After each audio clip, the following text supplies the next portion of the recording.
Yeah, it's just kicking off. It's just initializing. Okay.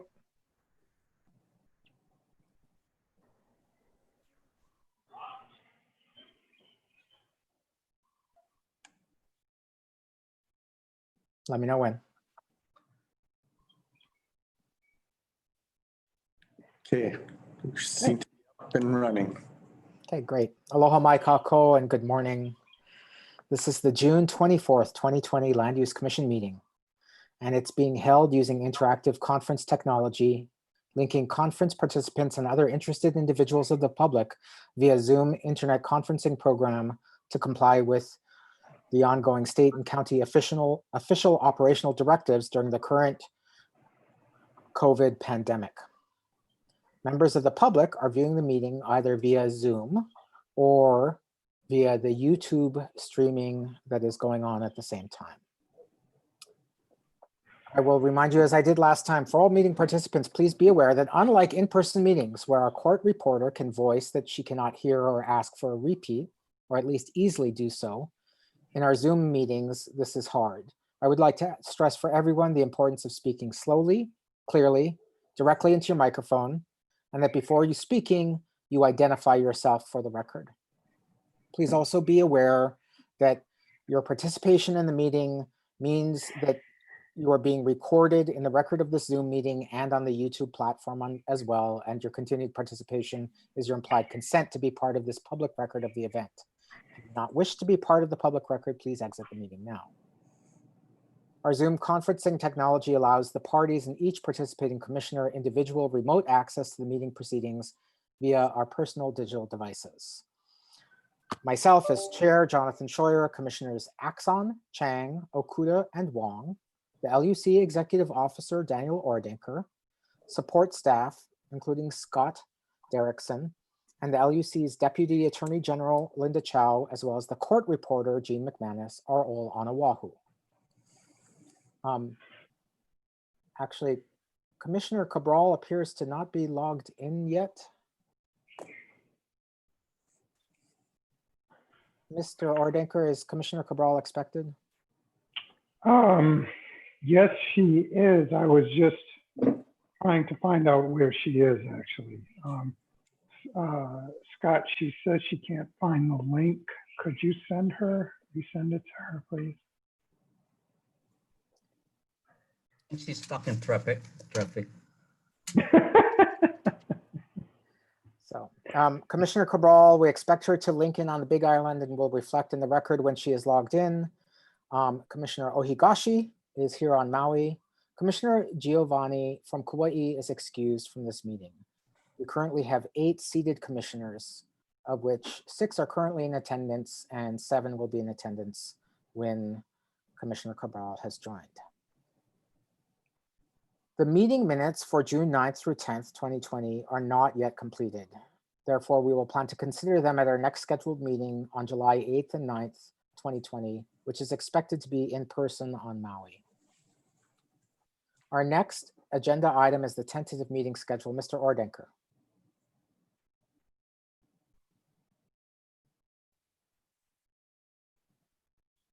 You're muted, Mr. Ordenker. Thank you, Mr. Chair. My bad. Tomorrow we will be meeting again by Zoom. We will be discussing matters on the with regard to the Big Island.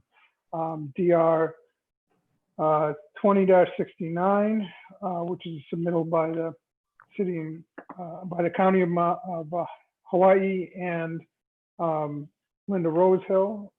A18-805, which is the church matter, A18-804, which is the Barry matter, and A99-729, which is Hawaiian Island Land Trust.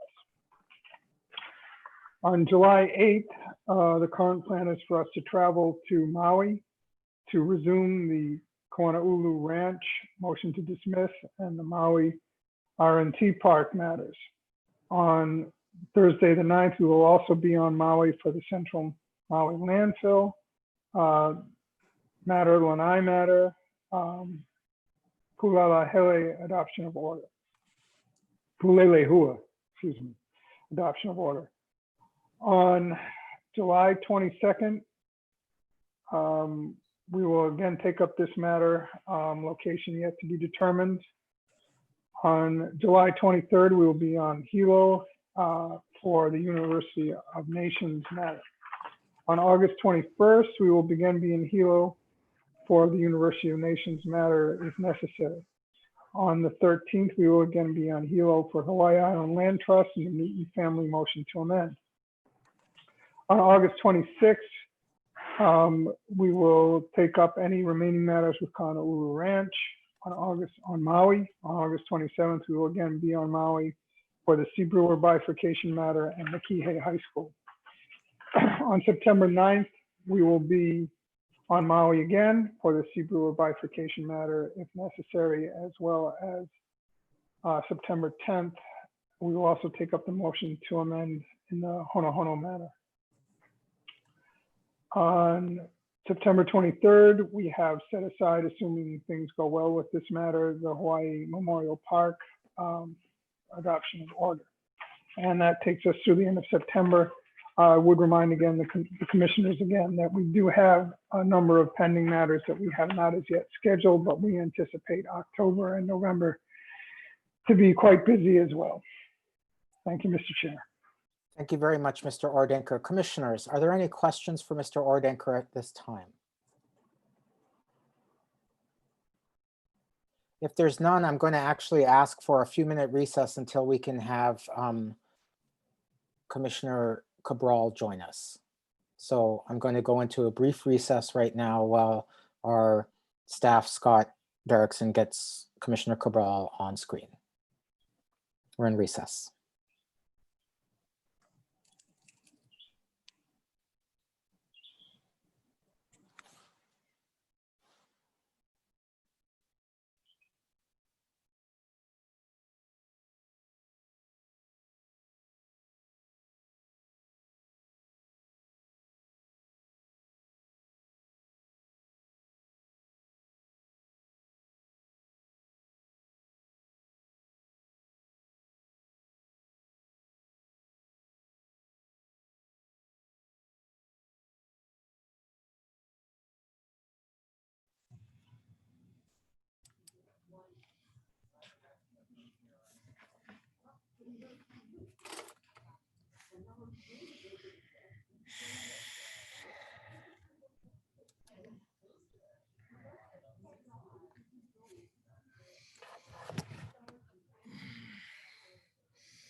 Hi, it's Nancy. I'm here. Can you hear Yeah. me now? We can hear you now. Okay. If it's You possible, do not let's. pay me enough for the amount of brain cells I have just fried trying to get into this webinar. Okay, total technological meltdown. Ooh. Okay. I remind Commissioner Cabral we are live on YouTube. And welcome. It was very frustrating today. I had problems as well. It's amazing. This little computer didn't end up being a Frisbee into the river 10 feet from my office. Wow. Thankfully for that, we're not. Okay, we're going to go back on the record now. It is 9:12 a.m. We now have 7 of our 8 seated commissioners. I will double check with each of them that they are here. Commissioner Okuda. Yes, present. Commissioner Cabral, welcome. Yes. Commissioner Wong. Present. Ohigashi. Here. Chang. Present. And Axon. Present. Thank you very much. Let me now update the record in this matter. On June 9th and 10th, 2020, the Commission met using interactive conference technology for an action meeting on docket number 817-804 Hawaii Memorial Life Plan Limited, Oahu, to consider the petition to amend the Conservation Land Use District boundary into the Urban Land Use District and to begin proceedings on this matter. Petitioner had offered its witnesses Scott Easer, Tom Holliday, Tom Nance, Jay Morford, Jamie Hirota, Reggie David, Steve Montgomery, Steve Spengler, Maya LeGrand, Susan Burr, Todd Beeler, and Matt Nakamoto. Petitioner indicated it has several additional witnesses it intends to call. From June 10th till recently, the commission has received public comments via email and written correspondence on this matter, which have been added to the website and made part of the record. On June 16th, the commission mailed the June 24th through 25th notice of agenda to the parties and to the statewide, Oahu, and Hawaii regular and email mailing lists. On June 19th, 2020, the commission received petitioner's first amended list of witnesses, the third supplemental list of exhibits, and exhibits 60 through 69, as well as our first amended list of rebuttal witnesses. Let's do appearances at this time, starting with the petitioner. Good morning, Chair, members of the Commission, Curtis Tabata and Ben Matsubara for the petitioner. Thank you. Welcome.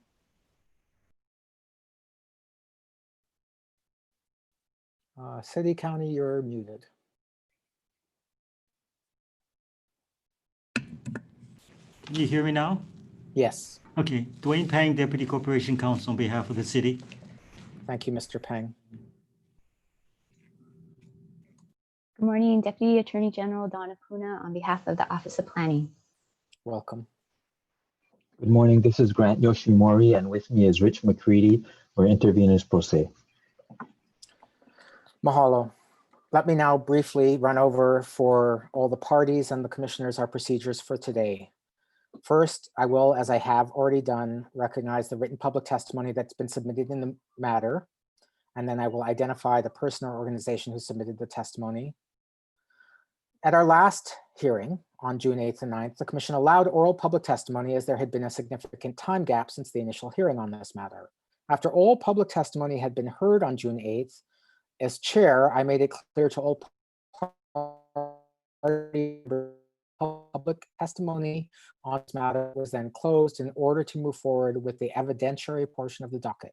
Therefore, there will be no further oral public testimony in this docket. The commission will continue to accept written public testimony until a final decision is made. I will then give an opportunity for the parties to admit any further exhibits into the record. After the admission of exhibits into the record, the petitioner will resume presenting their case. Once the petitioner is completed with their presentation, they will be followed in turn by the City and County of Honolulu, the State Office of Planning, and the intervener, Huio Pikoiloa. For the parties and for the commissioners and for everyone listening, from time to time, we will be taking short breaks, approximately one every hour. Are there any questions from the parties or the commissioners on our procedures for today? No questions. Thank you. No questions.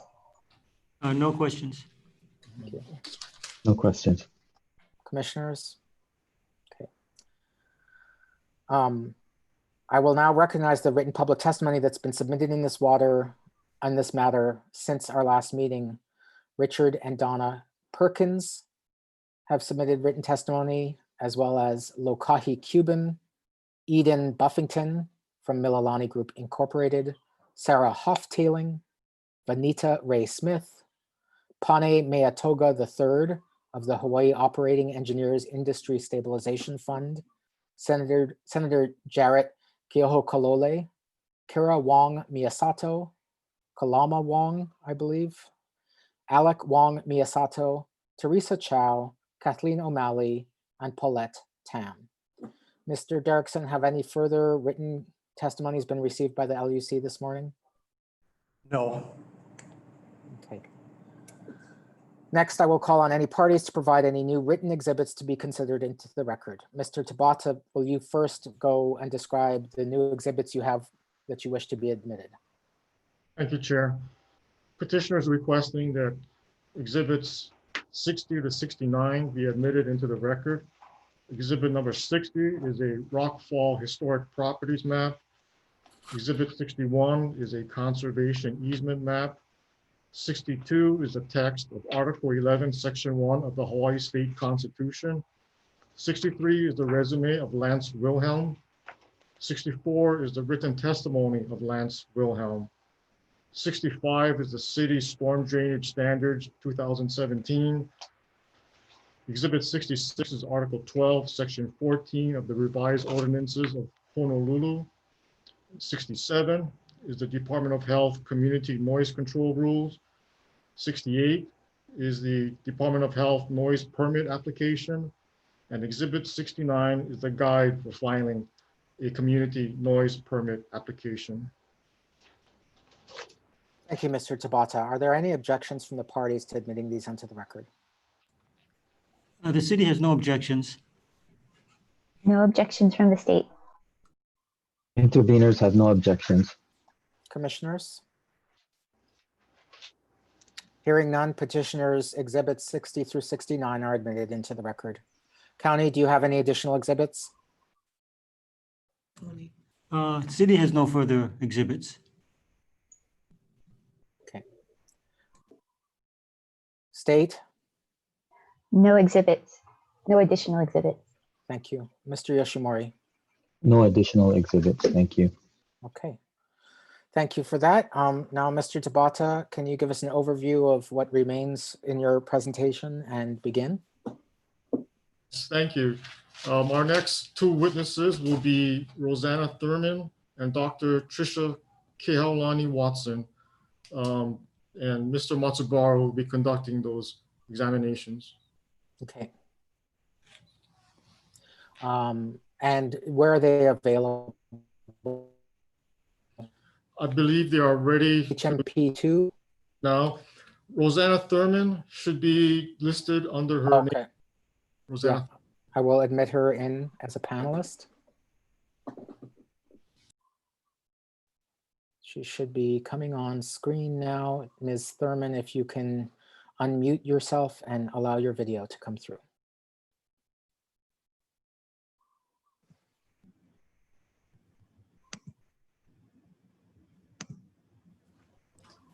Hello. Good morning. Aloha, good morning. Aloha. Good morning, Mr. Matsubara. I will swear in your witness and then you can proceed. Thank you. Good morning, Ms. Thurman. Do you swear or affirm the testimony you're about to give is the truth? I do. Thank you. Mr. Matsubara. Thank you. Good morning, Chair, members of the Commission. The first witness will be Rosanna Thurman, our archaeological expert. Rosanna, could you state your name and business address, please? My name is Rosanna Marie Runyon Thurman, and the business address for Honua Consulting is 4348 Waialae Avenue, Honolulu, Hawaii, 96816. Could you state your area of expertise, please? Hawaiian archaeology in general, as well as regulatory measures and coordinating with the State Historic Preservation Division. Thank you. And the purpose of your retention was? So I supervised all field work and report writing for the HMP project. And you provided written testimony of your investigation and findings, correct? I did. And that's attached as Petitioner's Exhibit 42. Yes. There is a curricula vitae attached to the written testimony, which reflects that you receive with honors your Bachelor's of Anthropology in 2004 and your Master's from the University of Hawaii in 2014. Is that correct? That is correct. And so you have been practicing for 13 years. Yeah, just over 13, 14, yes. Okay, I can't even remember how long I've been doing this. It's much longer than you have. I'd like to have Ms. Thurman admitted as an expert in archaeology. Are there any objections? The city has no objections. The state has no objections. Interveners have no objections. Commissioners? Seeing none, she is so admitted. Please proceed. Thank you. Rosanna, could you please summarize your testimony, please? Yes, I can. So please refer to Exhibit 42 for my testimony and Appendix J of the EIS report for our AIS, or Archaeological Inventory Survey report.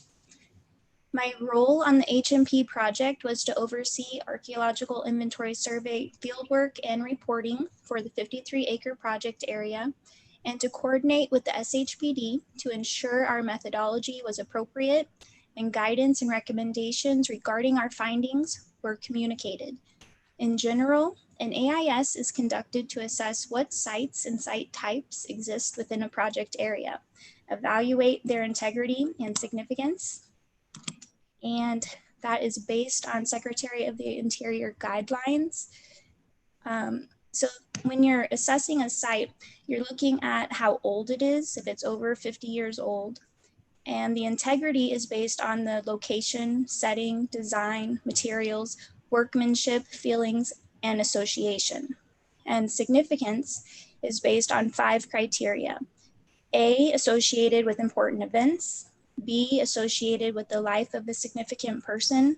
C, embodies distinctive characteristics of a type, period, method of construction, or represents the work of a master, or has distinctive characteristics of a type, period, or method of construction, high artistic value, etc. D, yield or may likely to yield information important in history. And in Hawaii, we have criteria E, which is defined broadly as significant to a cultural group. Other important factors to consider include enhancing the environmental quality of the state for the social, cultural, educational, and recreational value when preserved to contribute significantly to the understanding and enjoyment of the history and culture of Hawaii. So our AIS methodology was designed in consultation with the SHPD and included a full 100% pedestrian survey with limited hand excavations as determined appropriate in order to further understand the significance of a site or feature and for it to be assessed. An AIS is only the first step of the historic preservation regulatory process in Hawaii. Therefore, under guidance of the SHPD, the field methodology for the HMP project was determined to be appropriate, particularly as 2 previous archaeological studies had been completed within the project area prior, one in 1989 and the second study in 2009, which included limited excavations with very minimal results. Furthermore, it was not known whether the project would proceed. Thus, to avoid undue harm to sites, the landowner recommended a data recovery phase be conducted to investigate certain sites in more detail if the project were approved to proceed, which was then relayed to SHPD. And it was discussed that as long as the AIS was able to sufficiently document and determine the integrity and significance of all encountered sites, then the regulatory requirements for the AIS would be fulfilled. It should be noted that despite multiple surveys that have been completed, there is always the possibility that additional sites or artifacts could exist. Protocols for documenting and addressing any potential future finds would be addressed within proposed recommended archaeological plans for the project. The AIS was conducted in accordance with Hawaii Administrative Rules 13276 for AIS investigations. Fieldwork was completed between September 2017 and February 2018. The pedestrian survey was conducted by a team of 4 to 6 Honua consulting archaeologists, including myself. The project area was surveyed by walking transects throughout the parcel, spaced approximately 4 to 6 meters or 13 to 20 feet apart, depending on ground visibility. We GPSed potential sites during the survey and then went back to further assess each one, clearing away the vegetation and determining if a historic property was present. We mapped and documented all historic properties encountered and feel very confident that we were thorough. AIS fieldwork at HMP documented a total of 24 sites throughout the project area. You can refer to table 1 in my testimony, which is pages 3 through 6 of exhibit 42 for each site type, site assessments and recommendations. I would also like to show you exhibit 2, which is page 7 of my testimony. If I could use the share screen function. Yes, one moment. Let me allow that. Okay, you should be able to. Okay, I just have to find where that button is at here. Huh. Should be at the bottom if you are looking at the grid of video. Yeah, it usually is. And here we are. I got it now. Okay. And then I want to make sure I select the right one. Huh. Doesn't seem to be showing me. Give me 1 second. I apologize.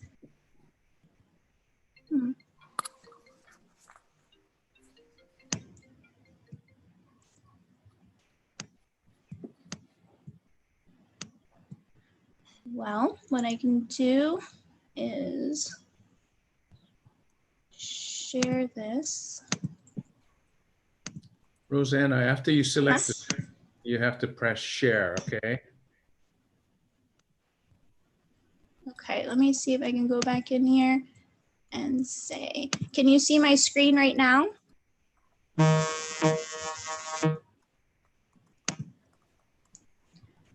Can you see my screen right now? Yes, Yes. So you can see a map? Yes. Correct. Okay, perfect. Okay, wonderful. So let's see here. The figure in Exhibit 2 shows all the sites documented during our AIS investigation. It also shows the initial CP boundary that was proposed following the 2009 AIS. This figure, as well as Table 1 in my testimony, provide both the temporary Honua numbers used in the field and in regular conversation, as well as the site numbers. So all the Honua numbers, they all have site numbers as well. But if I do refer to them as a Honua number, that's just because in regular conversation, it's easier for us to converse rather than just talking numbers. Also, please notice the north arrow so you have a good understanding of the orientation. So you have Makai is up here, Mauka is this direction, and then you have the Kapa'a Ridge along the east side of the project area. You can see the southern CP boundary here if you see my cursor. It originally did not include Honua 4 or the area of Honua 14. So the next exhibit I want to show you is RTA, which is page 16 of my testimony. Can you guys see this one? Can you see this? Okay, perfect. Thank you. So this map here shows how the CP was revised to incorporate some of the findings. Of the 24 documented sites, 10 were previously recorded and 14 were newly identified. So the newly identified sites are going to be Honua 1 through Honua 14. Of the 24 sites, 22 are within the petition area and 2 are outside and will be preserved. So the 2 outside, you can see this area here, 4681. This is a traditional habitation complex that's outside of the project area and will be preserved. And then Honua 8, this one here is a habitation site, which will also be preserved. Of the 22 sites within the petition area, 11 are within the 14.5 acre proposed cultural preserve. So up here you have 11 sites. Of the 11 outside the CP, 2 sites within the petition area will not be affected, and 9 sites would be impacted by the proposed project. Site types within the cultural preserve include a heiau, a traditional habitation complex, a remnant agricultural complex, a stone enclosure, stone alignments, terraces, a terraced alwai, a storage feature, and 3 pit features utilized as charcoal kilns. The 2 sites which are within the petition area, which will not be impacted, include a historic alwai with native damselfly habitat, which is Honua 3, it's over here, and a historic water diversion terrace, which is 4680 right here. Sites which would be impacted are within the orange area here and include a possible habitation site with agricultural terraces, a modified outcrop, an earthen pit, and a traditional terrace, which are all recommended for data recovery fieldwork. So that's going to be this site here, this one, and this one. So 4 sites, 1, 2, 3, 4, that are recommended for data recovery fieldwork, as well as additional traditional terrace remnants, a historic water retention feature, and historic road remnants. So these are the 3 traditional terraces here, which are not recommended for data recovery. These are the roads over in this area. There's another road segment here. And then this is a historic water diversion site that is in the proposed project area. The AIS project ended up conducting hand excavations at one site, a walled circular pit, which is Honua 14 right here. It was found to be a historic guava charcoal kiln.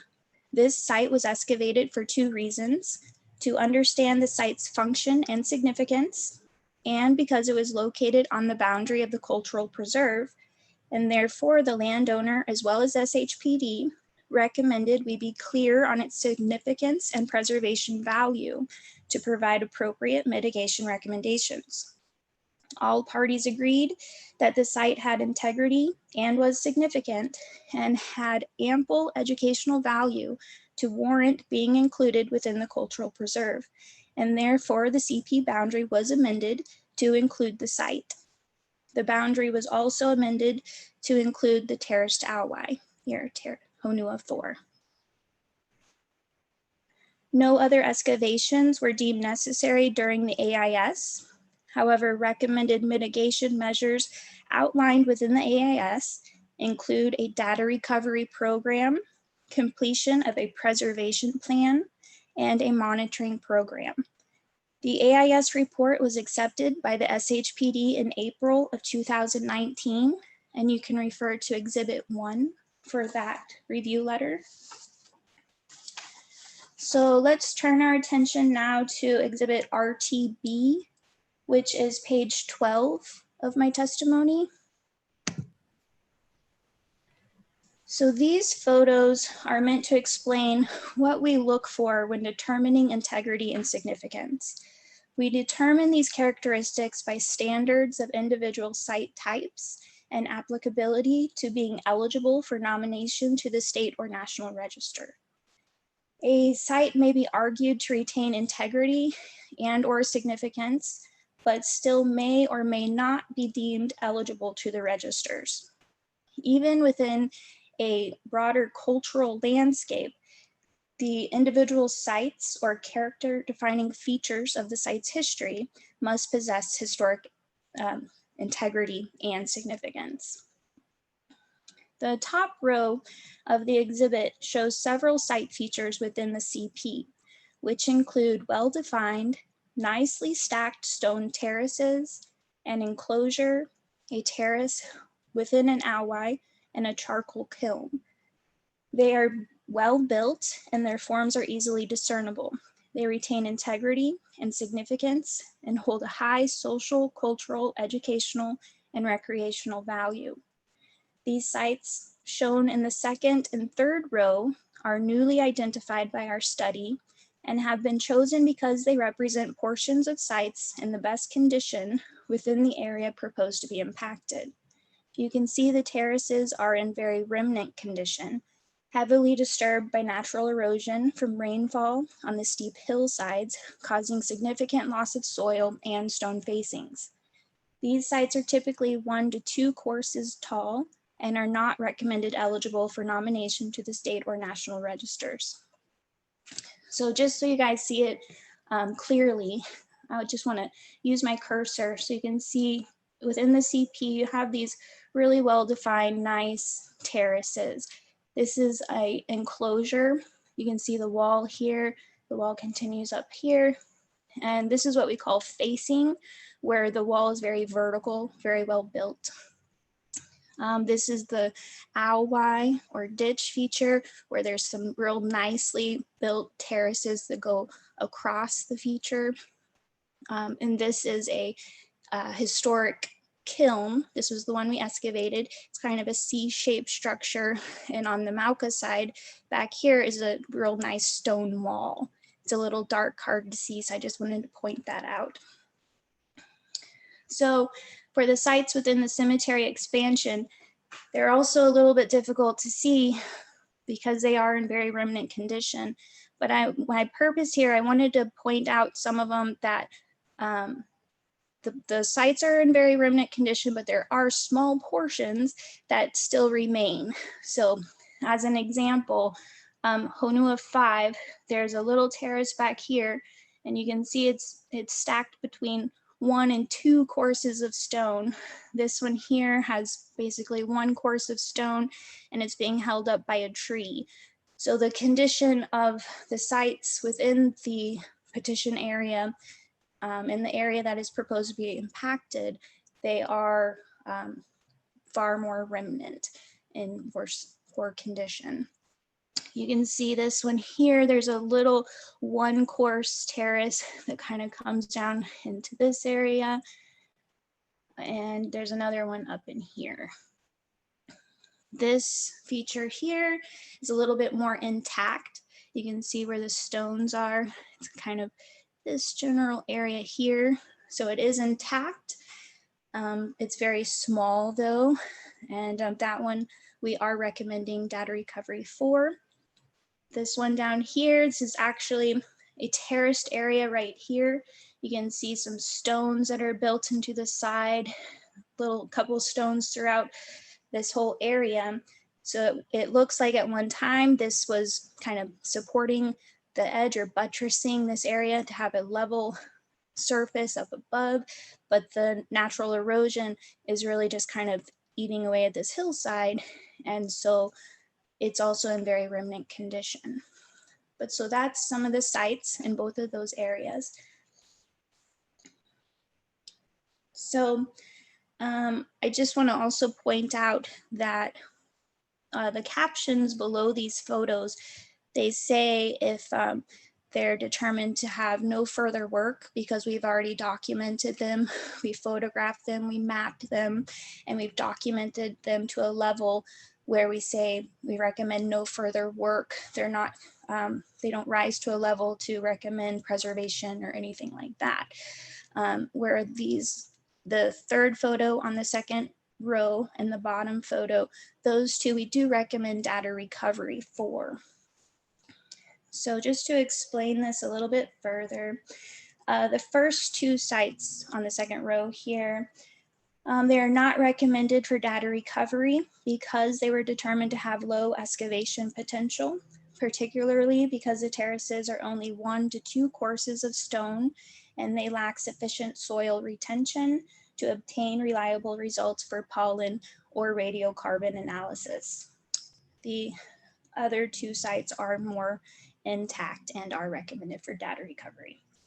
The data recovery project would begin with preparation of a data recovery plan to be coordinated and approved by the SHPD and would outline a reasonable and adequate amount of information to be gathered. A main goal would be to better understand how sites throughout the project area relate chronologically to one another. Currently, that data is only relatively inferred by construction style and function. Through radiocarbon dating, it can be more absolutely evidenced. A preservation plan would then be written for sites within the CP, as well as other sites being preserved outside of the CP. The PP would cover, or the PP or preservation plan would cover short-term and long-term preservation measures and address management, stewardship, maintenance, access, and educational opportunities. Following completion of the preservation plan, the proposed project would then be conducted pursuant to an archaeological monitoring program, which would begin with completion of an AMP and review and acceptance of that by the SHPD. And that concludes my summary. Thank you, Rosanna. Ms. is available for questions. Thank you, Mr. Matsubara. We'll start with the city and county. If you can take off your sharing, please, for now. I will try to do that. Mr. Chair, the city has no questions for this witness. Thank you, Mr. Pang. Ms. Apuna. The state has no questions.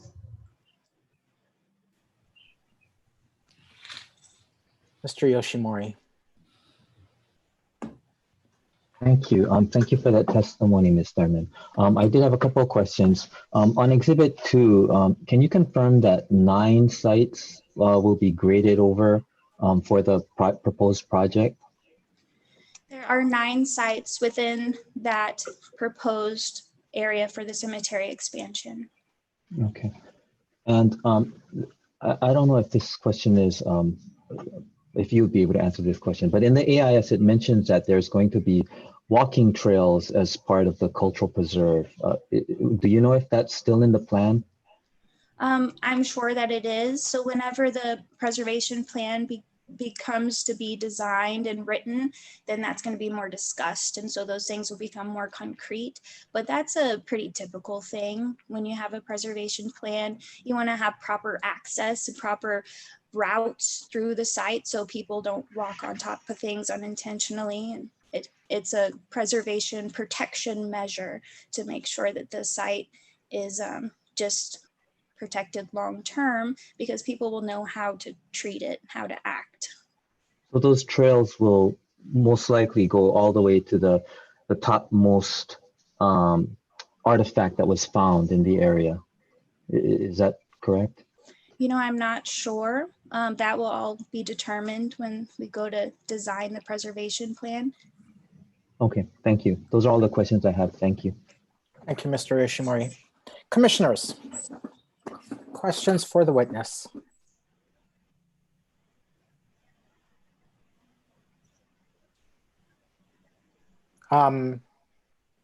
Commissioners, Commissioner Cabral, followed by Commissioner Okuda. I find this really fascinating, and having done some hiking and riding in areas, I often run into stones. I think, well, that's unique. Maybe they were put there by man. What happens? Because I see where the jungle takes over, you know, and there's all these trees and roots and everything. So if these areas don't get attention because they're not deemed for recovery, and even the greater ones where you have three stackings and that, if nobody finds these, or if nobody finds them and then decides to recover them or preserve them in any way, what's is it just going to become eventually lost? I mean, like, how many years has it been since these were touched by man, probably, and how many years more would they last before they'd be destroyed? Is there any kind of idea on how long this type of historic treasures can last if we don't find them and preserve them?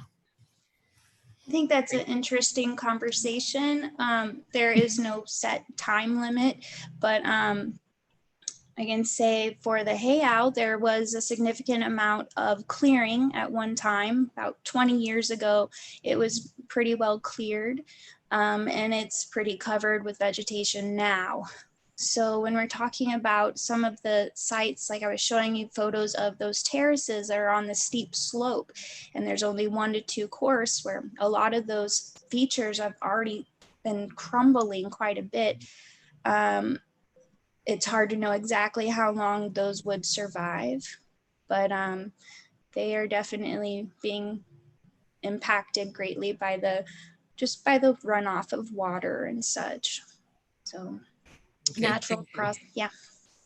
Yes, hard. Thank you. Thank you, Commissioner Cabral. Commissioner Okuda, followed by Commissioner Chang. Thank you very much for your testimony. I find it really interesting, especially as someone who was raised on the windward side. I frankly didn't know about all these sites. Can I ask you this? You use the word stewardship in your testimony. When you use the word stewardship, what do you mean?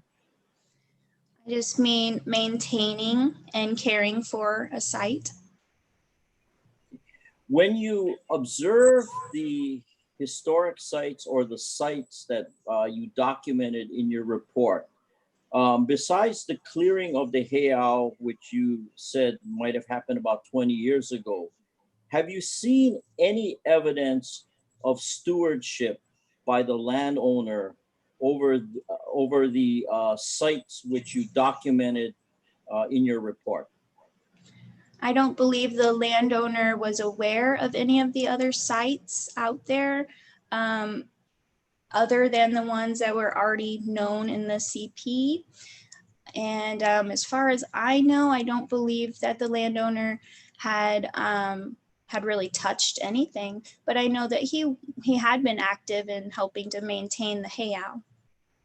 Okay, well, I'm just trying to see what stewardship was actually used or performed regarding the property. So regarding the heiau, you mentioned clearing of the heiau about 20 years ago, but the so that would predate the purchase of Hawaiian Memorial Park by Service Corporation International, correct? You know, I'm not exactly sure the date of that purchase. And when I say 20 years ago, that's kind of general. I've seen photos from back in that time. It could be more 15 years ago, but there was a lot more clearing and you could actually see all the way down to the ocean. Okay, besides that clearing, do you know of any evidence in the record which indicates any stewardship over the sites that are located in this subject property, which is now designated conservation? I do not. Okay, thank you. No further questions, Mr. Chair. Thank you very much, Commissioner Okuda. Commissioner Chang. Thank you very much. Quite frankly, Ms. Thurman, I found your testimony to be thorough and very clear. Thank you so much. You're welcome. I was trying to save time by just trying to get as much out there to you guys right up front. Well, no, I appreciate that. I just have a few questions. So under your data recovery, the 9 sites, the Honua's newly discovered sites in the proposed expansion area, they will either be data recovery or they will be no further work, but they will nonetheless be destroyed. Is that correct? Basically, yes. Okay. Were any of those, and I saw the pictures that you had in your slides, are there other examples of those same types of features that will be preserved in the cultural preservation area?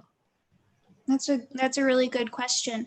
So we did find a new site in the cultural preserve area during our survey, which was some traditional terraces with some really nice ikaha plants growing out of them. So that site is in the cultural preserve and will be preserved. Also the Honua 4 site, which has an auai and several terraces throughout it. That's another traditional style of feature that will be preserved. Okay, because that's really important. Yeah. If the sites that are going to be destroyed, if they are unique and there are no other sites that are representative, then data recovery is generally not the preferred mitigation. So based upon your expert opinion, there are other types of sites that are representative of those that will be, the 9 that will be destroyed. Is that your Yes. testimony? All right. Yes. Now, the methodology for the AIS, is it my understanding that there were no trenching performed? It was pedestrian surveys only. Is that correct? So no mechanical trenching at all. There was just the hand excavation at Honua 14. Okay. Is there, because there's numerous habitation sites, primarily in the cultural preserve area, but I would suspect that there would be other habitation sites. In your opinion, is there a likelihood of subsurface human burials that may be below the area where the cemetery expansion is being proposed? So I would say the probability for burials is pretty low, and that has a lot to do with the terrain because it is on a very steeply sloped to moderately sloped area. And you have a lot of soil erosion. So we investigated the hillside very thoroughly, I feel. We were looking for any indications of caves or anything that's been eroding out where, you know, at times when you go to other areas, if there are burials on hillsides, a lot of times they will be eroding out. So we had that in mind, and we did look for that. That was something we wanted to be pretty clear on, and we didn't see any indications for anything like that. So I'd say the probability is pretty low. When I was going through, trying to go through your previous archaeological work in these areas, were there any evidence of human burial remains that may have been found in these areas? No, there has not been any previously documented burials in the mountain slopes. As you're, I'm sure, very well aware, most of the time we find burials in sandy deposits, or we're looking in inland areas, they would be in caves, but there hasn't been anything documented within the vicinity of the HMP project. Okay. Did you know are you aware of whether families have been recognized or associated with this site? I wouldn't say I am extremely aware of that. That would probably be more a question for Trisha Watson because she deals directly with all the cultural side of things. Okay. Let me ask you, in the development of the mitigation, are you did you consult with any of the cultural families, or was this mitigation measures just developed by the archaeologists? So the methodology for any project is always directly done with SHPD. So every project's different, but the standard is you deal with SHPD, and depending on your terrain and all the circumstances of the project, you come up with a proper methodology. So in this case, you did not consult with any of, for example, the Ko'olapoko Hawaiian Civic Club or others in the community regarding the proposed mitigation? I would say not to my knowledge. Okay.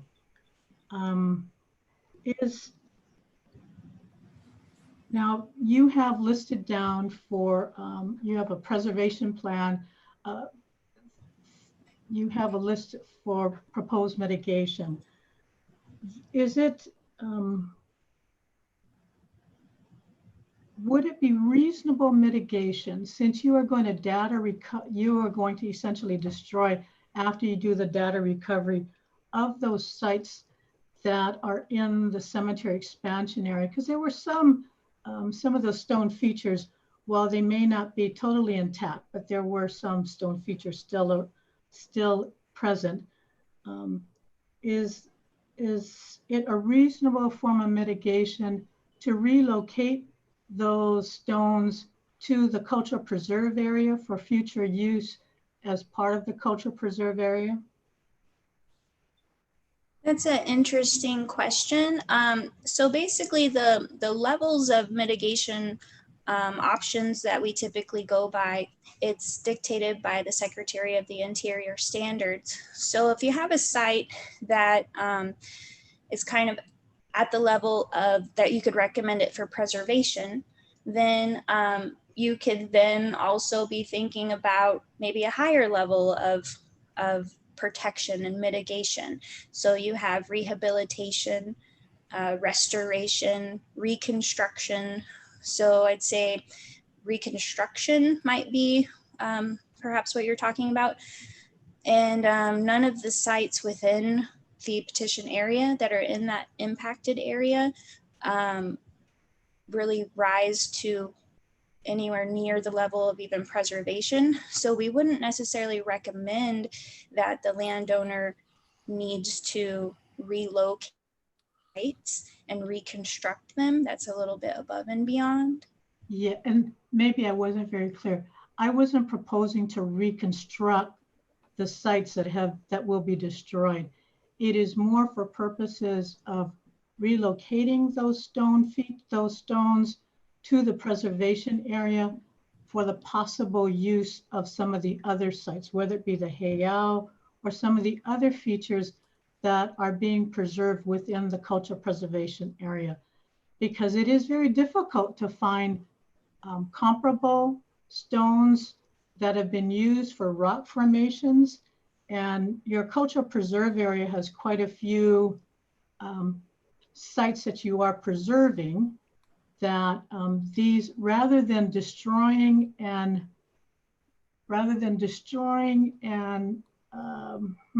bulldozing over these rocks, at one time they served some purpose, that the possible mitigation would be before they get destroyed to actually relocate them to the preservation area for future use, possible future use. Would that be something that would be a reasonable mitigation? So what I'd say the best place to talk about that would be to within the development of the data recovery plan, since that would be the next phase. And during that process, there can be all of this conversation and that it can be discussed. That seems like a viable thing to be discussed as far as the data recovery process and the process before construction starts, so that it would be planned into the project.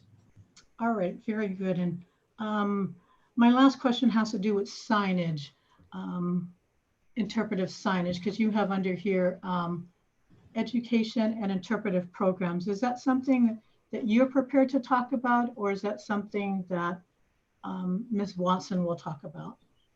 So that's a standard of a preservation plan. So I write preservation plans and I help communities and landowners create preservation plans. So I'm pretty familiar with signage, but if you want any specific information, particularly about, you know, the heiau or kaneohe, anything, it might be more appropriate for Tricia. She would probably love to field that. All right. Yeah, thank you very much. I appreciate you answering my questions. You're welcome. Anything further, Commissioner? No, thank you very much, Chair. Okay, commissioners, are there further questions for Ms. Thurman? Commissioner Ohigashi. This might be jumping a little further, but I noticed in Ms. Watson's testimony that she mentions some concern about the community members, that there are trespassers on that property. Did you observe any type of damage that can be attributed to trespassers in the area? I definitely did see a lot of modifications. It's all very kind of cosmetic for paintballing and likely some kind of air gun, war game type thing, just for play. But people do build fortresses and such that they can hide behind and shoot opponents from. So that is going on out there. There is pretty current, constant use by trespassers for those purposes. And is that the type of trespassers that you guys, that these comments are directed at? Are there people who are intentionally going in there for the purposes of destroying certain items in that area, or is that just the paintball guys users? I haven't seen any destroying of sites, but there was also some spray painting. So disrespectful behavior, but not too much more than that. The paintballing and maybe just some inappropriate behavior. Thank you. I'll ask Ms. Watson more about it. Okay. Thank you, guys. Is there anything further, Commissioner Ohigashi? No. Okay, commissioners. If not, I have a couple of questions for Ms. Thurman. Ms. Thurman, in addition to your recognized expertise as an archaeologist, would you consider yourself a cultural practitioner of any practices associated with the cultural sites in your survey? I would say no. Okay. So what occurred to me during your presentation, when you were asked for to make a professional evaluation as an archaeologist on, say, the significance of a site, or on whether data recovery should be performed, or whether a site has integrity or not, do you think that a practitioner might reach different conclusions than an archaeologist? So there's a level of objectivity we have to have. So that can get skewed at times, but I feel that we work very closely with cultural practitioners as well. For instance, we have Mark Stride, who's an archaeologist, but he is definitely also a cultural practitioner. He works in the Kaneohe area, grows lo'i. He maintains very beautiful terraces of the LUC field system. And so, he was out there with us. And so, we definitely listen to what he has to say, and we all communicate together to create our decisions. But I do have the final say as the supervisor and the permit holder, but I definitely don't disregard that aspect. So just to understand your response, you believe, as opposed to a cultural practitioner, your perspective is objective. Is that what I heard you say? I didn't mean it in any kind of rude way. I'm just trying to say that, say for instance, criterion E, which means that it's significant to a cultural group. So that's kind of hard to say, no, that's not significant to me, because that's hard to be objective to say, perhaps what one person thinks is significant, another one might not. So, every evaluation has a lot of things that you take into consideration, but there's always room for a little gray area in there. And I think that when you have direct experience with something, that you might be more with the understanding that it could be looked at different ways. And honestly, there's not one set way of anything. So that's why it's important to talk to each other. So what I'm trying to get at is, which came clearer to me than it's ever been before during your testimony, is that we certainly rely on archaeologists, and there's a process in the state where archaeologists' opinions are valued for making these determinations. But in some ways there's a disjointedness because sometimes we're asking an archaeologist to determine what should be preserved for a practice rather than necessarily a practitioner to determine what should be preserved for a practice. I was just interested in your thoughts on that. So I actually see those as two separate things. So the archaeology is really the history and the material culture that survives from that. And then the practice would be more the intangible side of things. So the practice can then be talked about in the preservation plan as ways to have people come back to reuse the site, to understand the site, to, you know, to really be more involved with that cultural side of things.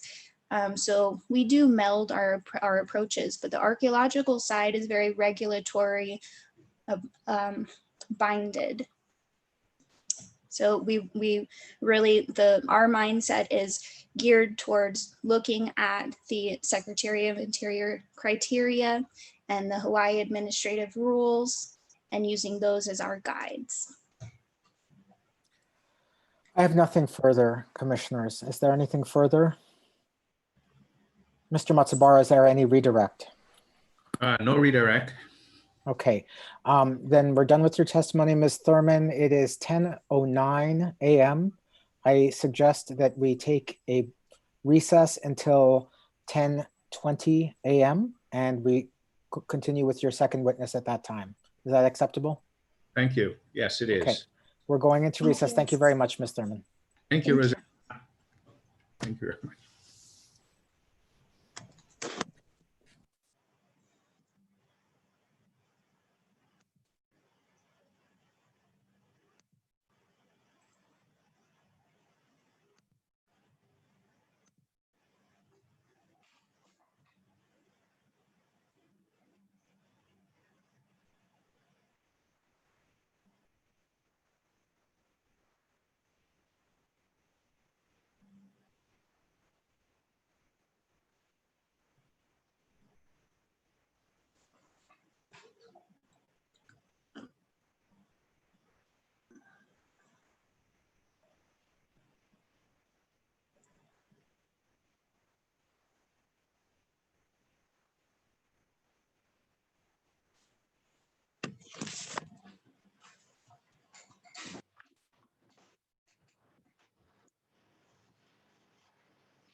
Hey,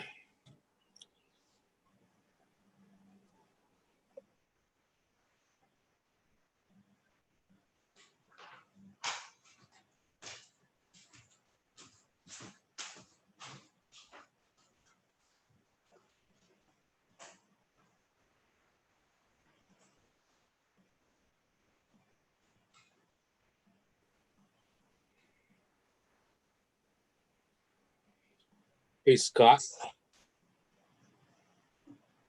Scott.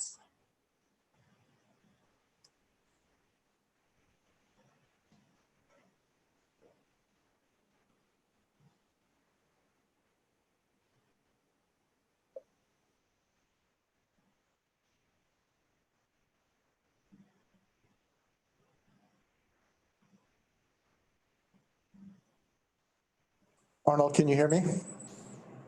Yeah, I'm trying to see if my mic works on this earphone. Can you hear me? Yes, I can hear you fine. Okay, sounds good. Thank you. Okay.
About a minute or so to go.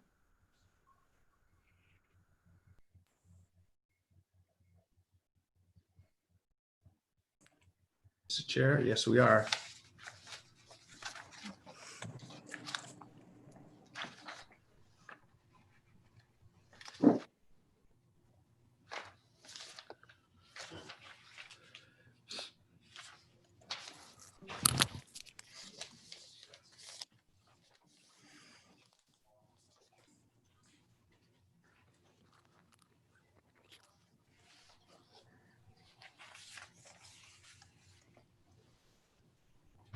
Ms. Chow, are you there?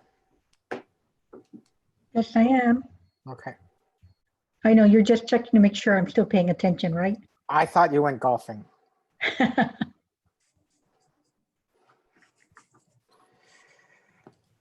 Okay, it's 10:20. Let's go back in on the record. We were done with your witness, Ms. Thurman. Mr. Matsubara, who was next? Yes, my next witness is Trisha Kehaulani Watson. And she did the cultural impact assessment. Ms. Okay. Watson? Where is she going to be physically? At HMP2? Correct. Okay.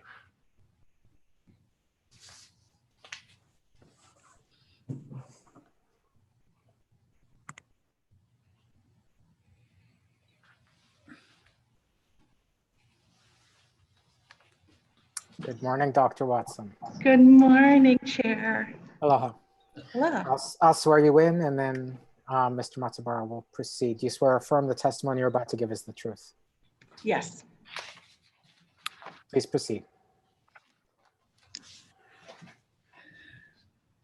Dr. Watson, could you state your name and business address for the record, please? My name is Trisha Kehaulani Watson. My business address is 4348 Waialae Avenue, Honolulu, Hawaii, 96216. Could you tell me your area of expertise? My area of expertise for these proceedings are, I have a background in environmental law. I have a background in ethnography. I do conservation work, and I do a lot of work around natural resource management. So that category would fall under Excuse justice? Excuse me, Ben. I'm sorry to interrupt. Jean McManus, court reporter. The witness is, her voice goes down at the end, and I cannot hear what she's saying at the end of her sentences. Okay. Trisha, I will be louder. Sorry about that. Yes, I worry sometimes about being too loud, so. The chair holds this same opinion. Thank you, Ms. McManus. Please continue. Okay, why don't we go back on your area of expertise and keep your voice up? Okay, I have a background in environmental law, ethnography, conservation, and cultural resource management. Okay, and that would fall under the broad category of environmental law and justice? Yes. Which includes discussion on conservation easements? Correct. Thank you. Now, you prepared the cultural impact analysis for this project, did you not? Yes. And that's attached as Exhibit K, excuse me. And you drafted. Yes, to the EIS, Exhibit K, or Appendix K to the EIS. And you drafted written testimony, which has been marked as Petitioner's Exhibit 43. Correct. And we provided it to the land use commissioners. Correct. Now, attached to your testimony is your CV, Cultural Curricula Vitae, which details your educational and professional experience, does it not? Yes. Could you briefly go over it, please? Sure. I have bachelor's degrees in sociology and American studies. I have a master's degree in American studies, whereas my master's thesis was on environmental racism.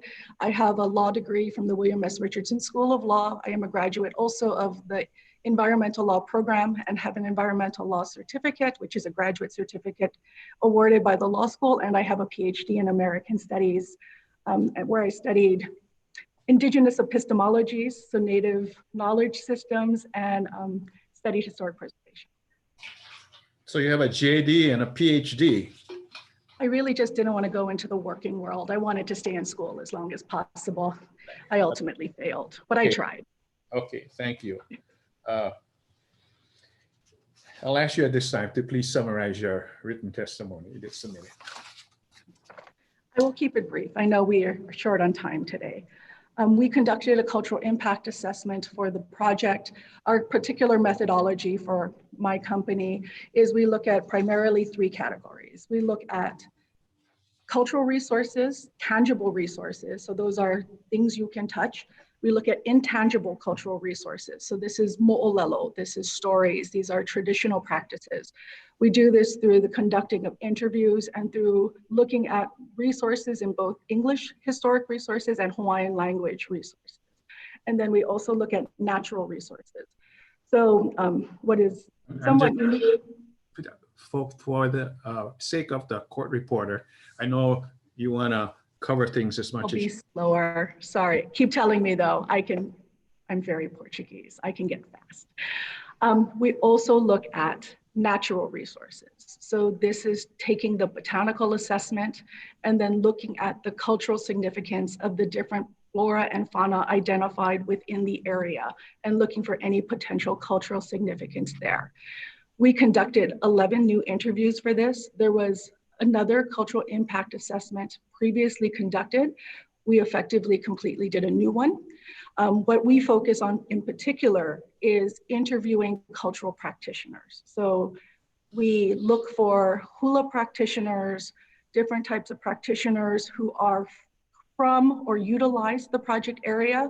For this particular project, we interviewed several well-known kumuhula from the area who provided us substantial interviews as to the areas they access and the resources they access within the petition area. What we discovered during the course of those interviews was that all of the resources that are utilized, the cultural resources that are utilized for traditional and customary practices are exclusive to the cultural preserve. So we have a series of recommendations, including the creation of the conservation easement, which was my recommendation to the landowner. So I'm happy to talk more about that and why I made that recommendation. The establishment of the cultural preserve, which will be an area that is stewarded by a Native Hawaiian organization and practitioners. The recommendations that were made by Rosanna and the team that did the AIS, and then the continued use of the cultural resources by practitioners. Throughout the course, and I know this was about the previous testimony, but we did work very closely with practitioners throughout the entire process. As Rosanna discussed in her testimony, there were redesigns to the cultural preserve, and that was in consultation with the practitioners from the area. We have regularly communicated with practitioners throughout the entire process and are very confident that the recommendations we are making will result in no adverse impact to any traditional and customary practices.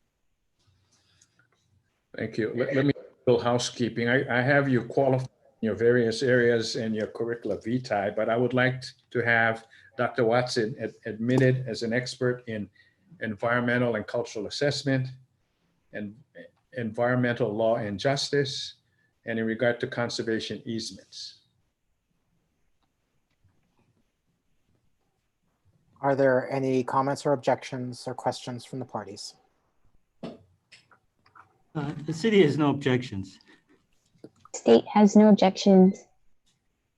Tribunal has no objections. Commissioners, questions or objections? Just for the record, Dr. Watson, would you go over a little bit more of your experience with conservation easements? Sure. It's largely been in protected areas generally. So I have sat on for the International Union for the Conservation of Nature, the World Commission on Protected Areas, and done numerous studies on protected areas. So conservation easements are an important legal tool in being able to achieve or create protected areas. And I am happy to discuss why I think this is actually the creation of a protected area. I've sat on the United States Federal Advisory Commission for Marine Protected Areas, and I have studies on it. Most recently, I was published this month in Marine Policy about areas beyond national jurisdiction. I'll bore you folks to tears, but I've done extensive work specifically in conservation protected areas and using conservation easements as a tool to protect reef. Thank you. Any objections or concerns? If not, she's so admitted. Please continue. Thank you. Thank you for your testimony, Dr. Watson. Let me ask you how the conservation easement that is being proposed for this project came to be. Okay. I was regularly attending community meetings and working with stakeholders, and in hearing the concerns specifically of the community, and we believe we heard some of that 2 weeks ago, that there was the potential that they could come back again, HMP could come back later for additional developments, additional use of the land. It was my very strong opinion that the best way to create a permanent protection for the remainder of the resources and ensure that in perpetuity there would be no additional development would be to place all of the lands, including the petition area and all of the remaining parcel, into a conservation easement. If I can pull up my new exhibit, exhibit 61. Oh, Chair, can I please have access to share my screen? It's done. Okay. I have technical help. Oh, share screen, the green.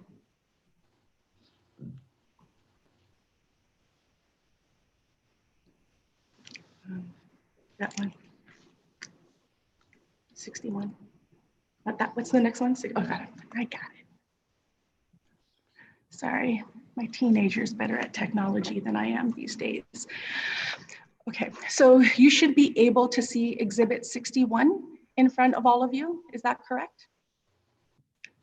Yes. Can't see the exhibit number, but we see a map with 3 large areas on it. Perfect.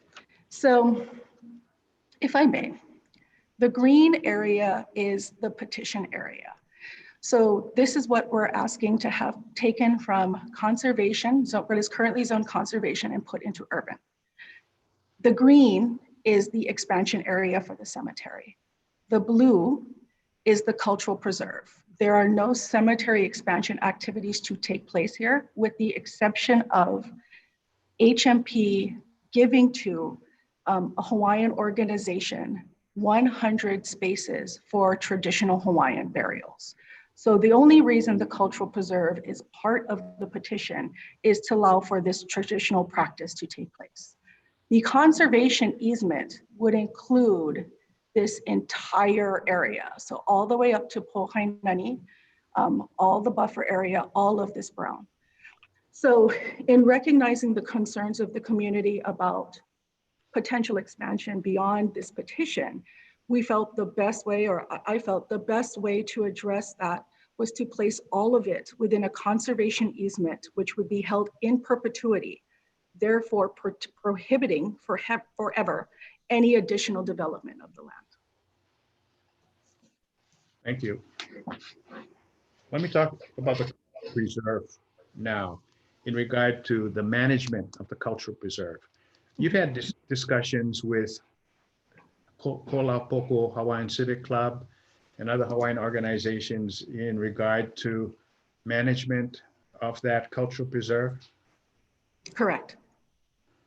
Now, in regard to the management of the cultural preserve, it would include areas within the preserve that would be accessible by those interested in examining it, and it would include areas that would be off limits or kapu because of various artifacts or because of rockfall issues. Is that correct? Correct. So let me turn you to exhibit 60. So this is a closer exhibit of the petition area, including the cultural preserve. It also overlays the rockfall hazard area and the potential new access area. So when we conducted our interviews with the practitioners, all of the practitioners currently access the cultural resources, which, if you can see my little hand here, are really exclusive to this area, the lower northwest corner of the cultural preserve. So they currently access through Lipalu Street and then access whether the Heiau, which is quite a difficult access.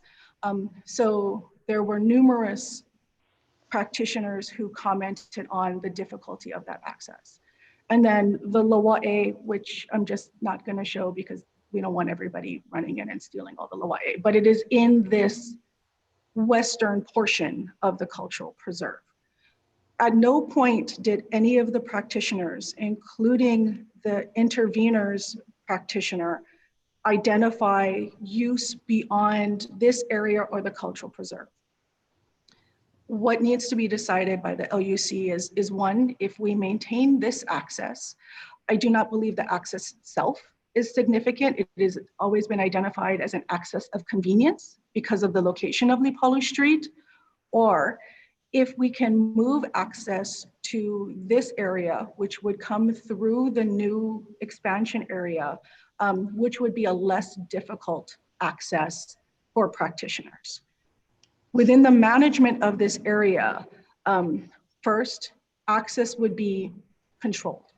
As was pointed out earlier by Commissioner Onigashi, there are paintballers. We saw evidence of pallets being burned.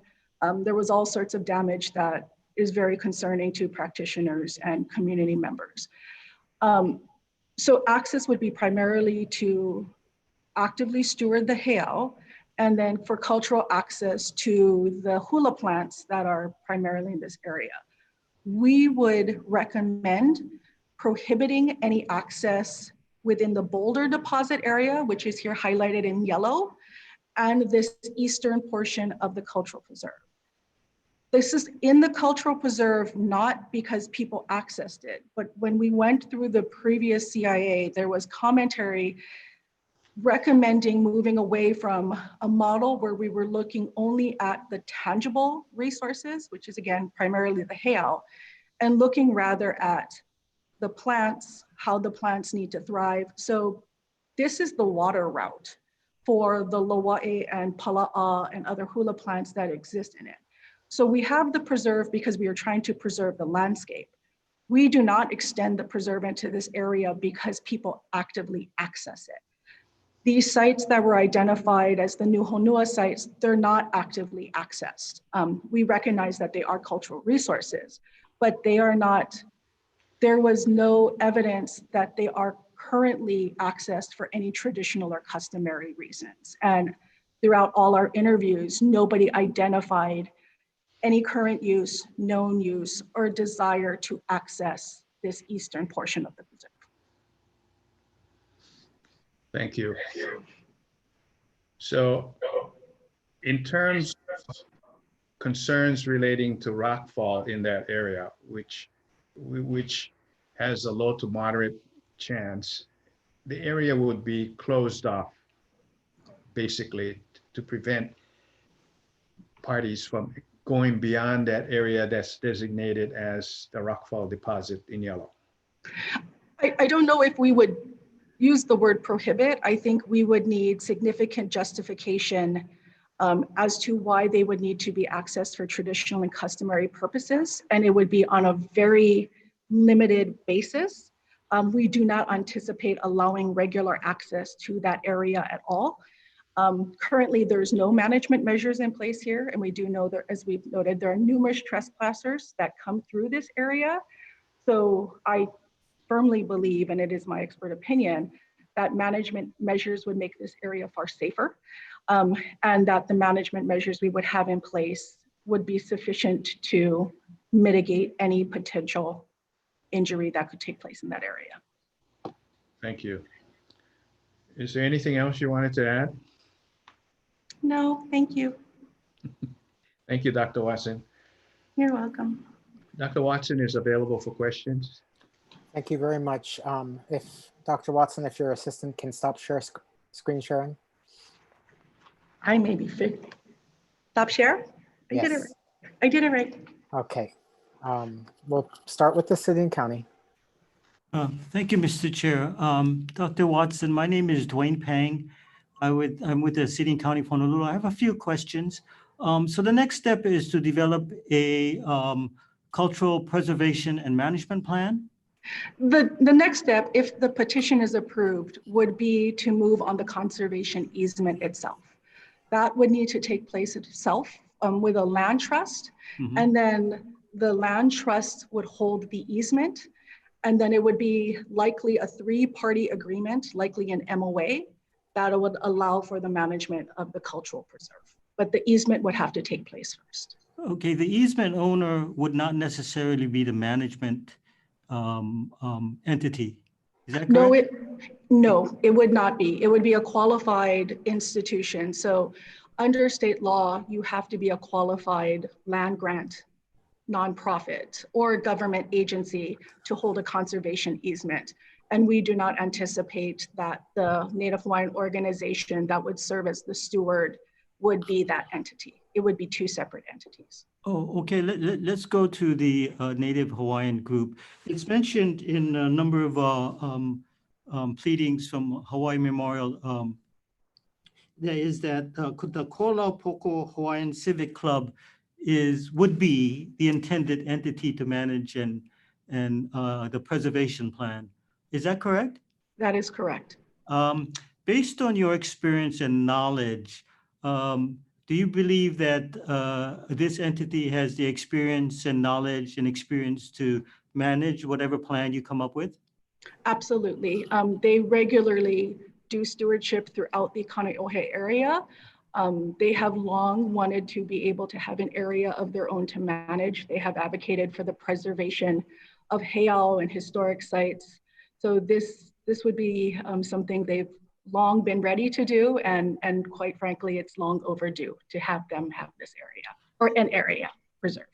And part of the plan would include access for cultural practices. And again, you believe that this entity has sufficient resources and management capabilities to manage those access for practitioner purposes. Yes, and I will qualify that by saying that the landowner has committed to provide funding to do a lot of the tree removal, the vegetation removal, the creation of the walking paths. So they would not be on their own, so to say. It really would be a partnership with whoever held the easement, the landowner who has already committed to provide support, and then the Native Hawaiian organization as a 501c3 who would then be eligible to obtain their own funding and support for their activities in there. But the landowner has committed generously to provide support to the activities. Okay, so the preservation plan, would that cover areas outside the blue area in your map? Yes, the preservation plan, because that is a document regulated by the State Historic Preservation Division, would cover the preservation of all of the historic sites within the petition area. So for those, as Rosanna pointed out, there are some sites that are outside the petition area, things like that we have identified for preservation. There would be, there's a lot of plans, I apologize. After the preservation plan, in concert with the land grant institution, there would be a management plan for the cultural preserve that would be exclusive to the cultural preserve. And that would be yet another document that would be created with the civic club or whatever entity takes that stewardship role. And that is really what would primarily govern. And it would make reference to all the many other documents that work with and in concert with that plan. And this is commonly done. It's not, this is a pretty standard protocol for the creation of conservation easements and the stewardship of areas. Manawila Heiau, I believe, has a similar structure. So we do have examples in the state where this has successfully worked, which is why we've recommended it.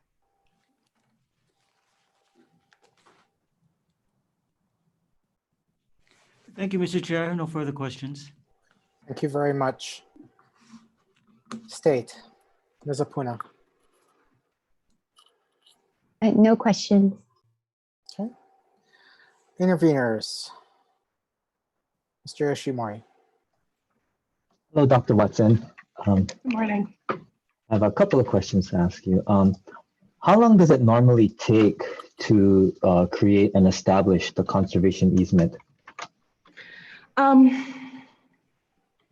It could take any period of time. I mean, I think there's some that have taken a long time. I don't anticipate this taking very long. We will need to do, as Rosanna explained, data recovery next. And my hope is that in that approximate 1-year period and where data recovery is taking place, we would be able to finalize the conservation. So you anticipate at least a year for the conservation easement to be created? Approximately a year, yes. And this is more from my curiosity, but is there a way to revoke a conservation easement? Not to my knowledge, no. And at least I'm not aware of one in Hawaii ever being revoked. And that is not the intent here. The intent is for it to exist in perpetuity. Thank you. Does the current Ko'olau Poko Hawaiian Civic Club, do those people have native gathering rights and native access to the Heiau complex under the Supreme Court case on public access shoreline Hawaii? We have acknowledged and stipulated to the fact that they have traditional and customary practice rights there, if that's the question. My question is the landowner obligated to let them onto the property currently because of their PASH rights? Yes. And he does. Thank you. So Ms. Thurman testified that she didn't believe that there are any historic burials currently in the area. And you mentioned that doing traditional burial practices was going to be part of the cultural preserve. So was it a common practice in pre-contact Hawaii to allow burials within the Heiau complex? It would not be within the Heiau. So I think that leads the impression that we would be conducting burials within the Heiau. And that's not correct. That is not what we are proposing. We are proposing that a fair buffer away in the cultural preserve where other activities do take place. That is where we would work with the practitioners to determine an appropriate area for those burials. And I should emphasize, we are not talking about already, burials that already exist. So traditional burials. We are talking about there in 2015, and I think this was mentioned 2 weeks ago, the Ko'olau Poko Hawaiian Civic Club and other practitioners lobbied to change the law. So HRS 711-1108 to no longer make it a crime to be able to do clean burials. So these are traditional burials where the body is basically reduced down to only EV, and then they are placed in a basket and buried. Since the passage of that law, there has not been any cemetery that has offered space for that, and Hawaiian Memorial Park is offering to give the practitioners space for free to conduct those activities, and they, because these are still regulated by the Department of Health, would help to oversee that so it is compliant with existing law. So we are really talking about new burials and new sites as opposed to reinterment, which is perhaps something I just needed to make clear. I apologize for the confusion. I wasn't implying that we were going to bury people within the Heiau, but within the complex, because I think in the past, this area has been referred to as a Heiau complex with the Heiau and the associated sites with it. So would traditional burials be allowed in a Heiau complex like that? Well, if you look at the testimony from Bud Neller, who was first interviewed, when he talks about the Heiau complex, he really talks about the features that were downslope that were most likely destroyed by the housing development. So I would not consider where we are recommending for the burials to be part of a Heiau complex. I would say this is more a cultural landscape that has a range of cultural resources that were utilized, and considering things like agricultural terraces and potential habitation sites, as Commissioner Chan discussed earlier, it was very common to find burials around habitation sites. We've certainly, in our work, identified burials within agricultural areas. So I would say, in my opinion, that these are all appropriate activities for the cultural preserve. Historically, it doesn't look like there have been burials in this area up to this point. That is correct, but I should note that if you look at the Hawaiian language resources, it's surprising in the sense that there are extensive mo'olelo about battles that took place in the area, particularly between the Oahu chief Olopana and Kamupua'a. So if you look at the stories of the area, we would have expected to potentially find burials, but as Rosanna pointed out, we have not found any. But I would not be surprised, again, if at some point, but we have not found anything that would be consistent with the Hawaiian language resources that we found during the CIA. Thank you. Do we know who's going to be allowed to be buried in the Heiau complex? That will be entirely at the discretion of the Hawaiian organization. So a certificate of ownership will be provided to those stewards, and they will have to designate an authorized, someone to authorize it, and it would have to go through them as to who decides. So that will be under the exclusive control of the stewards. Okay, so the Civic Club will determine who can be buried there. If the Civic Club is the manager of the site, then yes. And have they already established guidelines or rules of who would be allowed or how the application process would be? No, we are in very early discussions though with the practitioners of the area as to what appropriate protocols would be. So I imagine that that discussion would advance at the appropriate time. You also mentioned that a fence would be erected to keep out trespassers, but practitioners would have access. So who's going to be determining who is a practitioner and who has access? Again, that would all go through the Civic Club or whatever recipient of the stewardship site there is. But I do believe it is well within the discretion of the LUC to ensure that any practitioner that came forward would be afforded access. And that has always been the practice of the landowner. And is it similar that the Civic Club has not yet come up with procedures or guidelines of who they would allow or what the decision criteria would be to let people on? That would be premature at this time.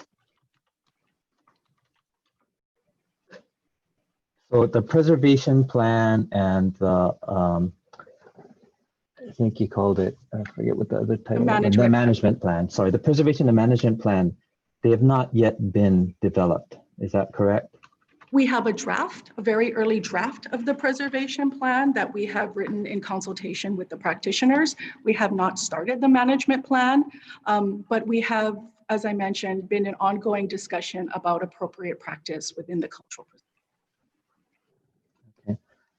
So timing-wise, the petitioner is asking the Land Use Commission to approve the district boundary amendment now, and the preservation and the management plan will be drafted later by the Ko'olau Hawaiian Civic Club and Hawaiian Memorial.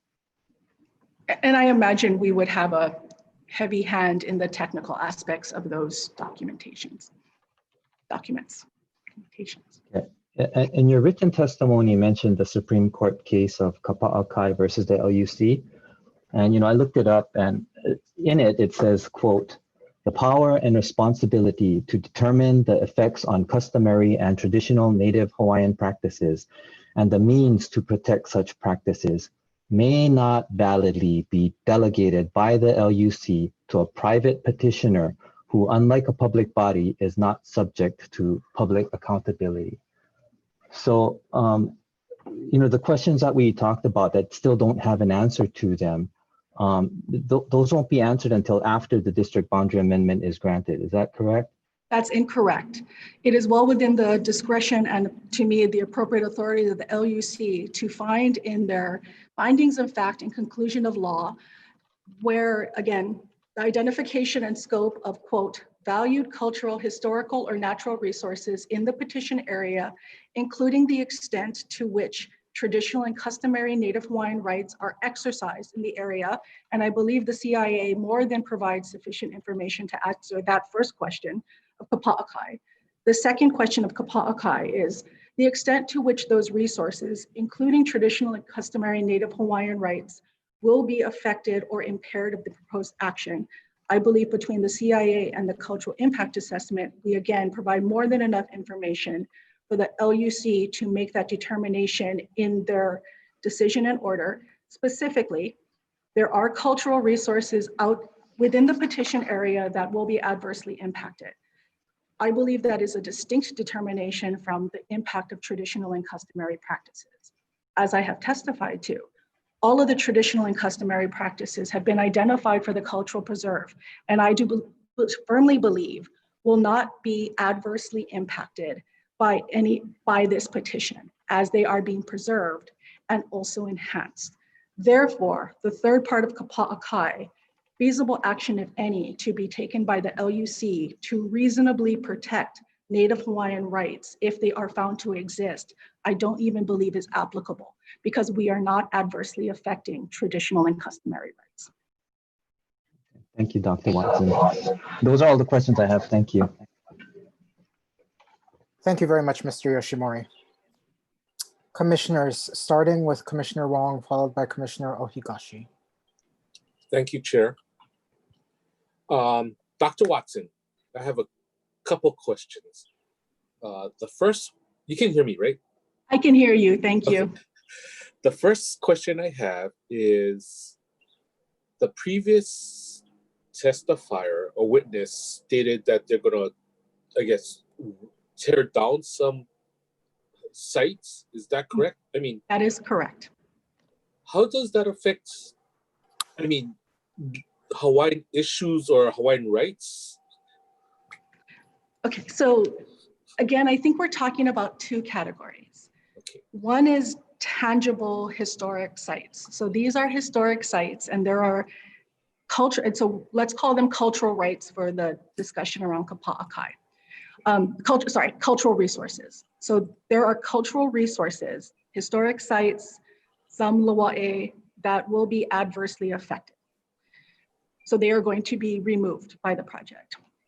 When we did the interviews, which I believe were exhaustive, or at least extensive, none of the practitioners we talked to said they go to any of those sites or utilize any of those cultural resources. So I do believe you need to look at cultural resources differently than you look at traditional and customary practices.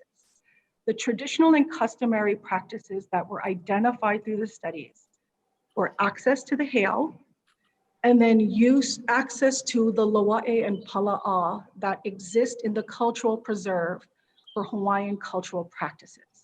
So those resources are being preserved.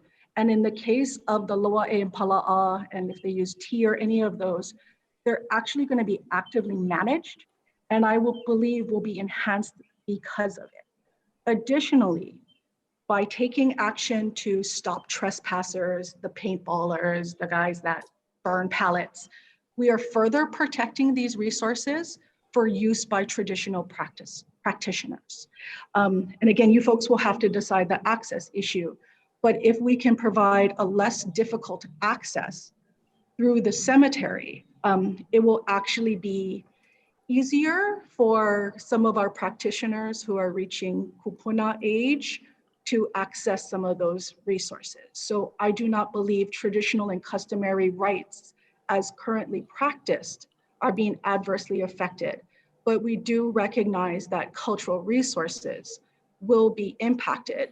The mitigation has been approved by the State Historic Preservation Division, and we believe that that mitigation is feasible to the extent permitted by law. Okay, thank you. The second question I have is, if, let's say the landowner says, you know what, I'm just gonna fence the place, let the practitioners go in, but I'm not gonna do anything else. Would that be a possibility too? That is not the plan. I would not advocate for that plan. I do think my primary concern is the albizia Albizia was not the same issue a decade ago when this came in. The Albizia poses, in my opinion, an immediate threat to some of the historic sites and therefore some of the cultural resources. They need to be removed. As do some of the other invasive trees.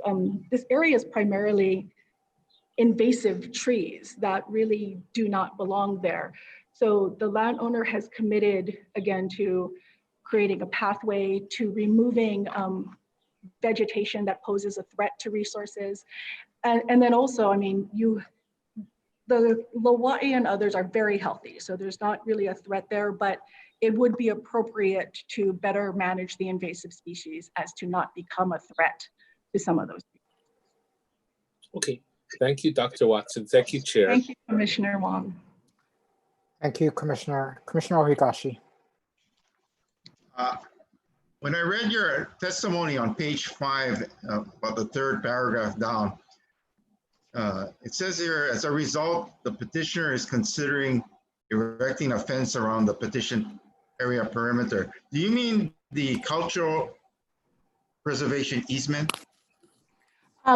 It would be the entire easement. I don't know that I think a fence is necessary everywhere. A lot of areas simply aren't accessible, but absolutely Lipolu Street, we know that is the primary area of trespassers coming through. And then perhaps near where Kokokahi Trail is, and if not a fence per se, then ample signage to notify people that the area is kapu. Okay, so, but it's not the whole petition area, it's the cultural preservation easement. Correct. Okay, I just wanted to clear that up. The next thing is that when you testified, you said we're here to we will be determining the access to the cultural preservation easement. Is that part of your recommendation that we determine whether to use an existing Lipoa Street or provide specifically in the DNO that access will be provided through the expanded area, cemetery area? That's exactly correct. And the reason I draw that out is because of Kapa'akai. In Kapa'akai, one of the issues that became of issue was the route that was used for access. What I think is very different here is in Kapa'akai, it was a historic trail that was being used by practitioners. So it was the trail and the access itself was a cultural resource. Whereas I noted here, it's more access of convenience. And I do not believe the access route itself has any cultural significance. And we've had no indicator from many of the practitioners that the route itself has any significance. But we do recognize that access to the cultural resource is a fundamental right of these practitioners. So I just draw it out because I want to make sure that the situation here is distinguished from the situation that was in Kapa'akai. Okay, but if you're asking the Land Use Commission to put in a condition in the DNO identifying the proper access site, shouldn't there be additional evidence to establish which site or to support the use of either site or to support the use? Because right now, I'm not sure what evidence is in the record to that can lead us to a conclusion to choose between the different access sites. So first, I'd like to say the landowner doesn't particularly have a preference. I think it is recognizing concerns of the neighbors and that surrounding community who I do not believe have enjoyed having trespassers regularly walk through their neighborhood. The access route that we show in green on Exhibit 60 is what we would recommend. And I will say on the record now that access would provide actually a shorter route to the cultural resources that are utilized. And really it is access to that western portion of the cultural preserve. Well, I'm sure that Mr. Matsubara is thinking in his head what he should be doing right now. But rather than that, the next question that I have is, assuming that it seems to me that if we adopt the petition and authorize the use, is that would we be creating more of a problem for trespass? I'm perhaps not understanding how would you be creating an additional process for? Let me put it this way. Right now, you're saying that the Lipoa Street access is the most difficult access into the cultural, the specific area you want to preserve for cultural purposes. What the development of this does is create an easier accessibility into the cultural site. The question that I have is, wouldn't the development of this particular area contribute to the potential of additional trespassers, additional desecration, additional use that shouldn't be going on in that area? No, sir, it would not. And let me explain why. First, because Lipoa is a public street. There is no real ability for the landowner to restrict access with the exception of erecting a gate or a fence of some sort. Whereas access through the cemetery area you would have to come onto the Hawaiian Memorial Park property, you would have to come into the expansion area, and then if need be, there would be some sort of additional restrictions, whether fencing or a gate of some sort, which could be erected if that's determined appropriate to ensure that access is controlled. So I believe that we have numerous means of restricting access, but I do believe the alternative route does not create any increase in trespass, nuisance, additional damage. I do believe the greater danger is to leave Lipoa Street open as it is now.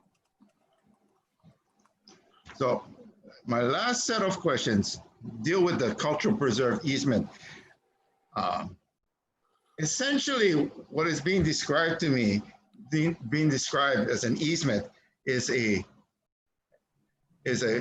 sort of like a gift or a transfer of property rights to a trust or et cetera. If we grant this petition and the land becomes urban, does the creation of an easement of such magnitude create a subdivision problem with the city? I'm just curious, because I'm familiar a little bit. A long time ago was with being with the Corporation Counsel's office here on Maui, and I recall discussions relating to intensive use of land may be subject to the subdivision ordinance. So I'm just curious if that is a problem. I don't have that level of expertise. I'm unclear as to what would trigger that, and I don't believe so, but I will let council or DPP answer that question. Well, I'm just curious about that. The second thing is that the cultural preserve easement, would it be your recommendation that it be a condition precedent to any substantial commencement of the project? I would not, I don't know that I should answer that question. Are you asking me personally or professionally if I think we should? I believe we should use conservation measures to the extent possible to protect land whenever we can. And I think this particular case, my hope is becomes a very strong model and encouragement for other projects going forward to take steps to appropriately protect natural and cultural resources. Well, you know, lawyers, they ask questions just to signal what they're thinking sometimes. I don't want to get myself in trouble, but. No further questions, Mr. Chair. Thank you, Commissioner Ohigashi. Commissioners. Commissioner Axon. Thank you, Mr. Chair. Good morning, Ms. Watson. I just have a couple of questions. It's kind of more a follow-up with Commissioner Ohigashi's question about the access. on your exhibit, you showed two access points. The one from coming from the community, the red line you have, and the other one is. I just want to kind of understand what kind of decision we have to make. Are you asking the Land Use Commission which access point we want, or can it be both of them open? Of course, it's ultimately up to you folks. And maybe I'll back up a bit. When we did the interviews, again, we very specifically look for the route practitioners take to access resources. We believe that in certain circumstances, the route itself can be significant, can be a cultural resource. What we did not want to do in simply saying we were going to close this was unintentionally create an adverse impact to the traditional and customary practices. So there is certainly an interpretation that if we changed the route by which they have been accessing this area, we could be creating an adverse impact. Our goal was to make sure that we did not adversely impact traditional and customary practices. So our recommendation would be for the LUC to find that we need to maintain access, but access can be provided through an alternative route, as opposed to the route that is currently taken. That is what we are asking for. So it cannot be both access? We certainly can be your recommendation? So we certainly can. I think if this proceeds, we would want to close Lipolu Street to the extent that we are stopping trespassers and hikers from coming through there. But if need be, we could create a gate of some sort where practitioners would still be allowed to access, but that would be exclusively for practitioner use. We are trying to stop the trespassers, basically. I understand now. My second question is regarding the cultural preserve. You kind of mentioned in your testimony that the owners are willing to support the operation of that cultural preserve. I just want to kind of get some idea on the extent of the owners' participation or support that you were saying, and also the extent of the civic organizations gonna take over the extent of their responsibilities. I just want to kind of get some clear understanding on, what is the owner's responsibility? Is it just that, maintaining the preserve, and the cultural, the civic organization is responsible for cultural programs? For example, That's a good way to put it. I will say that the owners have offered to help with the restoration and the removal of vegetation and the access and the hiking trails, simply because they have a very good relationship with the Civic Club and the community. This is not anything they have an obligation to do. They, for many years, as Rose talked about, have worked with this Civic Club and have supported them. And I think they simply want to continue to work with them and support them in their efforts. The details of what that looks like long-term, I think, are premature. It is, again, a three-party discussion with both the entity that will hold the conservation easement, the Civic Club, who, as you said, is likely to just run cultural programming and educational programming, cleanup days, things like that, whereas the landowner would still be responsible for overall basic maintenance of the land. They would still be the landowner. So this is in perpetuity? The owner's Correct. Well, the ownership is clearly not in perpetuity. They could still sell the land, but the conservation easement is in perpetuity. So if HMP makes the decision, say in 10 years, to sell the land to company X, that conservation easement would still be in place. So the conservation easement is, and it is recorded with the Bureau of Conveyances, so it runs with the land. even if the landowner changes. So that would be in perpetuity. Thank you for the clarification. Thank you, Mr. Chair. That's all. Thank you very much, Commissioner Axon. We have three commissioners who have questions for the witness, Commissioner Chang, followed by Commissioner Okuda, followed by Commissioner Wong.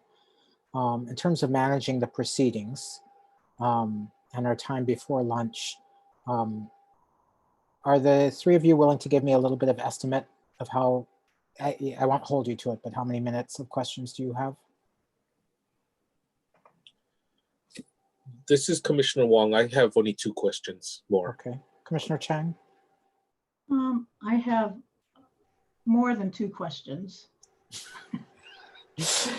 Not too much more, not too much more, not too much more. That means 4. Okay. Commissioner Okuda, you have a number of questions, I'm assuming, because quite a few of yours were earlier deferred. Yeah, this is Gary Okuda. Yes, I plan to go over the deferred questions. Okay. What I'm going to suggest, it's at 11:15 and we've been going for 55 minutes, is that we take a 10-minute break. We reconvene at 11:25. We then work our way through this witness and then take a lunch break. Is that acceptable, Mr. Matsubara? That is fine, Mr. Chairman. Okay, it's 11:15. We will reconvene at 11:25. We're on recess.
Okay.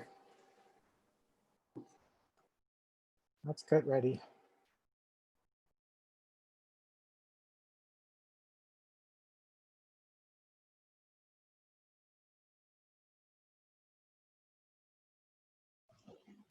Jonathan, these breaks are too long. I had to eat 3 Oreo thins. Now I want Oreos too. Come. I have it right here. My mountain apple is fruiting and I wanted to bring some to the meeting and share it with everybody, but Throw it at this. So, okay. AG Chow, you're with us? Yes, I am. Okay. Commissioner Cabral still has a couple seconds to come to the screen. So I will say before we start, Chair, that I enjoyed your first background very much. I had a good and was worried I was dead. So I enjoyed that. I was wondering if anybody understood the reference. I understood the reference and enjoyed it tremendously. So.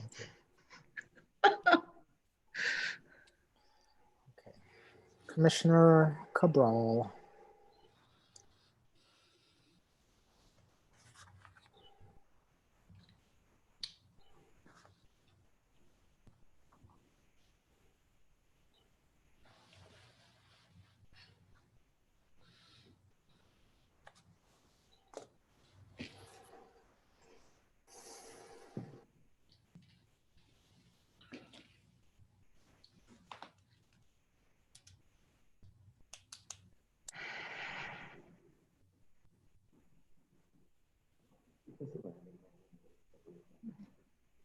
Oh, that's perfect. I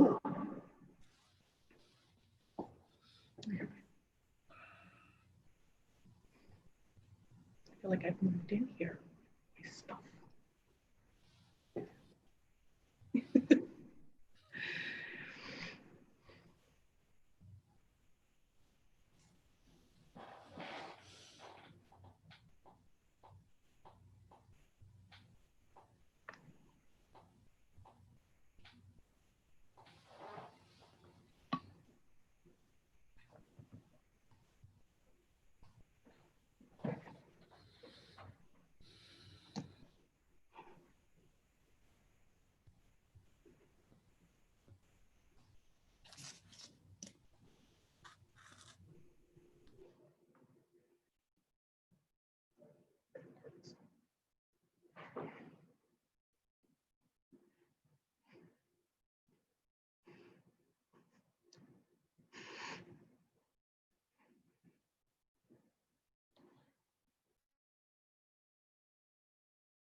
You could have had one more Oreo, Commissioner Ohigashi.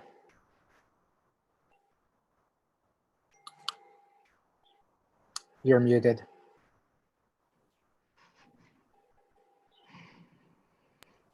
I think I will.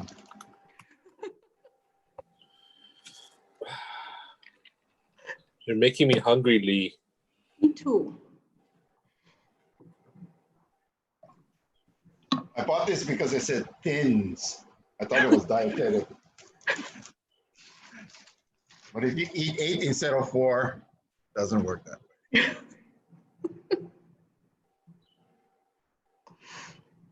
It's like diet spam.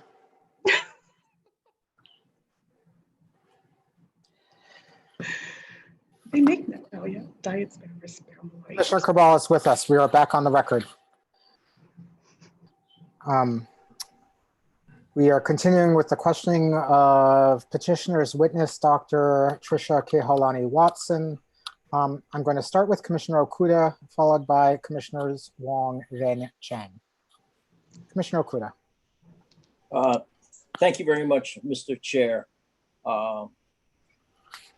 Dr. Watson, thank you very much for your testimony. Let me follow up with some of the questions, or follow up on some of the recent questions that you were asked.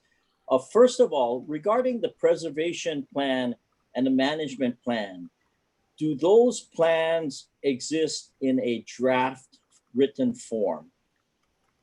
As I testified earlier, there is an early draft of the preservation plan. There is no draft to date on the management plan.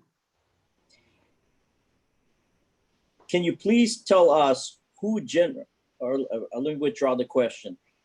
Did you share the draft of the preservation plan with the Kō'olaupoko Hawaiian Civic Club? I believe we did.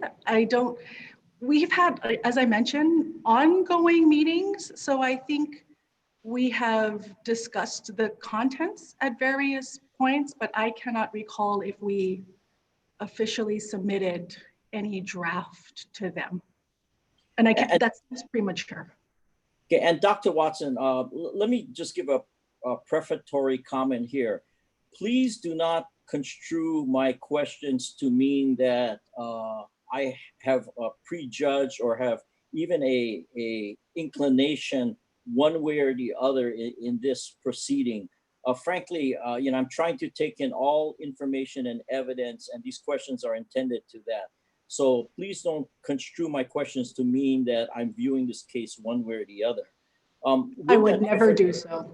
Okay, thank you very much. Is there anything in writing anywhere in the record where there's even a presentation of a preliminary draft of the preservation plan or the management plan?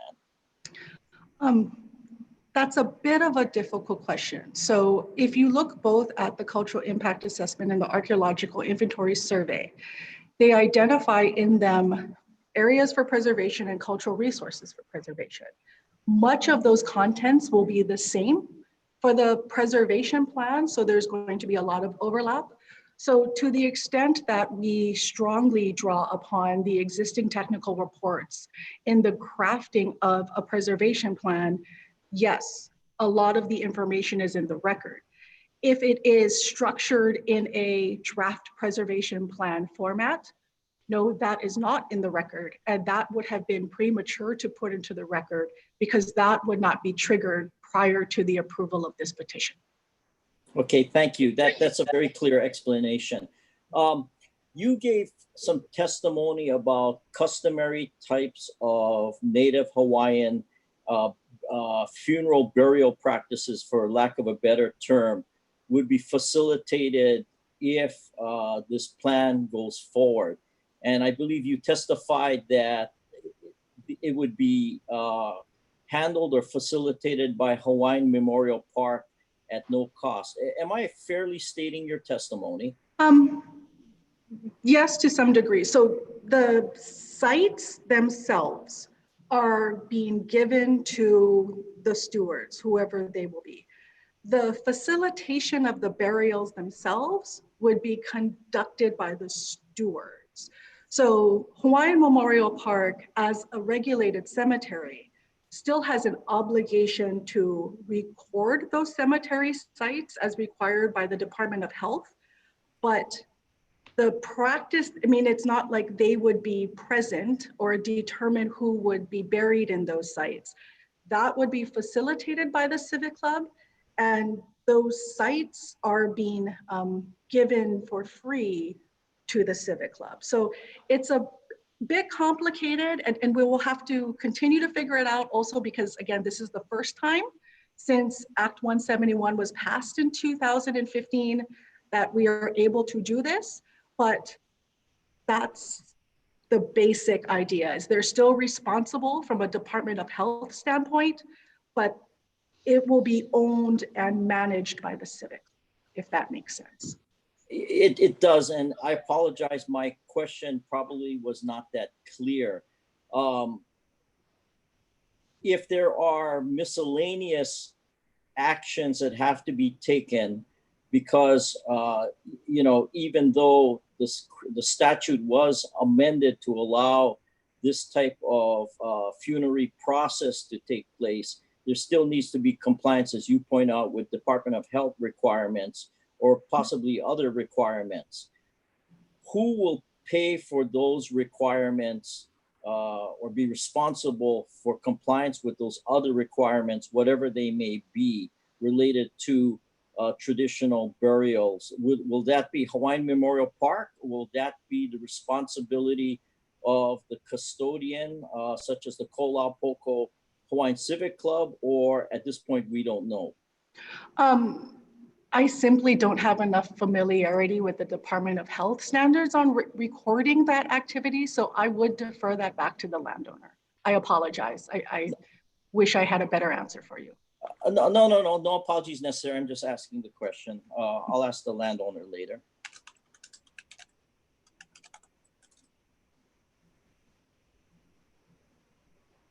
Now, before you prepared your report and before you have testified here, did you read the entire report prepared by GeoLabs with respect to the conditions on the site, including rockfall hazard?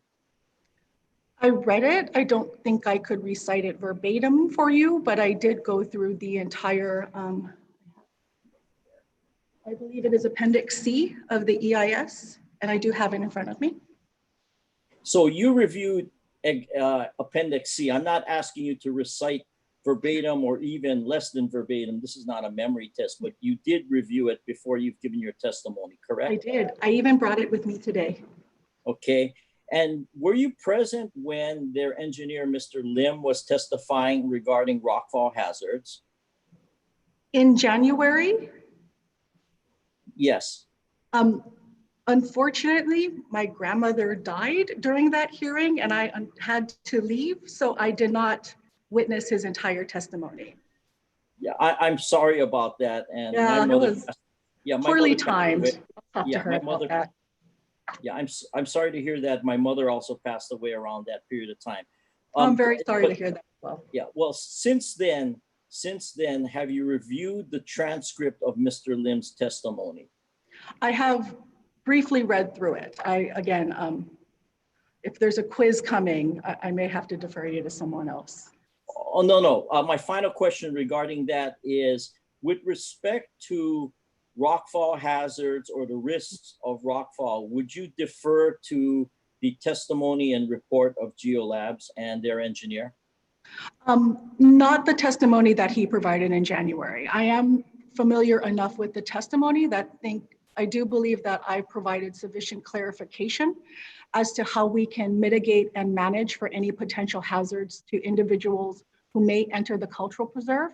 So I stand on the testimony I provided earlier today that I am 100% confident that we can provide mitigation measures for the cultural preserve that would sufficiently protect individuals in that area. Okay. Now you have a law degree, correct? I do. And at Richardson Law School, would it be fair to say, or would it be accurate that you took real property from Professor David Callies? I did. I also took land use from David Callies. So yes, oh, actually, you know, I didn't take property. I believe he was on sabbatical that year, but I have the pleasure of knowing David Callies well. Okay. And as part of your expertise that you have explained to us, you provided us your background, your legal background, and your expertise regarding certain areas of the law, such as environmental law, correct? Correct. Okay. Is it true or not true that under Hawaii law and more specifically the common law, and common law is basically the legal standards or principles that judges set out in cases, the common law. Under Hawaii common law, potential liability for hazards on the property are imposed on the occupier of the land, not just who might hold legal title, but basically the occupier or person who has control over the parcel of property. Yes, there can be liability for an operator of a parcel of land. Yeah, and not to get too technical here, but since we're dealing with expert testimony, that comes from the Pickard, right? Pickard versus City and County of Honolulu case, right? I will date myself and say that I have not been in law school for 20 years, so I am not as familiar with case law that I perhaps would be. But again, I don't dispute that there is liability, and I simply could not quote that particular case. I apologize. Oh, no problem. But we agree on the legal principle here. Now, yes. Was the Kolaupoko Hawaiian Civic Club told at any time there might be a potential for liability if it became the manager of the cultural preserve? I don't believe there was, they were told. There was a discussion with the entire Civic Club. I want to say January, we attended a meeting of the Civic Club, a general meeting where we discussed the project and this stewardship. The discussion of liability did come up. So they are aware of the potential for liability. I am, again, extremely confident that liability can be managed, whether through indemnification agreements, hold harmless agreements, waivers, appropriate insurance for the property.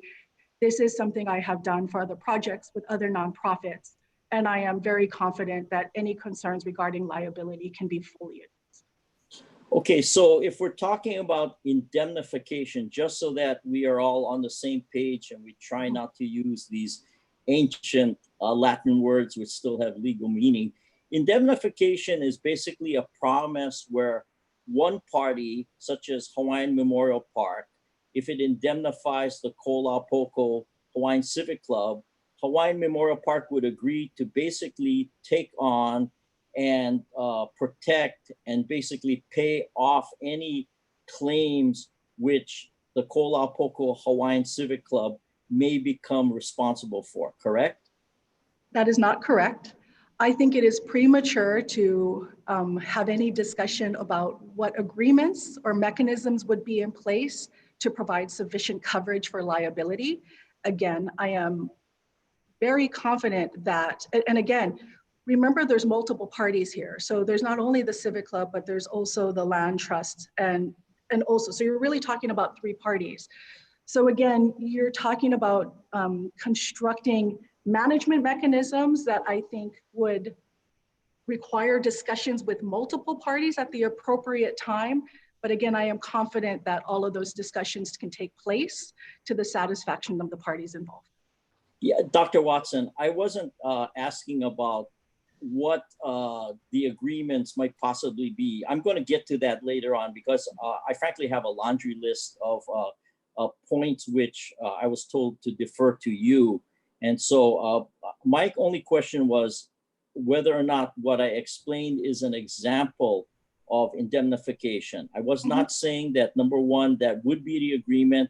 And I'm definitely not suggesting that that would be a condition that the Land Use Commission could or should impose. It's just to explain what indemnification is, which is simply if, for example, Hawaiian Memorial Park or Service Corporation International agrees to indemnify the Kolaupoko Hawaiian Civic Club, it would mean that if the Hawaiian Civic Club became responsible or liable for example, someone injured by a rock fall, the Hawaiian Memorial Park or SCI would indemnify and basically pay off or take care of that liability.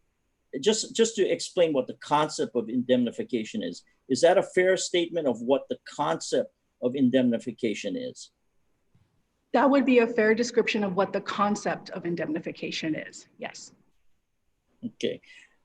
Now, at this meeting that you just described or testified to where the issue of liability came up, were there any other meetings or discussions you've had with anyone connected or representing the Kolaupoko Hawaiian Civic Club about the potential liability it may incur if it took over or agreed to manage the cultural preserve? No, because at the general meeting we had with the Civic Club, it was determined that those conversations would be premature and we would revisit the discussion if the petition was granted. Can you please tell me what you or anyone else acting on behalf of Hawaiian Memorial Park told the Kō'olaupoko Hawaiian Civic Club about their potential liability if it became the manager of the cultural preserve? I don't have a transcript of the discussion, but what I remember generally conveying when the question arose was that I would work with the Civic Club to ensure that their liability was mitigated and managed. And again, I have worked with numerous nonprofit organizations that steward land areas, and I have yet to have a situation where we have not been able to achieve that. Let me interject a moment. You know, all of these discussions so far relating to what would happen in discussions between parties that are subject to the conservation easement or management of the cultural preservation. And like the witness indicates, this is all premature because it would depend upon the petition is granted or not. So the parties have not sat down across the table from each other and discussed all the potential aspects of what the agreement may involve. So in this point of time, it's asking things that are purely conjectural since it's premature. So as it evolves, those things will be fleshed out and decided. But at this point in time, I think you have to accept the fact that it is premature, as the witness indicated, because the petitioner hasn't even been granted, which would create the cultural preserve, which could create the conservation easement and everything else. So these questions are, at this point, as indicated, premature. So if I may, as chair, thank you for your comments, Mr. Matsubara.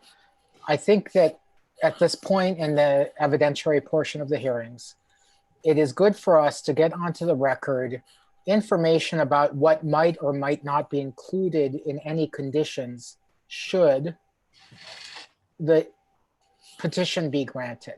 So I would encourage Commissioner Okuda to focus tightly on questions for the witness that are within her realm of expertise and capability of answering. And then we will also be recalling, if you recall, Mr. Morford, who can actually bind the petitioner to commitments. Yeah, Chair, thank you very much. And I will try to adhere to the chair's instruction. The reason why I'm asking these questions are that, for example, the resolution of the Ahamoku Council and also certain documents from the Kō'olaupoko Hawaiian Civic Club were submitted in support of the petition. And my question is intended to determine to what extent information or knowledge was given to these entities before they gave the, or before they submitted their documents in support. If the petitioner is going to withdraw these documents of support, then my questions are irrelevant. But I really only have one more question on this line, and then I have other things to move on to. If I just can ask the final question. Please proceed. Okay, thank you, Mr. Chair. Dr. Watson, do you believe that the Kō'olaupoko Hawaiian Civic Club should have been informed about the rockfall hazards as documented in the GeoLabs document or report and explained by Mr. Lim in his testimony before or in connection with these discussions that have led to their resolution in support of the project? So Mr. Okuda, that presumes that these individuals are not intimately familiar with this area. These are individuals that we interviewed at length, and some of them multiple times, who grew up in this area, who have been through this area. We have interviews with Auntie Alice Hewitt, who grew up very near the area and used to ride horses through the area. So I believe that they are fully aware of the conditions of the land. I believe they are fully informed as to the situation. And the Civic Club resolution that we submitted, they drafted themselves. So these are people who are intelligent and knowledgeable and very intimately aware of the conditions of this place. So do I think we needed to submit a specific technical report to them? No. Do I believe that they are fully aware of what is on this land? Yes. When you were speaking to the Kolapoko Hawaiian Civic Club, who did you believe you were speaking on behalf of? I was there representing Hawaiian Memorial Park. Were you there at all to advocate or protect the interests of the Kolapoko Hawaiian Civic Club? I believe that my history and experience of working with Hawaiian communities for literally decades and being Native Hawaiian myself, I always first and foremost protect the Native Hawaiian community. At every step along the way in this process, I have advocated for and strongly supported the will of the Civic Club. We are here because the Kupuna asked for this preserve. We are here because this is something they have long wanted. That is always first and foremost in my mind.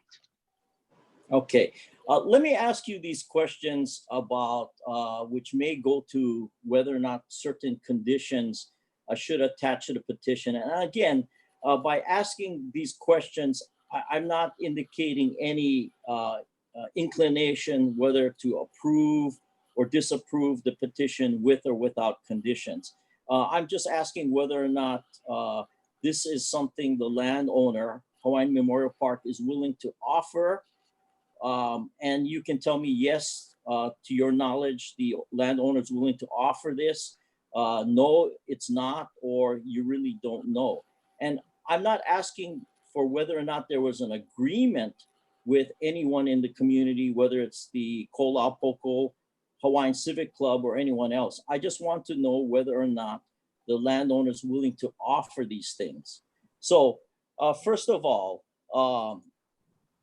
would the landowner be willing during the negotiations with the Kolapoko Hawaiian Civic Club, would the landowner be willing to pay for an attorney picked by the Civic Club in its sole discretion to advise and represent the Civic Club in its negotiation with the landowner? I You would have to, go ahead. questions in terms of its prematurity in regard to Hawaiian Memorial Park, Civic Club, and whoever has a conservation will have to sit down and discuss all aspects of that agreement. To ask those questions now is, as we said before, is extremely premature to say what one would do until one has fully discussed it as a courtesy to the other party to the agreement. So, you know, I think we're straying off again and getting into areas that have been asked and answered or are premature and inappropriate at this time. I actually don't see this question, while it is highly specific, I don't necessarily see this question as premature. But if the knowledge of the witness is that she doesn't know or cannot bind the landowner to it, she can simply answer it as, that hasn't been discussed yet and I cannot therefore answer. This has not been discussed yet and I therefore cannot answer. Okay, thank you.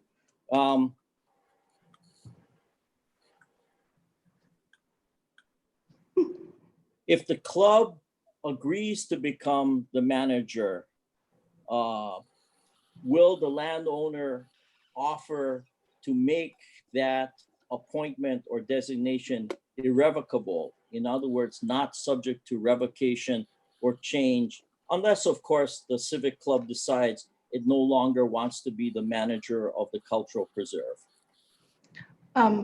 That has not been discussed yet, and I therefore cannot answer.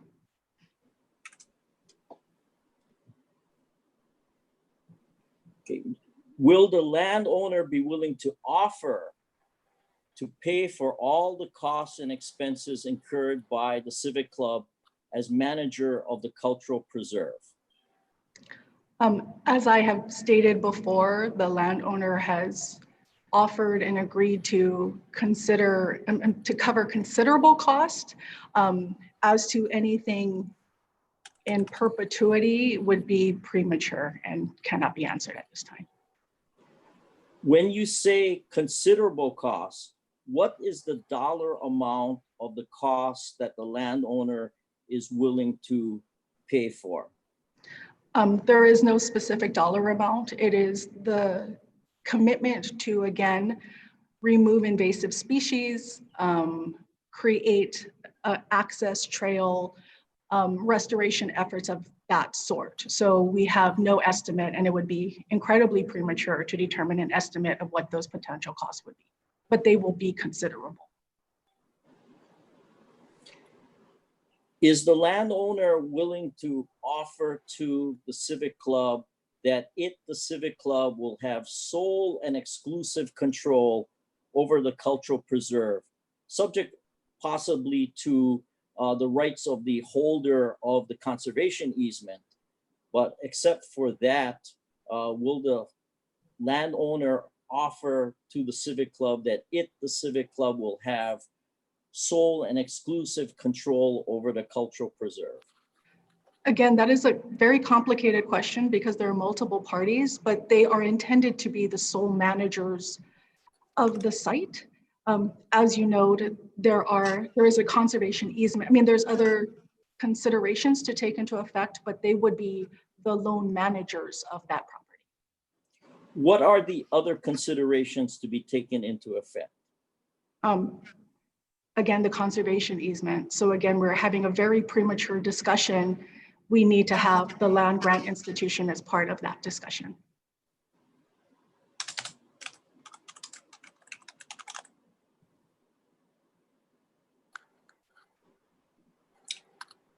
Will the landowner agree? Mr. Chair, can I say something? Commissioner Axon.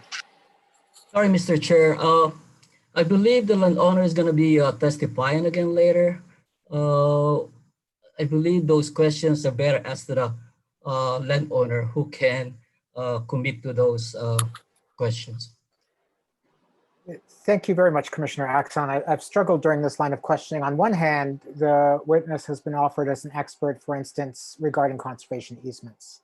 And we know the landowner himself is not necessarily an expert in conservation easements. So we need to establish some information on the record about the nature and scope of the easement and the potential conditions and other agreements around the easement or around these other agreements as they relate to cultural aspects. But again, I guess some of these questions are, as you're suggesting, Commissioner Axon, going to what can bind the landowner. So I want to not restrict discussion unduly, but I want to be efficient with our use of time.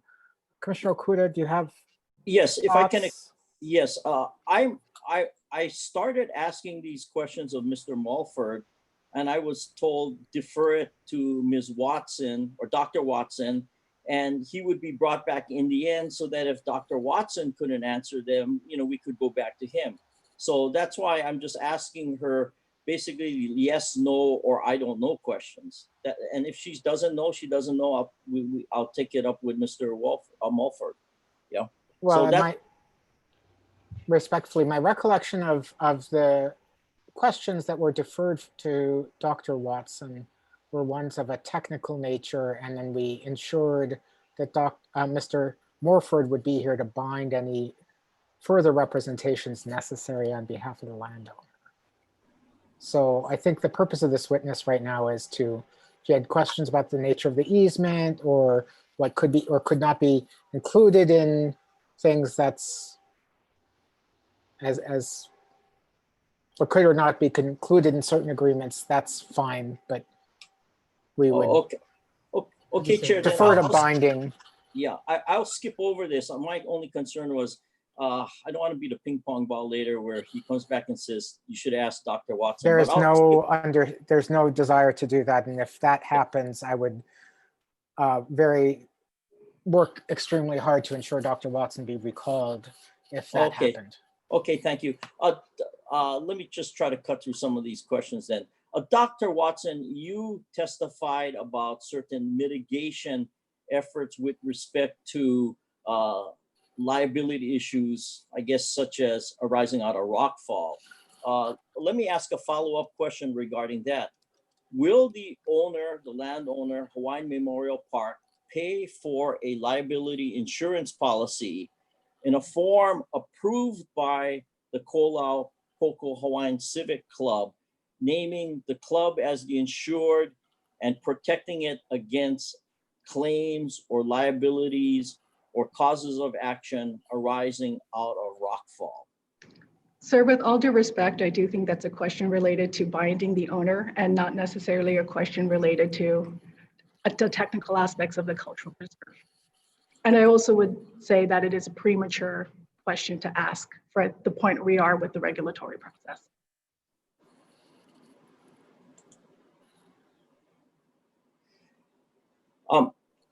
With respect to enforcement of promises regarding the cultural preserve, would the landowner be willing to give standing to recognize cultural practitioners to bring actions or lawsuits in court to enforce promises or representations made by the landowner in the course of this land use commission proceeding with respect to promises it makes regarding the cultural preserve? I'm not sure if I have enough expertise regarding standing to answer that question. So I actually would defer to counsel on the issue of when it is appropriate to grant standing. If I may, Commissioner Okuda, to a certain degree, and just correct me if I'm wrong and say that I'm not helpful here, but it seems that quite a few of your questions in this regard have to do with the testimony we have on the record from the Civic Club and what they might seek out of this agreement. These questions might be better posed to an actual representative of the Civic Club rather than the owner, but I was wondering whether or not Mr. Matsubara was planning to possibly call a representative of the Civic Club as a witness to answer these kinds of questions. Had no plans to call a member of the Civic Club because in their estimation, that would be premature in terms of getting involved in that discussion at this point, seeing as the petition hasn't even been granted and there's no designation of the cultural preserve. But once all those things are done, the parties will discuss with each other what the benefits and liabilities are and how to proceed further to each other's satisfaction. So I think it would be premature for me to call anybody from there now in that regard. Chair, I was just asking about what the landowner was willing to offer, but I'll tell you what, I will defer these questions to the representative of the landowner. And so based on that, I have no further questions of this witness. Thank you, Commissioner Okuda. And thank you for, as we figure out our way through this proceeding. Commissioner Chang. Actually, excuse me, Commissioner Wong, followed by Commissioner Chang. Thank you, Chair. Thank you again, Dr. Watson. I'm gonna say something like, I just remembered some couple other questions, like how Commissioner Chang does, but I forgot her statement. Anyway, there's a couple things. One thing is, I used to work at the Nature Conservancy, and when the Nature Conservancy received conservation easement, I guess the land trust, the easement, Nature Conservancy is accredited by a alliance, Land Trust Alliance. So when we give the easement, I'm saying we, as in the petitioner, will the person who receives the easement be accredited also? Yes. Okay, that's all I wanted to know, just because I just don't want any Tom, Dick, and Harry to take over the easement and they get all screwed up. Exactly. And I'm glad, as you well know, it is incredibly complicated, but as you very aptly note, the easement does need to be held by a qualified entity, which is why we have multiple parties playing multiple roles going forward. But you are absolutely correct, and it will go to a qualified institution. Thank you for that. Then the other question, I guess I'm gonna just state it for the record, but you don't need to answer it, because this is just to state that, you know, as when I used to work at the Nature Conservancy, it took a lot of money, and even to just build fences around, you know, an area. And I just gonna put it on the record. You don't need to say anything, but I want to make sure that when we build these fences or anything else to take care of the land, that either the petitioner or someone has enough money or even an endowment to continue, keep that fencing up and protect that land. So that's all I'm saying. No, and I do have an answer for you. So the landowner has agreed to endow the easement. So the easement first, I mean, since you're familiar with them, is being donated to a land trust. So they're not being compensated in any way for it. And second, they have agreed to provide an endowment to the institution for the perpetual care of the easement. Oh, that's great. That's all I'm asking. Thank you. Thank you. Commissioner Chang, followed by Commissioner Okuda. Oh, thank you so very much. Thank you, Ms. Watson, for being here today. I just have a couple of questions that I want to clarify, and I'm hoping I'm not going to go too far over. But first, I just wanted to clarify with respect to the 100 burial spaces that will be in the cultural preserve. Was it your testimony that that would be managed by the cultural preserve manager, but that Hawaiian Memorial Park would ensure compliance with the regulatory requirements by Department of Health? Yes, so they would have ownership of it and thereby determine who was allowed to use those spaces, and certainly management from a cultural perspective as to protocols and process. But HMP still is legally obligated for the compliance. So yeah, I might not be explaining it effectively. I apologize. Okay, no, that's okay. I just wanted to make sure it was clear in my mind, the distinctive role between the cultural preserve manager and Hawaiian Memorial Park. And I totally appreciate and understand the issues regarding it some of these questions may be premature, but I think that you can appreciate the position that the Land Use Commission is in. We essentially we get to do it right the first time. So if we choose to grant the petition, there will be certain kinds of conditions. So either we can, we can discuss now what those conditions would be, or because I do disagree with your analysis of Kapa'akai. I think you said that step one, that you did in your CIA and the archaeological report identified the valued resources. And I believe you did that. I also believe step two says that there is, you have to then identify the potential effect of the project on those valuable resources. And I will say that your CIA was very exhaustive. You had a lot of interviews from people who directly have connections, and they provided you testimony. And I think your third comment, on the third step, you said LUC doesn't even have to go any farther than that because there's going to be no adverse effect. I read Kapa'akai to say that one, we cannot delegate that responsibility. We have to make an independent assessment. So the fact that a lot of these valued resources are going to be in the cultural preserve, that fact in and of itself, with no conditions, I don't think LUC has fulfilled its obligations. We cannot just delegate to Hawaiian Memorial Park or the cultural manager to say, okay, you guys can decide how you're going to address traditional customary practices without LUC placing any kind of conditions. So it's a difference of opinion on interpretation of kapa'akai. I don't think we do, if I may stop you. I 100% agree that LUC cannot delegate that authority. I think kapa'akai is incredibly clear as to that point. I think what I was trying to convey, and perhaps didn't communicate it clearly, is their role insofar as mitigation action.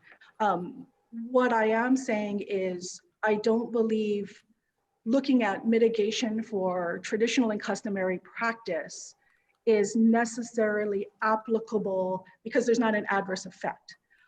I believe the adverse effect is to the historic sites, which falls under the jurisdiction of the State Historic Preservation Division. But I, again, 100% agree with you that there needs to be findings and decisions on the LUC independently, so the technical reports just support your own independent assessment of the kapa'akai framework, and then any conditions that would be appropriate under that. So I apologize if I came off unclear, but I don't disagree with what you're saying at all right now. I think we both get to the same place. So our interpretation and analysis. So with that agreement and the fact that you have been qualified as an expert on numerous expertise, I'm going to ask you a series of questions in regard to potential land use commission conditions. Okay. So the first one I want to talk about is access. So currently, you know, as the testimony and the reports have identified, there is, because Lipalu Street is right there, that people have been accessing that area, including people who may exercise traditional customary practices because it's the most convenient to the resources. And the recommendation is not to have that access continue on, but to perhaps have it at another location within Hawaiian Memorial Park.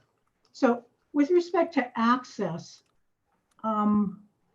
based upon your expert opinion, is it reasonable for Land Use Commission to include as a condition that access shall be provided to the cultural preserve, subject to consultation with the cultural practitioners and the cultural preserve manager, but access shall be provided? Absolutely. Okay. So so we can put that as a condition. Absolutely. We don't have to decide where that access is going to be, but just that access shall be provided. Absolutely. And I believe that is frankly a necessity to be able to protect traditional and customary practices here. Good. So we have an agreement on that. So one, Hawaiian Memorial Park, only because I am familiar with that area, it closes its gates. It has operating hours. Now, if cultural practitioners want to access the site at times other than when Hawaiian Memorial Park is open, would you agree, based upon your expert opinion, that Land Use Commission could include as a condition of the land use approval that not only access shall be required, but that access beyond the operations of Hawaiian Memorial Park shall be provided to cultural practitioners for to access the cultural preserve? Yes, that should be included and that would be appropriate. Excellent.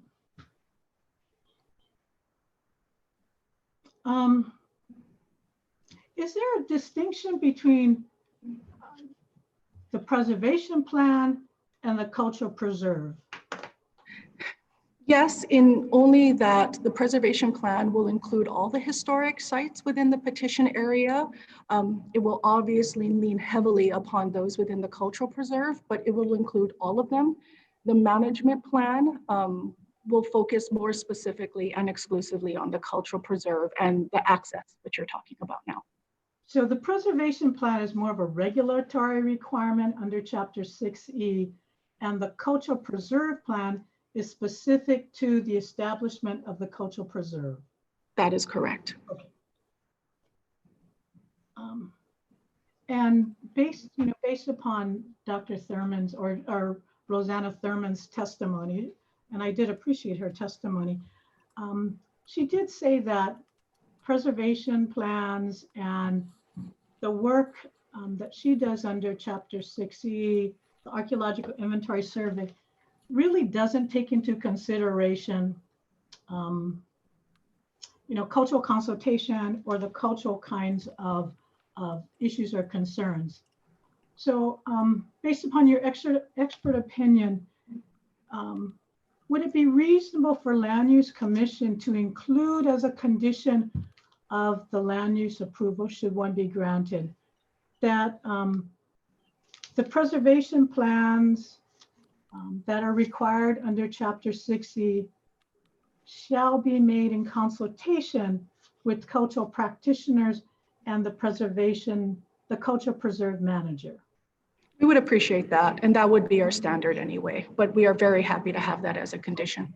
Because it didn't sound like that was Rosanna Thurman's standard. It sounded like it was, it's mostly, that would be separate from the cultural preserve, but great. So you have no objections if we— None at all. Condition. Okay, excellent.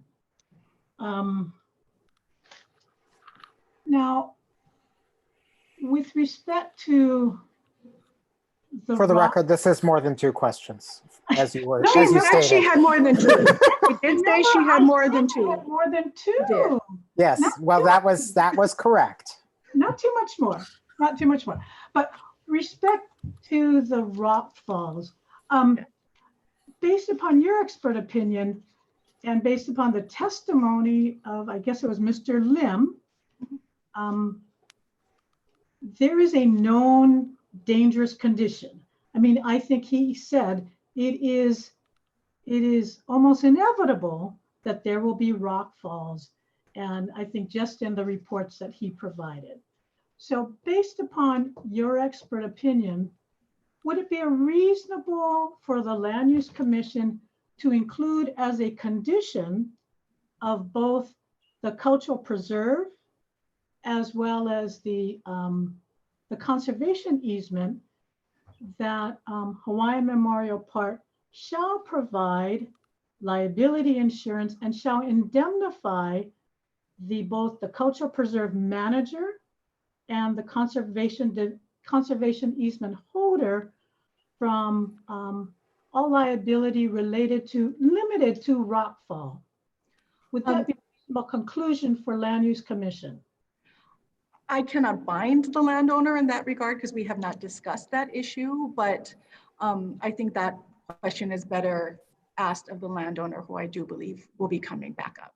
But you've been qualified as a legal expert. So because I don't think he's a lawyer, so within your legal expertise, there's a known hazardous condition. We have on the record testimony from Hawaiian Memorial Park's expert that the rockfall conditions and the proposed construction will inevitably cause rockfalls. And one of the hazardous places was by the cultural preserve. So in your expert legal opinion, because you've been qualified, is that a reasonable condition by the Land Use Commission to require that the landowner provide liability insurance and indemnify and defend both the cultural preserve manager as well as the conservation easement holder from liability related to rockfalls? Not anything else, but just rockfalls. Mr. Cheng, let me just interject. In terms of the characterization of the hazard, my recollection of the testimony is different, but we have Mr. Lim available, and he was planning on testifying today further on that issue. But, you know, in regard to how real of a hazard it is, can be clarified further when he takes the stand.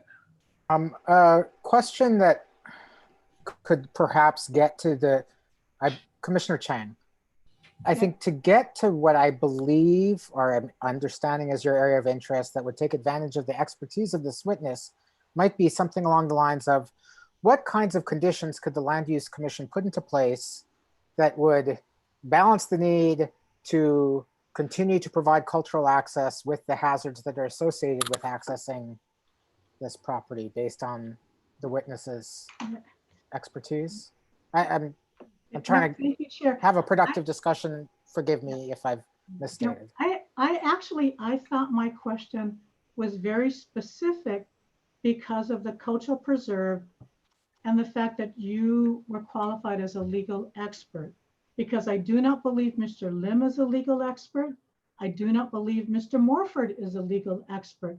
So the question is related specifically to the cultural preserve area where it was his testimony and the materials that he provided.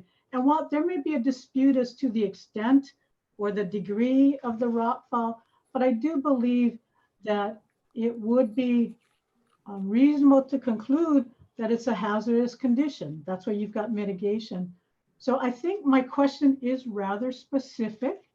It is based upon your expert opinion, legal expert opinion, and the fact that you know the cultural preserve better than anybody else, that would it be a reasonable condition for the Land Use Commission to include as a condition that the landowner shall provide liability insurance and indemnify and defend the cultural preserve manager as well as the conservation easement holder from liability related to rockfall? So yes and no. Yes, as to liability insurance, that would appropriately cover the other parties. I would not necessarily say indemnification across the board though. So again, I think they absolutely could cover, and it would be appropriate to require as a condition liability insurance that not only covers the activities, but the club in its entirety. So they would be a named insured party. Same with the conservation easement holder, whoever that is. I don't know that I would utilize indemnification. I would probably say each party was individually liable for any negligent actions, but I would absolutely say that they would have appropriate insurance and possibly even support the club obtaining their own insurance, just so you had multiple policies in place to protect. That would be my recommendation to the club. I appreciate that. That wasn't that hard. So thank you. It was not. Thank you so much for your testimony. I think that may be the last of. And I will add, that is something we commonly use, asking multiple parties to have appropriate insurance to a certain limit and very specific insurance that covers it appropriately, and then name all the parties. So that's not an uncommon mechanism to use that sufficiently protects everyone. Okay, I'm sorry, I just have a couple of more. Small manini kai. I enjoy your questions, Oh, Dawn. you're so a couple thoughtful. means two. So. Okay. She said 2+. Yeah, this isn't related to Rosanna Thurman's testimony about the newly found historic sites within the cemetery expansion that will not be preserved. They will either be subject to data recovery before they are destroyed, or there will be no further work. But 9 sites have been identified for data recovery. So, and I had asked her, and so I'm going to ask you this question. Would it be reasonable mitigation that before those features are destroyed after data recovery, that any of the rocks that were part of the historic features be relocated to the cultural preserve, subject to appropriateness, subject to consultation with the cultural preserve manager, or if we don't have a preservation plan, the Ko'olaupoka Hawaiian Civic Club, as to the appropriateness of relocating those stones to the cultural preserve, because it's hard enough to find rocks. But it is hard enough to find rocks, yes. I totally agree, and we would be fine with that condition. And again, I think specifying that it does not create any adverse effect on other historic sites, but in concert with a preservation plan that speaks to restoration or reuse. But I agree, it's hard to find rocks, so we would absolutely want to keep the rocks in the area. So that's fine. Okay.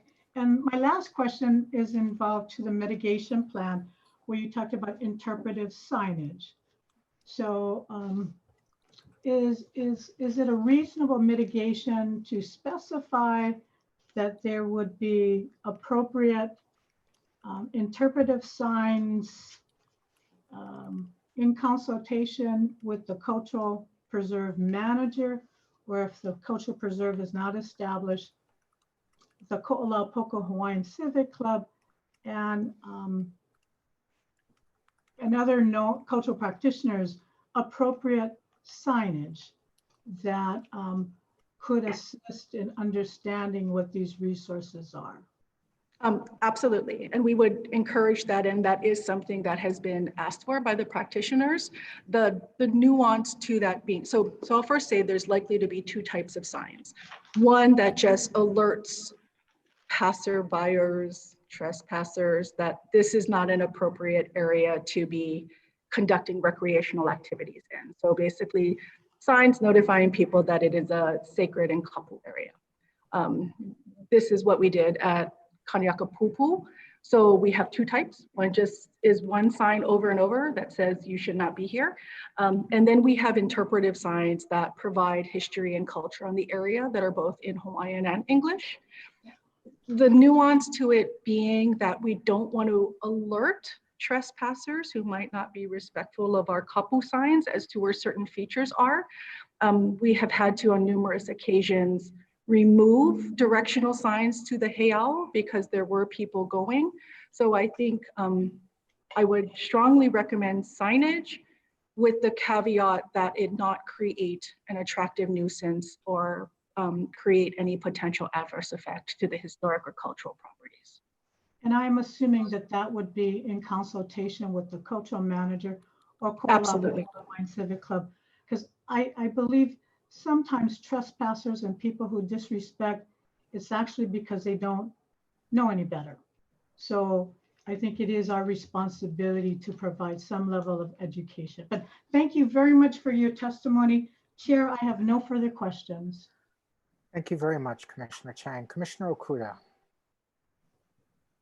Thank you very much, Mr. Chair.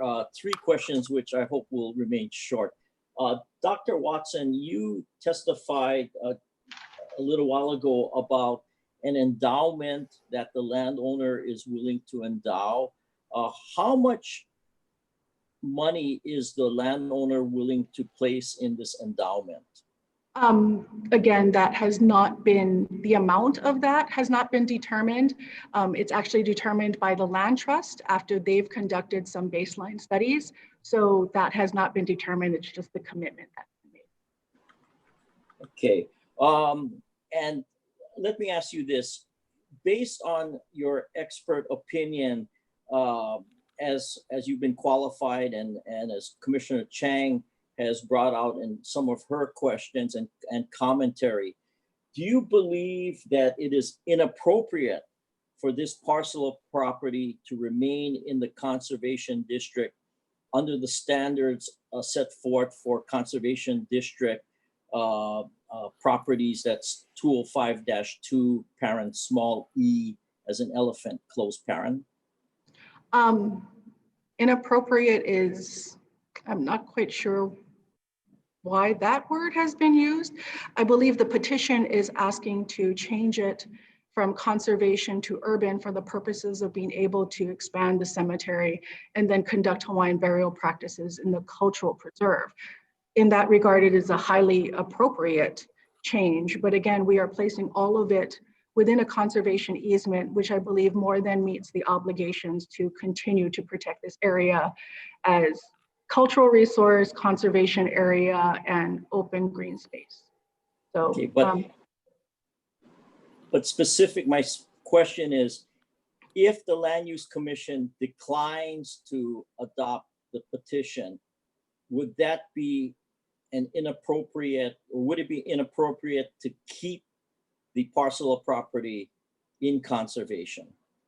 If it declines the petition, I believe there would be adverse effect to the cultural resources in the cultural preserve and continued ongoing damage. So if it declines it, I think there would be adverse effect, and that's my answer to that. And my final question, and this is based on what your last response is, and also based on your expertise, you know, in environmental law and the laws in the state of Hawaii.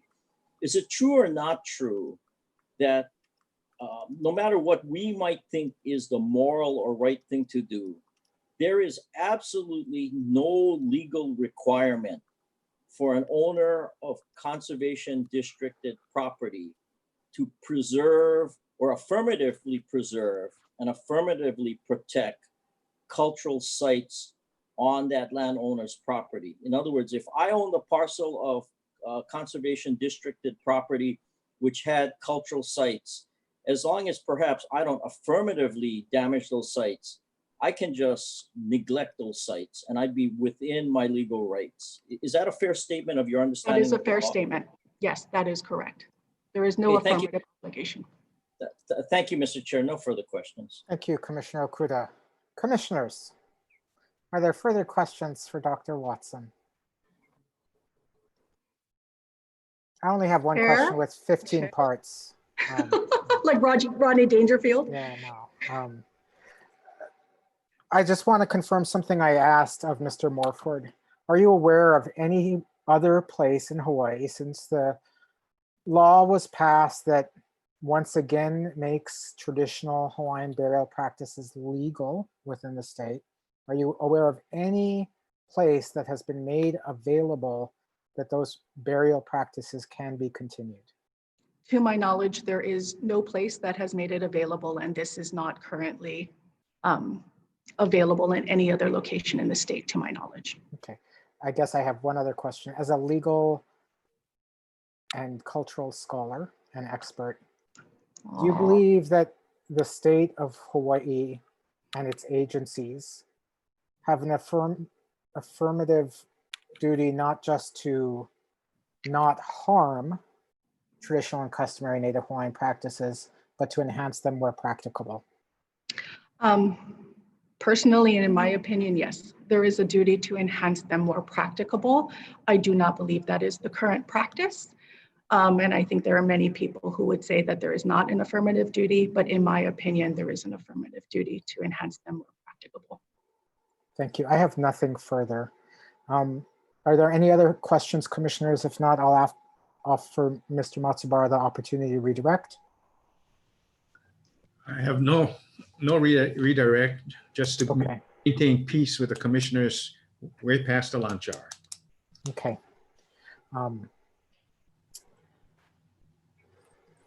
I love our inquisitive and commission that takes their duties very, very seriously. So the fact that some people have had to wait for lunch, I don't feel too bad about.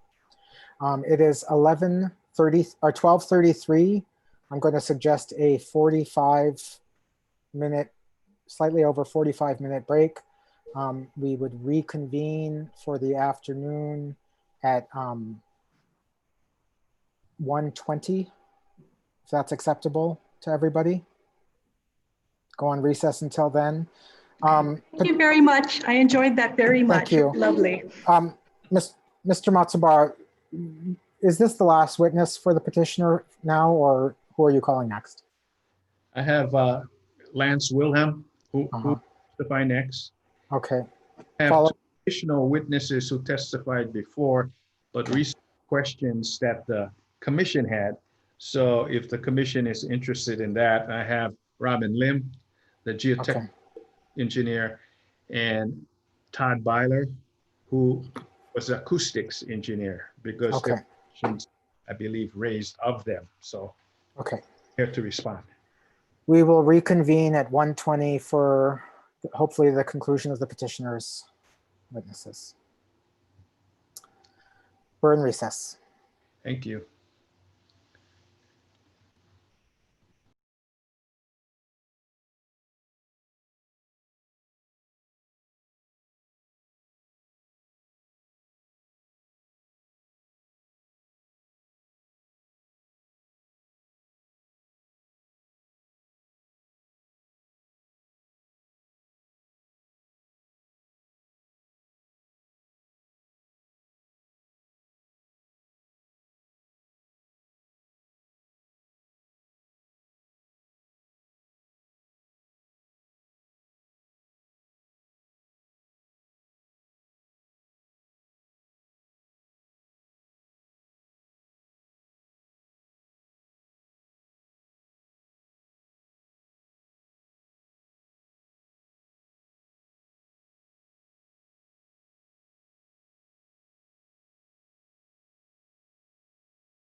Greetings.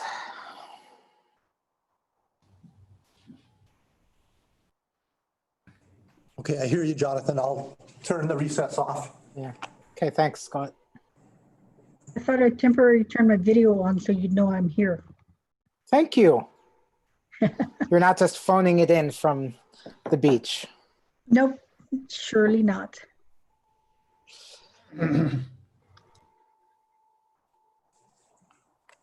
Okay.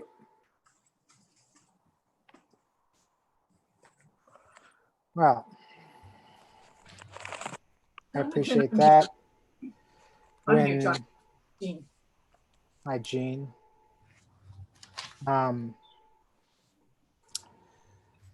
Thank you for that. We need Commissioner Cabral and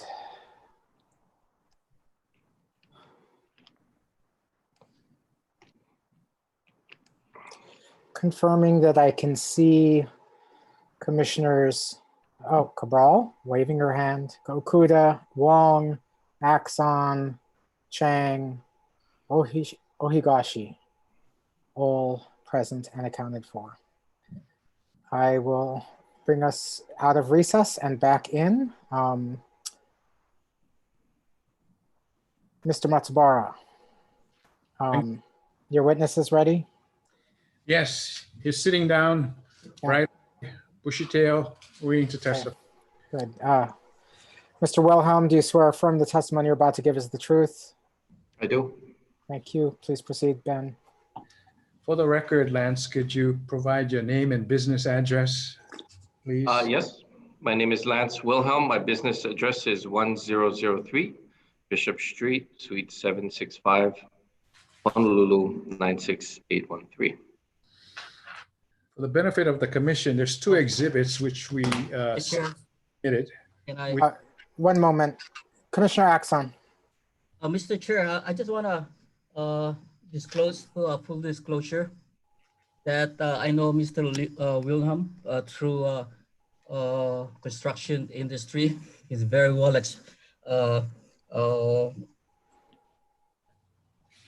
connected with the construction industry. I just want to make sure that I'm ready to participate on this one and render a fair decision. Thank you for that disclosure about your continued fairness despite your relationship with Mr. Wilhelm. Commissioner Wong? Chair, I also know Mr. Wilhelm from the construction industry. I didn't receive any lunch or anything from him recently or even past. still waiting for that lunch, but I'll wait till after we make a decision on the issue and it can be fair and impartial in this. Okay, thank you for those disclosures. Just as a practice, we generally don't do disclosures about witnesses, but we do about any fiduciary relationships we have with any of the parties to the proceeding. But that said, thank you very much. Please continue, Mr. Matsubara. Thank you, Chair. I'll be referring to two exhibits today while Mr. Wilhelm testifies. Exhibit 63 is his resume and background. And Exhibit 64 is his written testimony. Mr. Wilhelm, can you give us a summary of your background in regard to, give us a resume of your background. Sure. I have approximately 30 years, a little over 30 years of experience in the construction industry and real estate development. I spent the first 25 years of my career with the Kiewit companies and essentially held virtually every line responsibility in the company from entry-level clerk to senior vice president of Hawaii operations. Of those 25 years, I spent 16 of those years in the heavy civil group, which does all of the infrastructure and civil operations. Subsequent to working for Kiewit, I worked for a real estate development firm called Irongate, where we built the Ritz-Carlton residences in Waikiki, among other real estate transactions that I undertook on their behalf. And a few years ago, I formed and founded the Wilhelm Group, which is a construction management and real estate development consulting business. Thank you. Could you summarize your written testimony, please? Sure. I was asked to consider previous testimony provided with respect to this project, specifically related to how export material, excess soil materials would be handled. And apparently there was what appears on the surface to be a discrepancy in the way that those spoil materials were to be handled. In the EIS work, it was described that the materials will be hauled to PVT, which is a construction landfill on the west side of Oahu. And in subsequent testimony, it was described that the materials would be spoiled, or we refer to it as spoiled in our vernacular in the industry, or hauled off and banked on other projects. And it's been my experience that the process is not inconsistent. It's just when along the development process do you ask the question. So in early stage development, the formation of an EIS or development of an EIS where the design is not yet complete, it is very common for and responsible to say at that time that excess soiled materials will be hauled to a location like PVT, which is a certified construction landfill. As the project develops and as design becomes more complete, and as you move closer to actually bidding and building the project, that's when market forces come to bear and opportunities to embank that material on other projects become available to you. And so that's a very normal and rational and responsible way to address spoiled materials over the course of a development process. In regard to the natural progression of a development, details such as the final disposition of the fill would arise after more information was provided to the contractor? Yes, typically the disposition of spoil material is determined primarily through the bidding process. So heavy civil contractors who are invited to provide proposals will take a look at the projects that they currently have under contract. Those projects may require import of material, and they'll take that into consideration in the development of their price. They'll also take a look at near-term future projects that they know of that may require import material, they take that into consideration in their price. And the market in Hawaii for heavy civil contracting is not too large. So there's really a handful of contractors and a handful of trucking companies that move the majority of the mass grading work, that do the majority of the mass grading work. So those firms tend to know what projects are happening in and around that time frame. The most efficient movement of that material is really determined by the private sector and disclosed through this bidding process. You referenced to it. There's significant incentives to avoid disposing of fill at a landfill.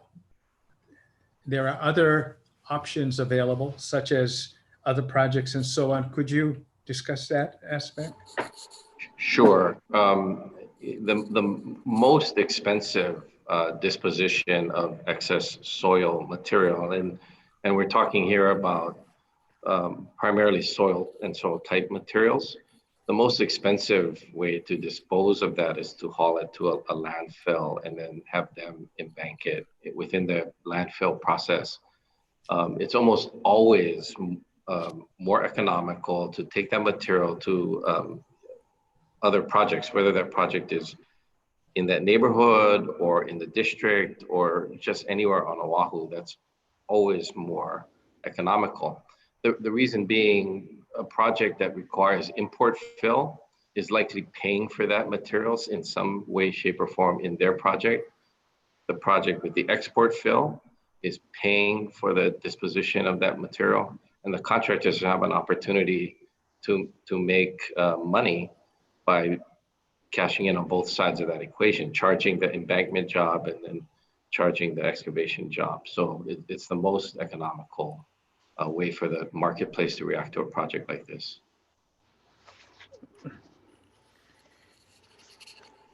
At the conclusion of your written testimony, you listed 4 things that you hope you could make clear through your testimony.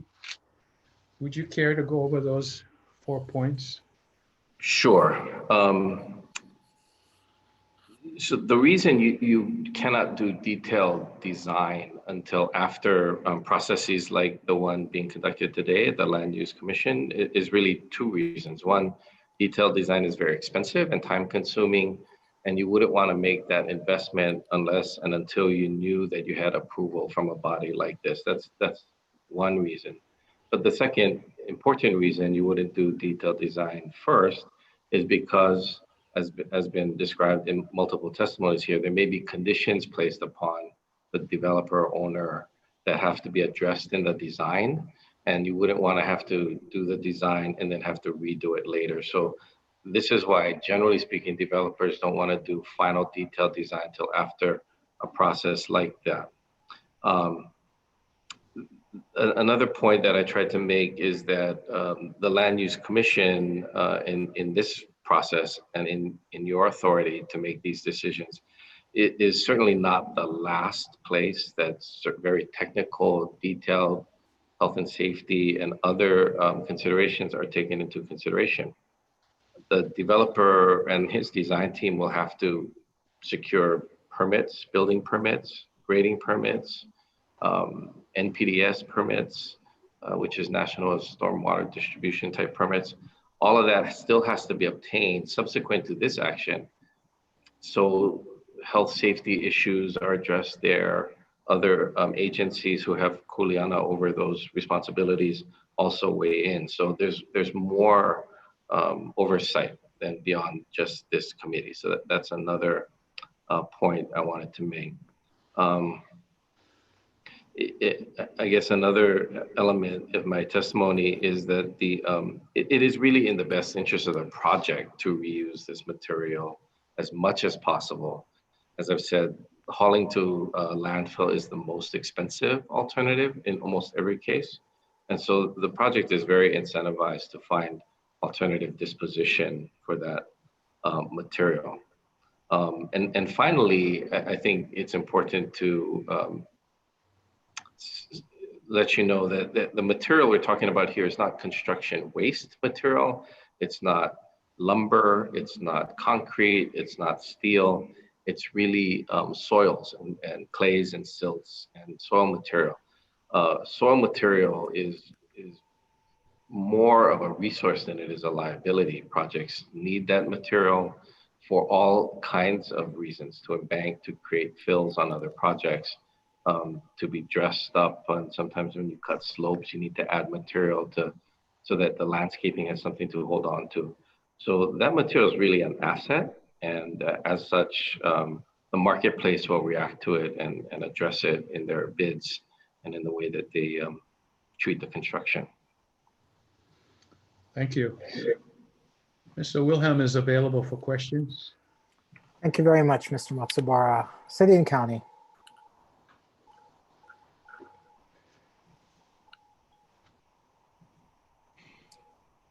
City and County, are you muted? I'm sorry, city has no questions for this witness. Okay. Office of Planning, Ms. Apuna. No questions, thank you. Intervener, Julio Picoiloa. Thank you. Mr. Wilhelm, I just have a couple of questions. First one is, you had testified that there's steps required before construction can begin, and that post LUC approval, assuming it's granted, that it would require conducting detailed design and grading plans and getting other permits, like you mentioned the NPDS, I think I got the acronym correct. And also having it reviewed, a review process by the city for the grading permits. In your estimation, how long do you think that process would take before development can begin?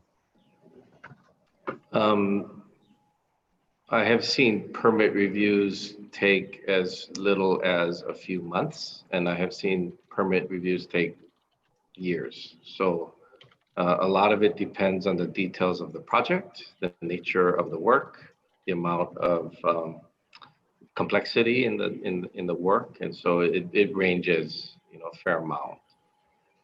Do you have an idea of how long this one would take? Typically, the permitting process is done before contractors and construction people like myself get involved. So our design engineer is likely a better person to answer that question. Thank you.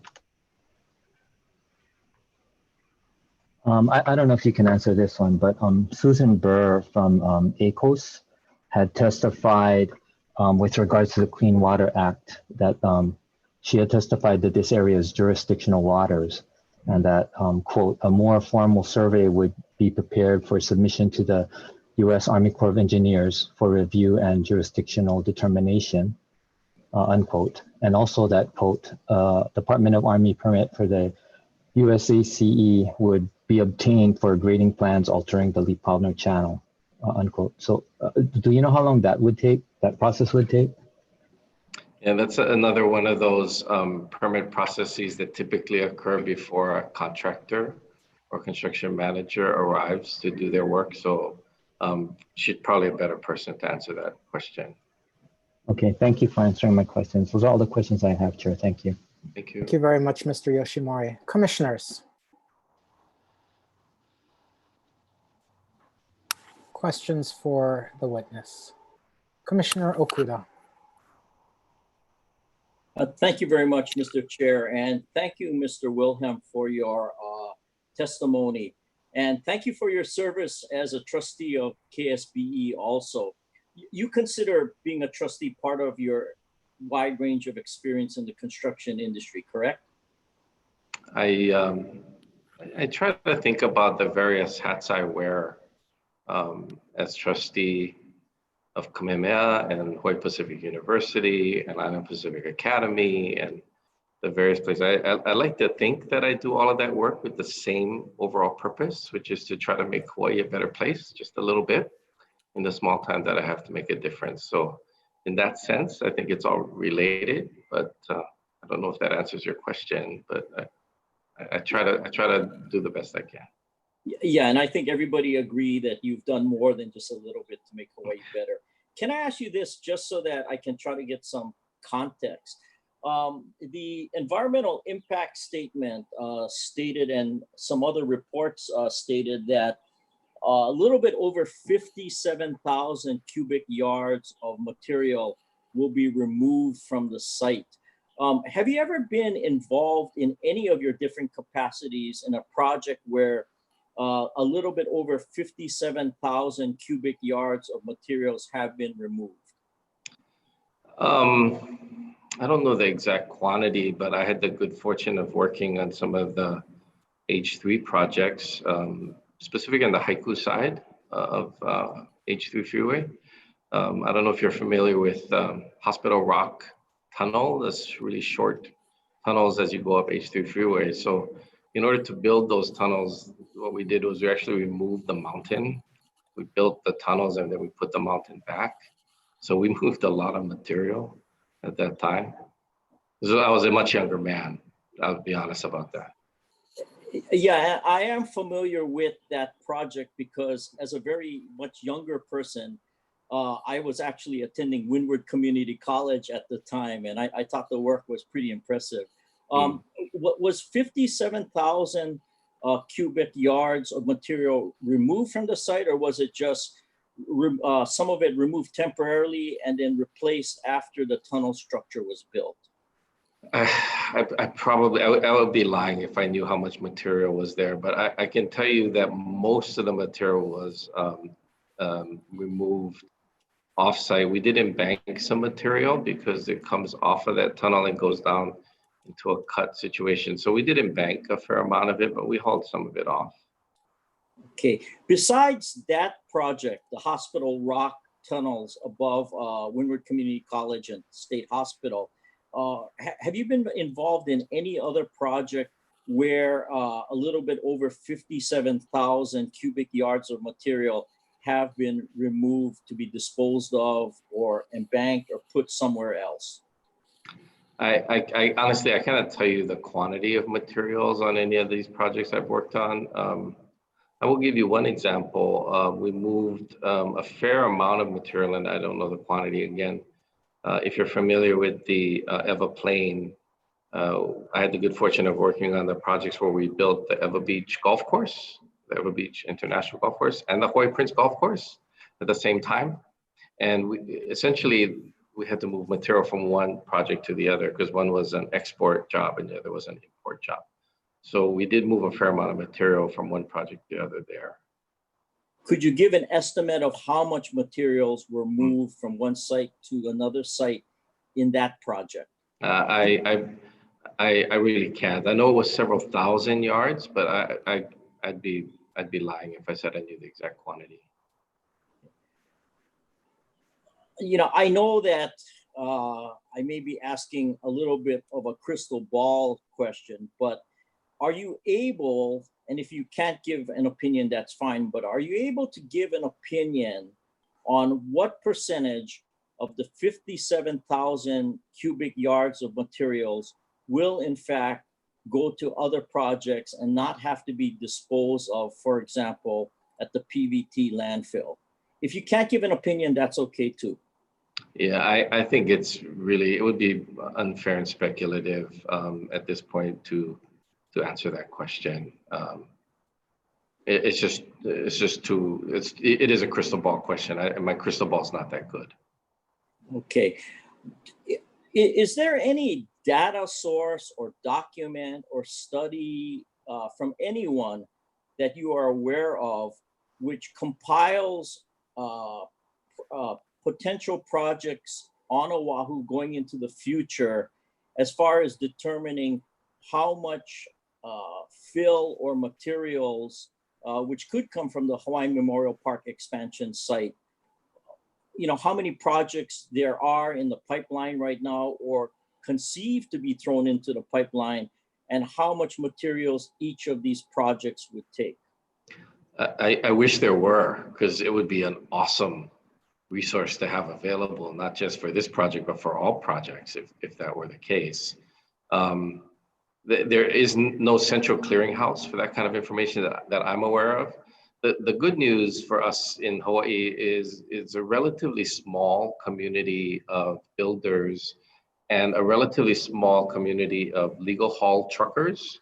And so the material that moves from one project to the other has to be put into a legal haul truck. There aren't 15 companies that do that. There's maybe 5 or 6. And because they're in the business of moving material around Oahu, they tend to know all the projects in advance because it's their business to know that. And so they become sort of the de facto clearinghouse of information for contractors and owners and others. And they know well what projects are coming, when they're coming, timing, because it's their business to know that. Because some of these issues or things are in the future and none of us have a crystal ball, are you able to give us an opinion based on your experience and education that in fact the PVT landfill will take no materials from the Hawaiian Memorial Park expansion project? I think that's asking essentially the same question again. I can't really predict that. I can tell you that by and large, the contractors who will bid on this project will try to find the lowest cost alternative. This is what contractors do.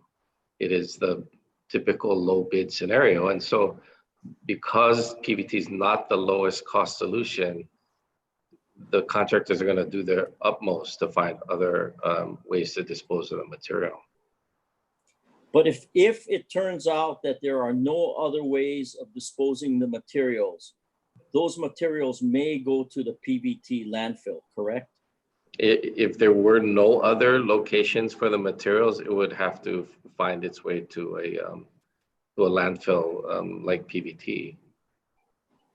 Besides the PVT landfill, what other landfill on the island of Oahu could accept materials that are excavated and removed from the Hawaiian Memorial Park expansion site?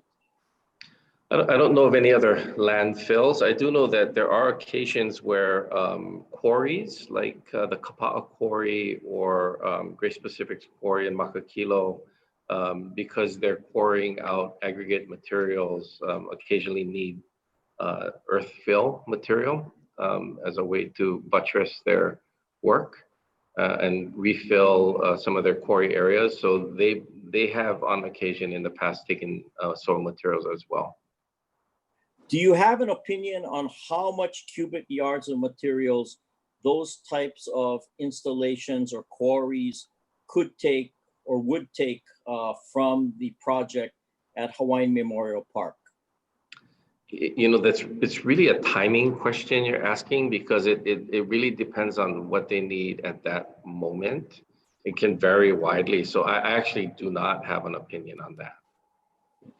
If the PVT landfill becomes full or for whatever reason, maybe not including because of materials from the Hawaiian Memorial Park expansion site, and there is no other type of landfill like PVT approved for the island of Oahu, what would the effect be on local construction?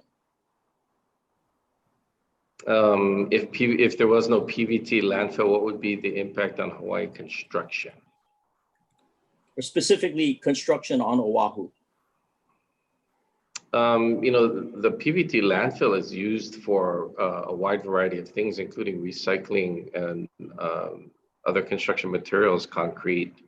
They crush aggregate materials. They repurpose metals for recycling.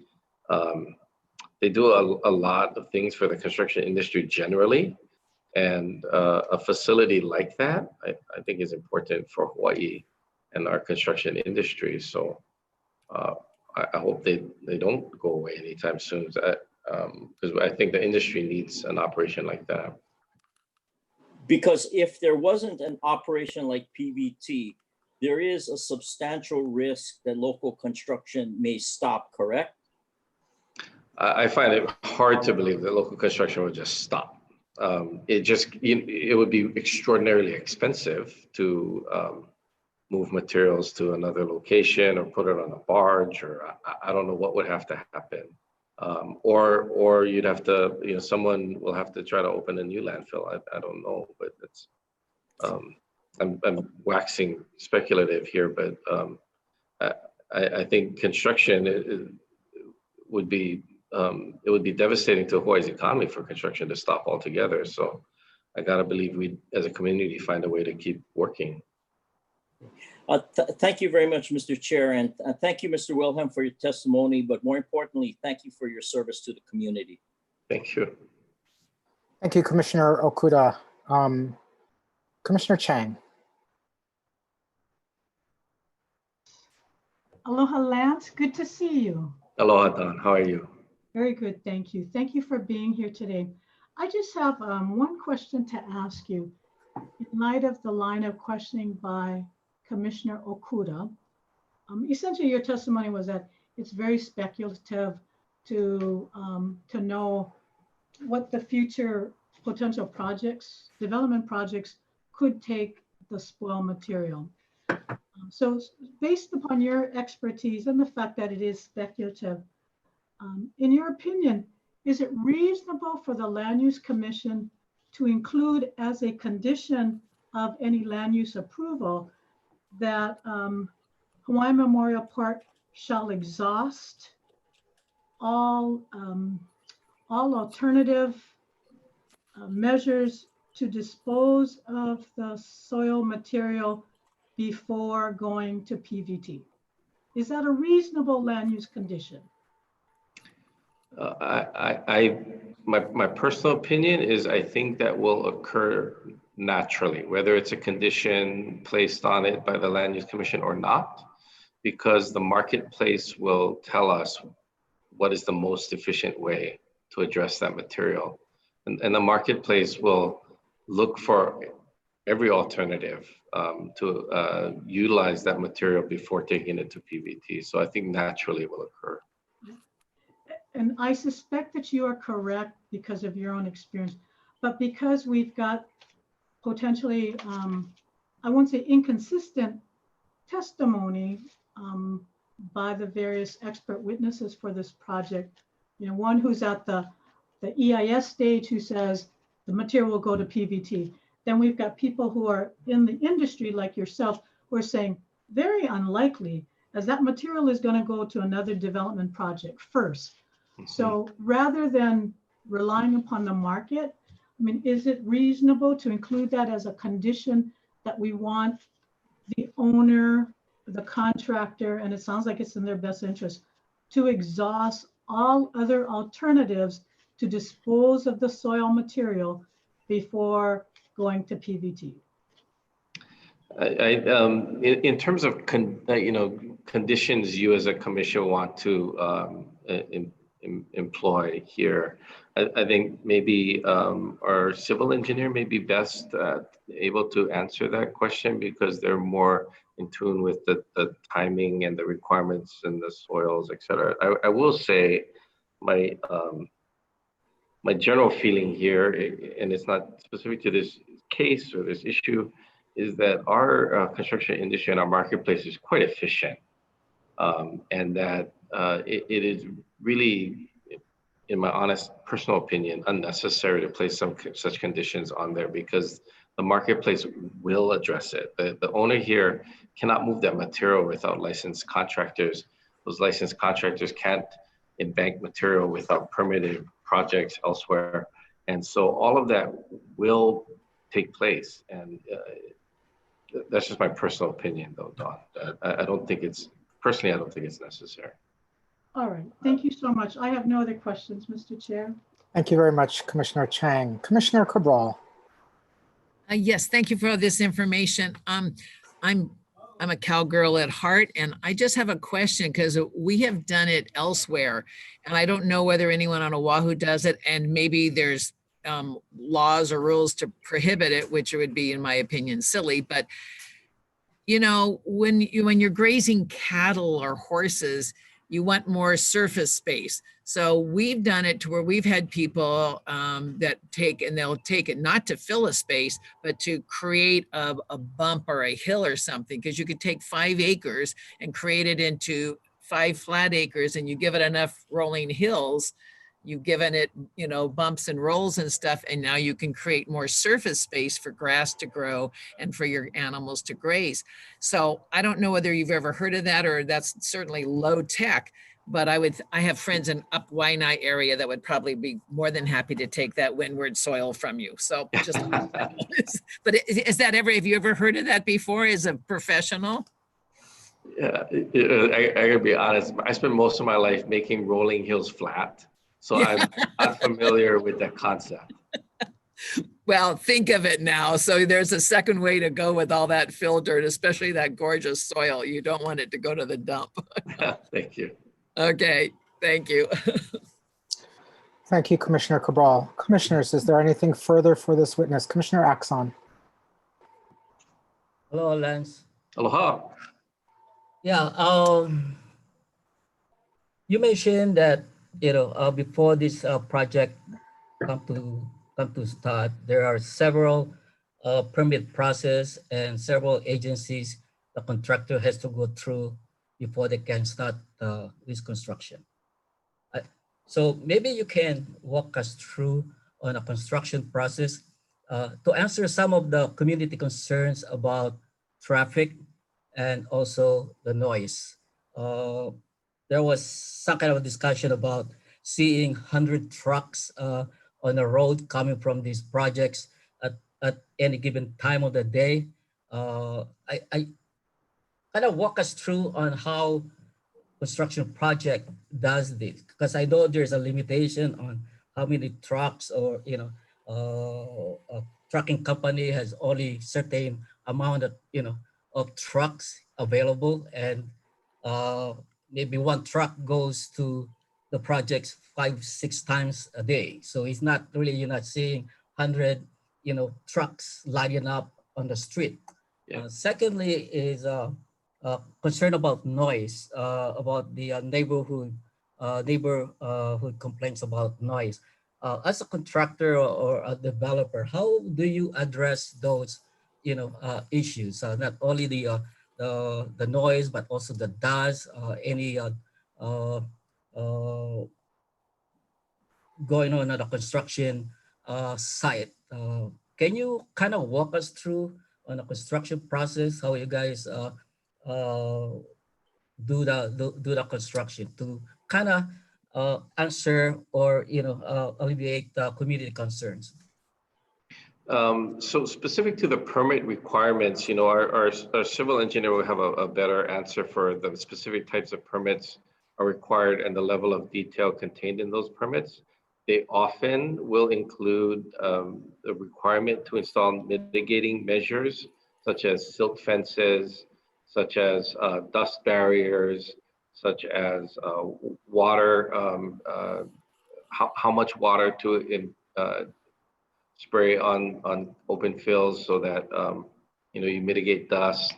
All of those things tend to be incorporated into your final design and in your permit process. I would like to answer specifically your question about, you know, the 100 trucks and having like a constant flow of semi-haul legal dumps coming out of the site. The controlling factor of the excavation on a project like this is almost always driven by how quickly the material can be embanked at the fill site, not how fast you can dig it out of the cut site. And so because wherever the material goes, it takes time, as you know, to embank soil material. You can't just dump it and then it's fine. It has to be graded into place. It has to be compacted with a soil compactor. It also has to be moisture conditioned. And so there's treatment on the fill side that really dictates the speed with which you can take material. And because of the way you can almost always cut faster than you can fill, the fill ends up driving the schedule. So there's no way I can imagine that a job can take material fast enough that would dictate having, kind of the scenario described with just like trucks rolling. Even if you could get all the trucks as you described, there aren't that many of them. So the whole industry only has so many legal haul trucks on the island of Oahu, and this project, as good as it is not going to get every legal haul truck assigned to it by the trucking company. So that's just not feasible.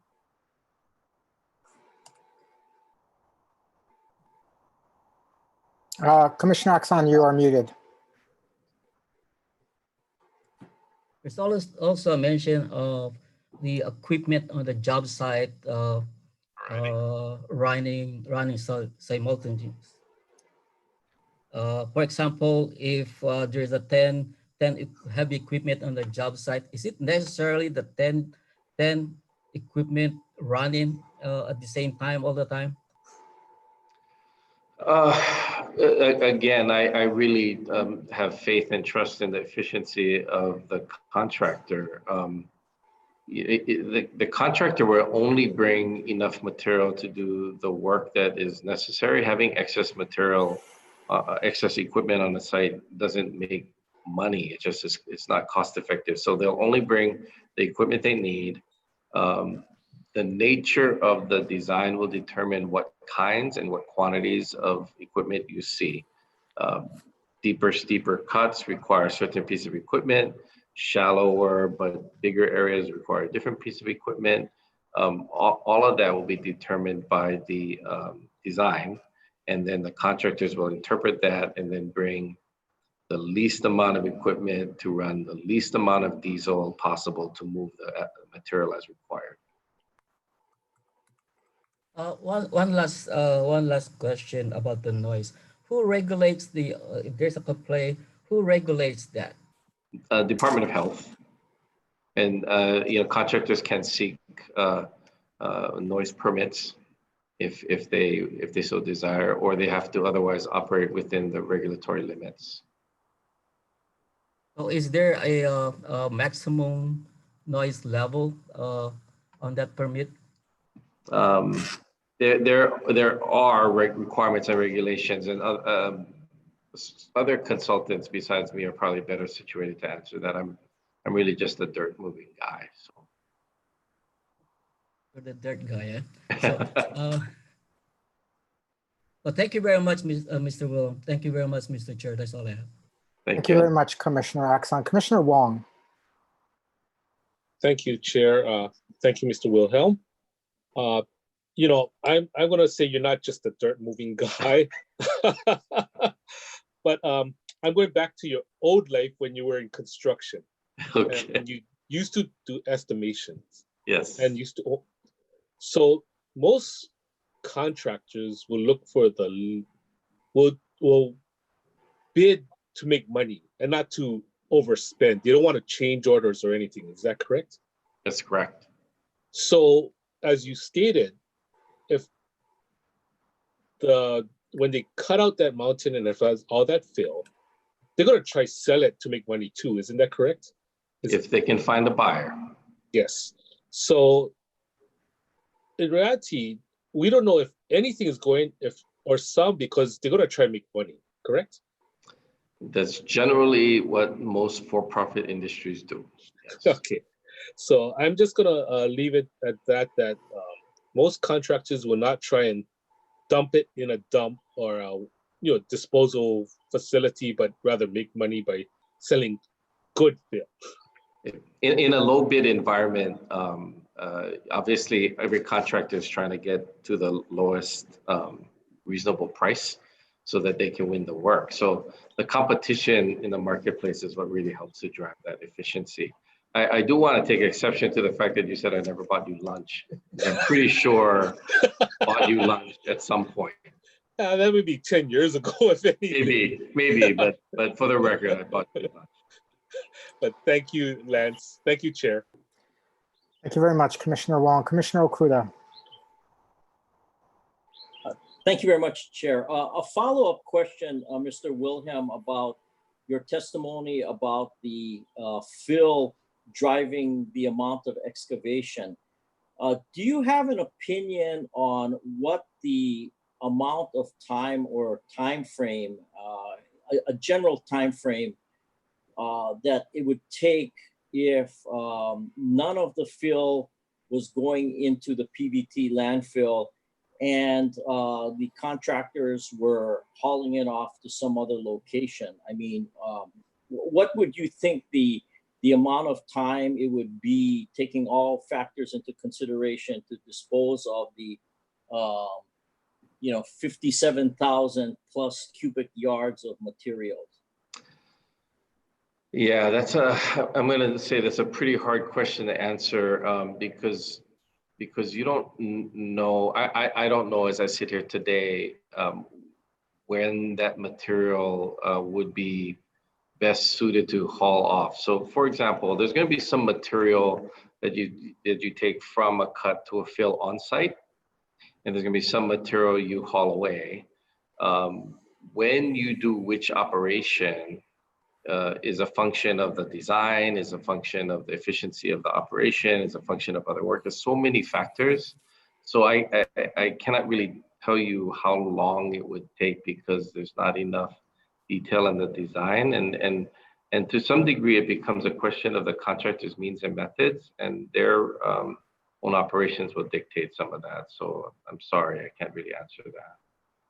Yeah, maybe I can try to give a little clarification. The 57,000 plus cubic yards is the net that has to be removed from the site because there was a certain amount, 470,000 plus cubic yards of excavation, and then an estimate of about 413,000 cubic yards of fill. So we're talking about the balance.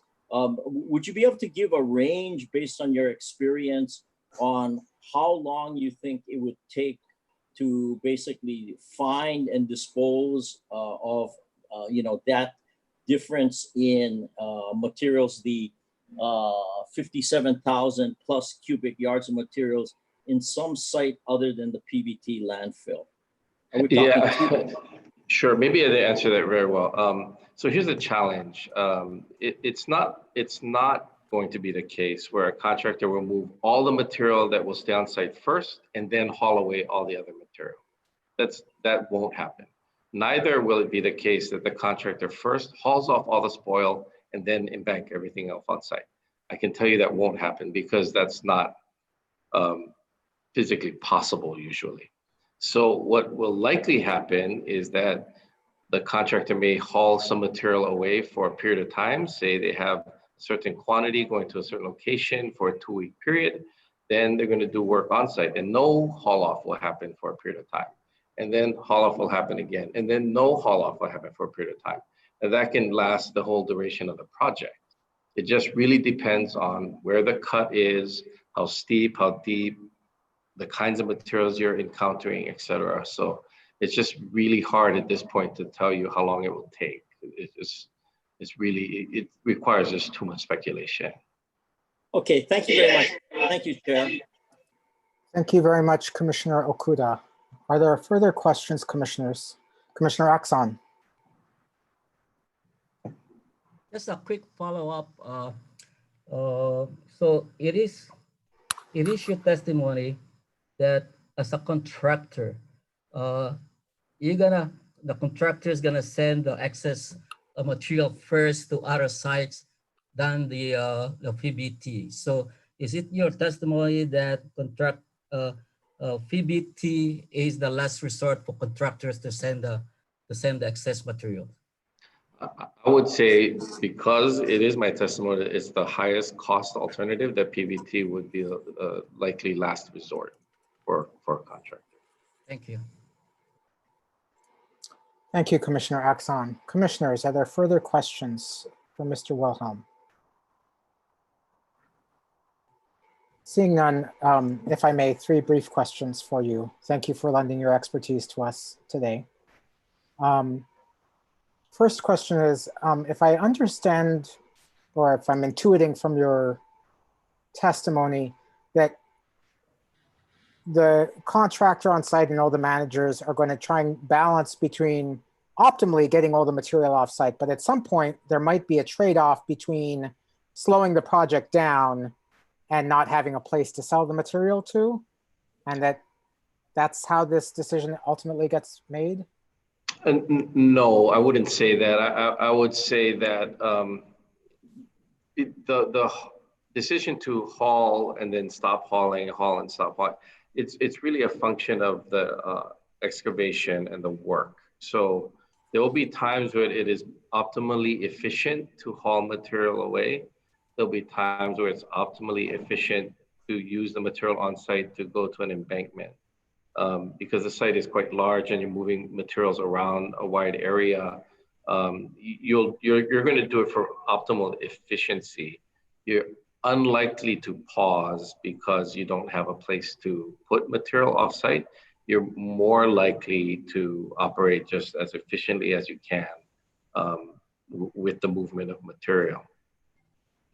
So help me then to understand, what is the point at which a decision would have to be made that says we have no more flexibility on site to move material, we're slowing the project down, we actually need, and we don't have a place to move this off site that's paying for it?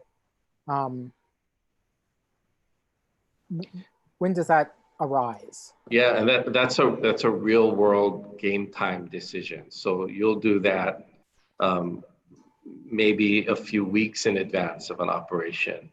Or you may choose, for example, to take some excavation and go get a stockpiling permit at a third location while you wait for another fill site to become available.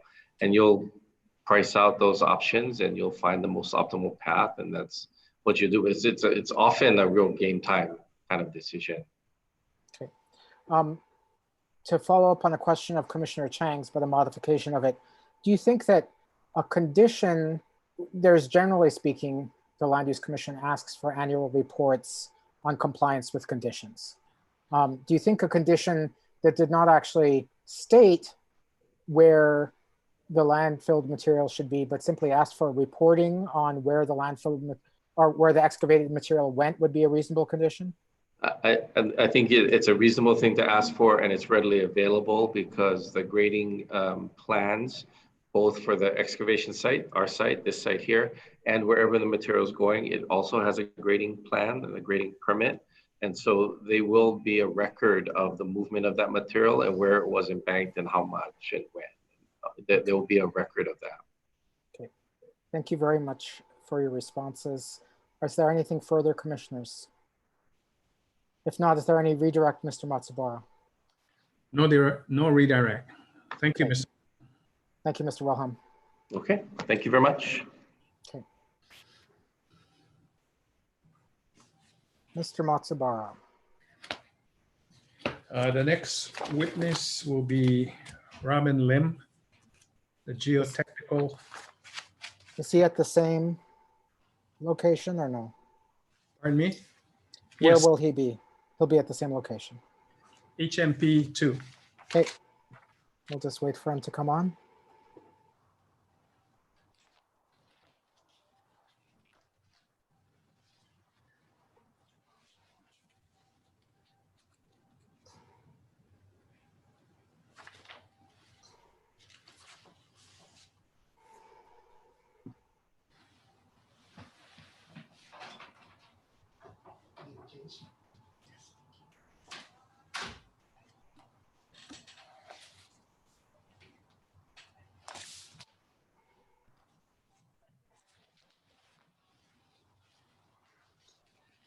Chair, Yes. I was just curious how long we were going to go today, because we're just Yes. to understand our witnesses, if we should have them wait or not. Yes, it's not quite like stockpiling materials, but there's a lot of real world decisions going on in trying to estimate witness time. Mr. Matsubara. I had 2 more witnesses scheduled. I had Robin Lim, and after Robin Lim would be Todd Byler, the acoustical engineer, based on questions that arose relating to the limits of the permit. Okay, and then Mr. Morford. Mr. Morford, I thought you wanted him as a rebuttal, absolute and Okay. everybody Okay. had. Okay, Oh, but you have anybody else? that works as well. So, Okay, so two more. I think we have to end at around 4 o'clock today, is my understanding. So I think we might, I believe the city has no witnesses, if I recall correctly. Perhaps I misrecall. The city has its acting director of Department of Planning and Permitting. She submitted written testimony and she will be available for cross-examination. Okay. There might be a chance we get to your first witness. I'm sorry, Ms. Apuna, I can't. Okay, no, that's good. Thank you. Okay. Let's see how far we can go. Welcome back. I'm going to swear you in again. Do you swear affirm the testimony you're about to give is the truth? I do. Okay. Mr. Matsubara. thank you, Mr. Lim. Let me go over your retention. You were retained to evaluate the potential for rockfall and slope stability hazards within the petition area, were you not? Yes, I was. And in your written testimony marked as Exhibit 34, you attached to it Exhibit 1 that delineates the potential rockfall areas identified as PRSA 1 and PRSA 2 in blue. PRSA 1 is in pink. Is that correct? Yes, that is correct. Now we have revised that exhibit in the updated exhibit we filed today, which was identified as Exhibit 60, which shows the rockfall areas as well as the cultural preserve, to put those two areas in context. You're familiar with our new Exhibit 60, Mr. Lim? I don't see it here, but I recall the exhibit, yes. Okay, let me get you one. Somebody will bring you one. We're supposed to have a shared screen capability on that, but thank you. We'll give you a real one, okay? All right, thank you. Yes. Okay, I'd like you to look at that exhibit and orient the commissioners with the various areas on the project site and what areas have low or moderate rockfall hazards and what areas are okay, if you could. Yes, can we share screens, please? It's on your side. All right.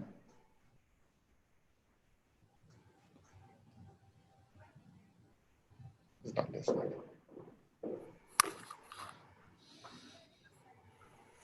All right. Okay. Okay. Thank you. Thank you. Yes. Well, obviously, this is the project site. And over here is the cultural preserve area. And right above that is the potential rock source area 1. I believe the yellow you were pointing out area is the rock deposit area. That is correct. And it's rock deposit area in yellow and all brown on the screen. Yes. And above that is the potential rock source area number 1, which we've designated in brown or pink. And then the other area, which is potential rock source areas, number 2 in blue on the south side of the site. Okay, let me interrupt you a second. You indicate in your written testimony on page 2 that the area located above the cultural preserve, which you identified as being in pink, that may pose moderate risk for potential rockfall activity. Is that correct? That is correct. Led you to that opinion? That is because of the amount and of rocks and also the size of the boulders that we identified in this rock source area above that cultural preserve area. Would you be able to tell us the approximate age of the majority of the rocks in that yellow area? Based on our reconnaissance, I mean, we were able to identify quite a few boulders that came down from the upper rock source area. And they were fairly large. And it appears that the rocks that are deposited in this yellow area here has been there for quite a while. Hard to give it an age, but it's, you know, in geologic time, we're talking about thousands, hundreds of years to thousands of years type of timing in terms of time frame. We did not observe anything that would be considered fresh, freshly deposited, that is, that we can observe during the reconnaissance in this area. What would be some of the characteristics of the boulders that would give you an idea of how long they had been there? If a boulder was freshly deposited, usually you would have marks because on them, meaning from the scrapes and from the rolling down the hill. The other thing that can, we can tell sometimes is the fresh fractures and or growth around the boulders and or in on the boulders themselves, which means that it's been sitting there for quite a while due to the environmental conditions.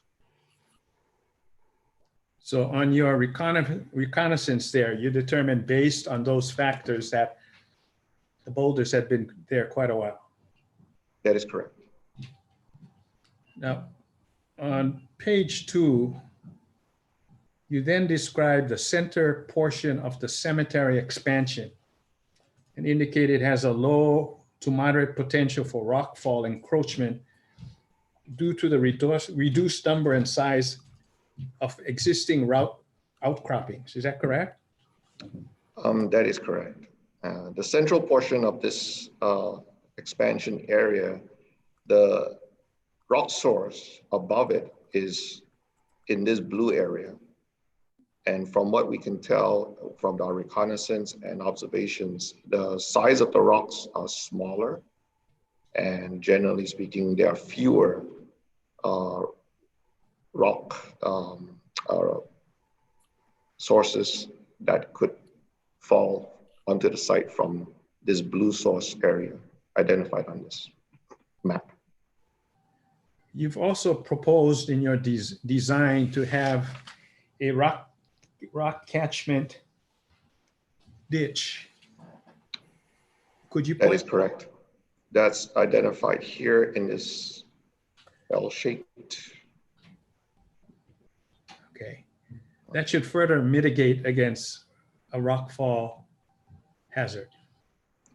That's correct. That effectively cuts off the potential path of the rock emanating from the source down toward this project site. Okay. Now, what about the western portion of the petition area in regard to rockfall? Right. On the western portion, right next to the ocean view garden there, I mean, it's a very low risk and almost negligible because there's really no rock source above it. We did not identify anything above this site on the western portion of the site that would serve as a source of materials or rocks falling onto this western portion. Okay. On page 1 of your written testimony, you indicate based on your evaluation of the existing site conditions with respect to potential natural hazards such as rockfall, slope stability, and debris flow, you're asked what your opinion of the suitability of this site for cemetery development from a geotechnical point of view would be. Is that correct? That is correct. And your response was? Definitely. I mean, it's suitable from a geotechnical point of view for development of the cemetery. In fact, it's suitable for any kind of development, including a residential subdivision from a geotechnical point of view.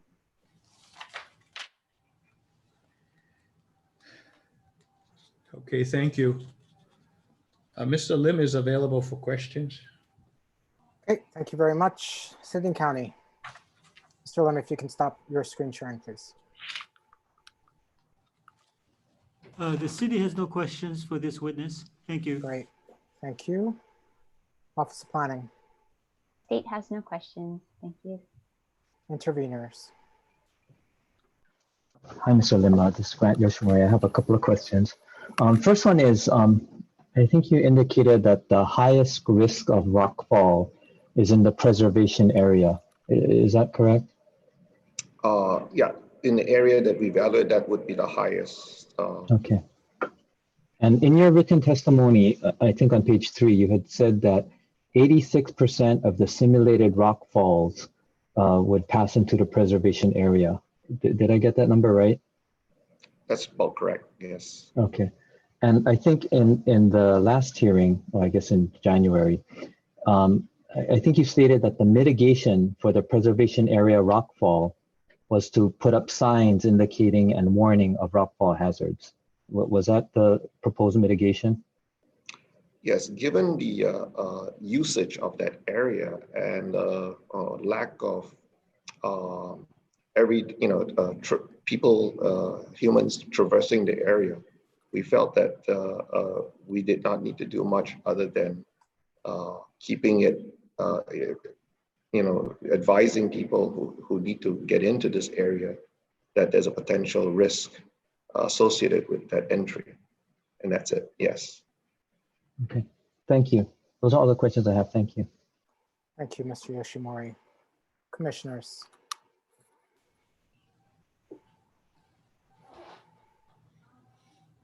Commissioner Okuda. Well, thank you very much, Mr. Chair. Mr. Lim, since the last hearing you testified in, which was in January of this year, did you have a chance to review the transcript of your testimony? Yes, I did get a chance to review it. When did you review the transcript of your testimony? A few days ago. When you reviewed the transcript of your testimony from the last hearing, which you gave under oath, did you believe when you reviewed it a few days ago that any of your testimony that you gave was erroneous or inaccurate? Nothing too erroneous, but I mean, maybe certain things could be taken out of context. And I wanted a chance to clarify if there's any other questions. Okay, I appreciate that. But as you sit here today, do you believe that any of your testimony that you gave at the last hearing in January under oath was erroneous or misleading in any way? Other than the fact that I wanted to clarify the fact that what is proposed in terms of the petition, we're not making anything worse than what it is today. And whatever the proposal to include, such as the rockfall catchment ditch, is really to improve the situation and make it even better than what the existing conditions are today. I think that's the main point. Okay, and as you sit here today, you don't feel like you have to change any of your prior testimony. Is that a fair statement? I think that's fair. Thank you very much, Mr. Lim. Thank you, Mr. Chair. No further questions. Thank you. Commissioner Chang. Hi, Mr. Lim. Thank you for coming back. I just have a few questions. Based upon your testimony today, are you saying the area by the cultural preserve is stable because you said, you haven't seen any indication of rock movement. So are you saying that the area is stable? We haven't seen any recent rockfall events, and we haven't heard of anything reported. However, there is evidence in historical times, I mean, both geologic historical times and the current, that boulders have fallen from the rock source area above. So from that point of view, we are classifying that as a moderate, a low to moderate risk. Okay, and when I'm looking more at your FEIS, you made certain assumptions about the use of the cultural preserve area. And you made assumptions that it was going to be used primarily the daylight hours. And can I ask you, where did you get these assumptions from? Maybe I'm not sure if I made that assumption that it's only used in daylight hours. I think what I was intending to say was that it's limited use, meaning it's not for everyday usage and it's not on a consistent basis, like a road. I think what was the thought process behind it. If that is helpful in my clarification, I'd like to do that. Mm-hmm. Okay, and where did you get, what's the basis of you drawing that conclusion? Did someone tell you that's how that cultural preserve would be used?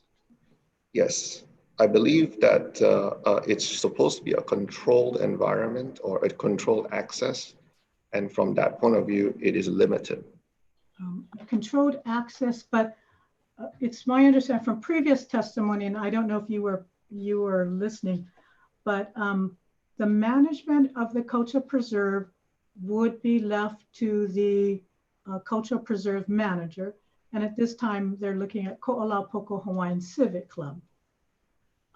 If the Hawaiian Civic Club chooses it to be a more active site, for example, they take they take classes up there, they conduct cultural, classes up there, they plan on doing more active planting. Would your conclusion change as to the mitigation measure? I think that question would depends on how many people would need to traverse there on a weekly basis or on a monthly basis. If it is something that I would say less than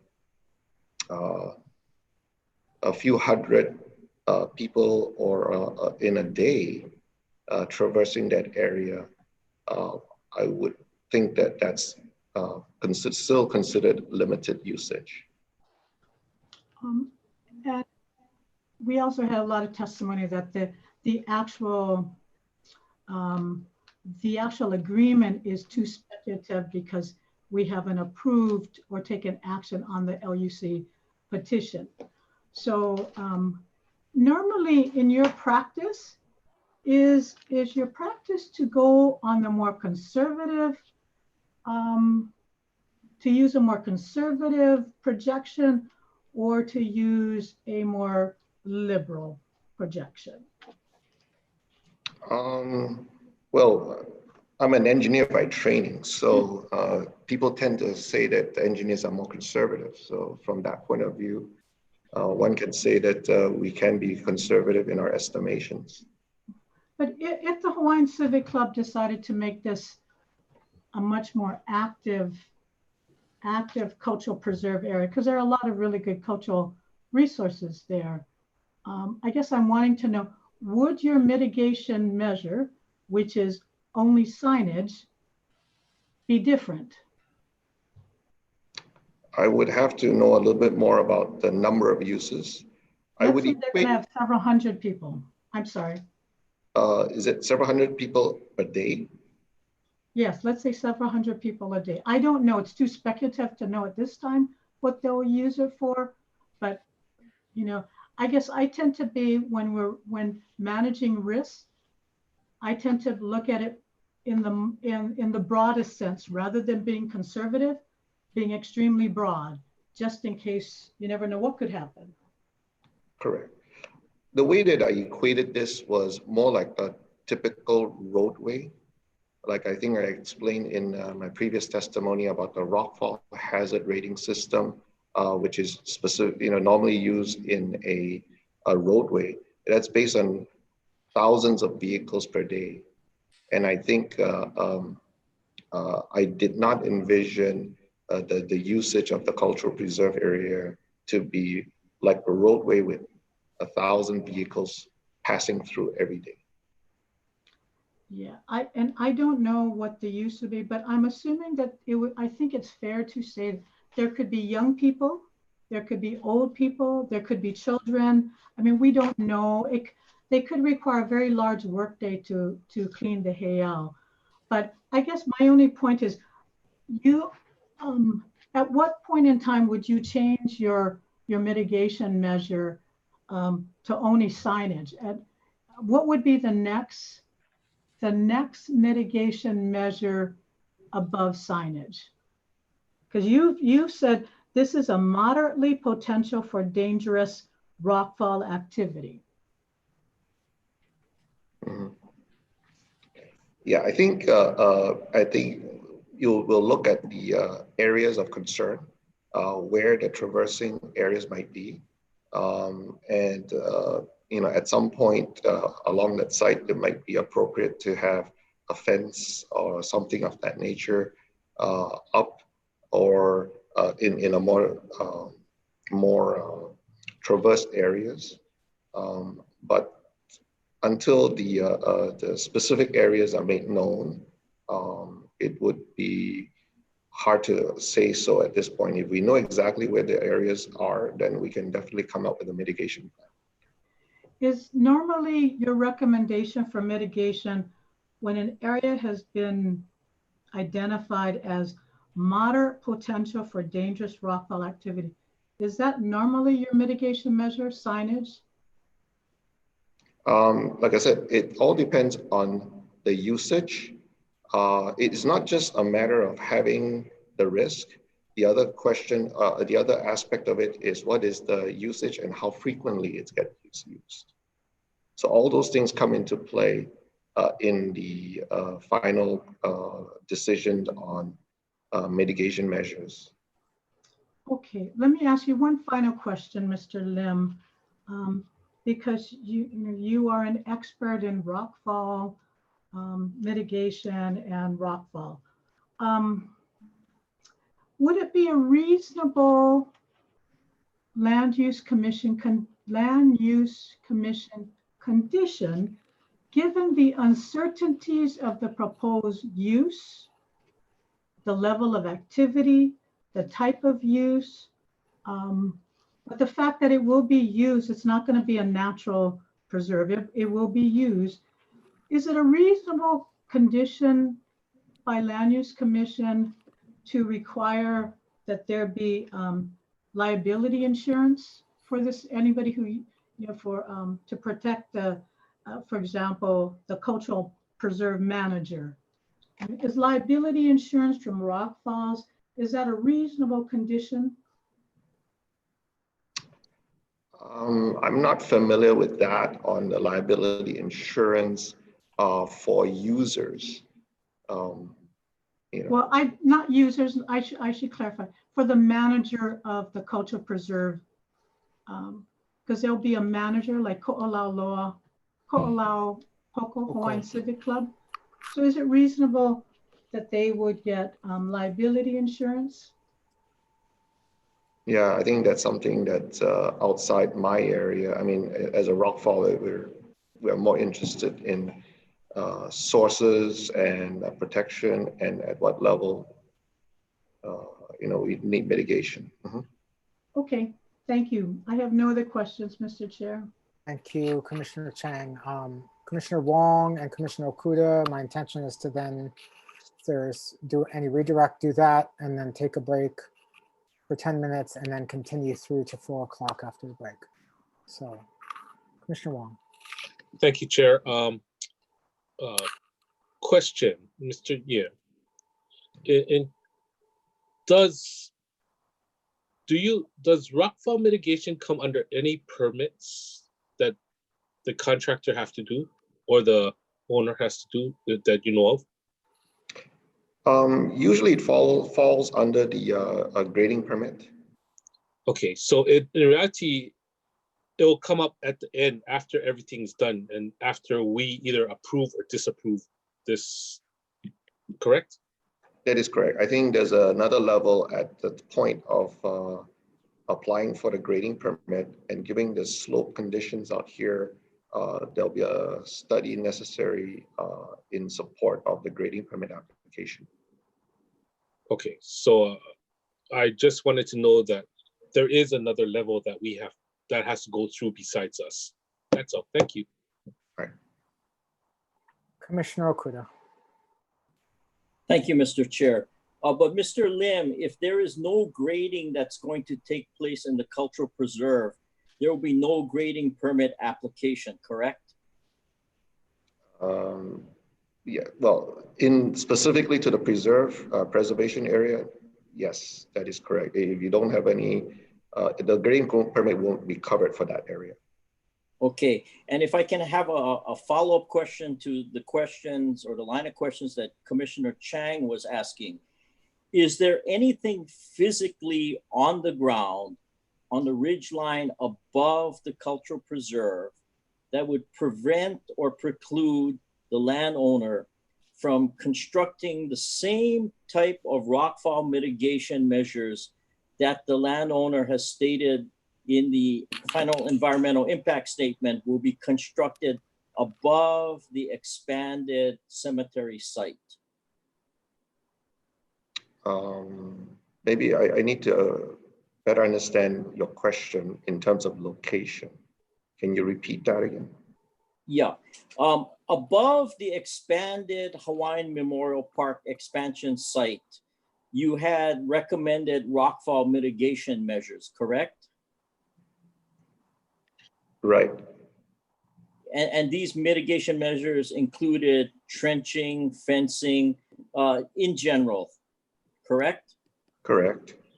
Is there anything on the site which would prevent the extension of such mitigation measures to also be installed or constructed above the cultural preserve so that the cultural preserve will enjoy the same type of mitigation or protection against rockfall?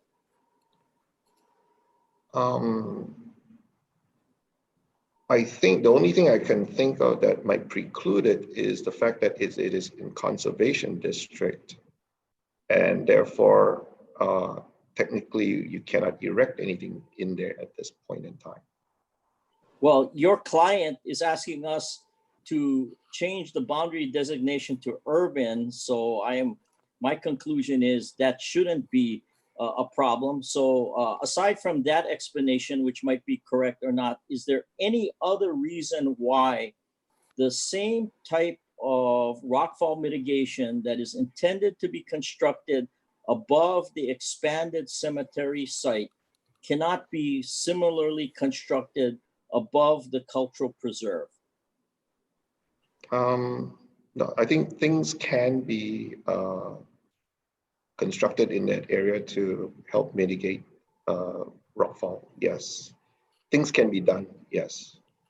Okay, thank you, Mr. Chair. No further questions. Okay, thank you. Anything further, commissioners?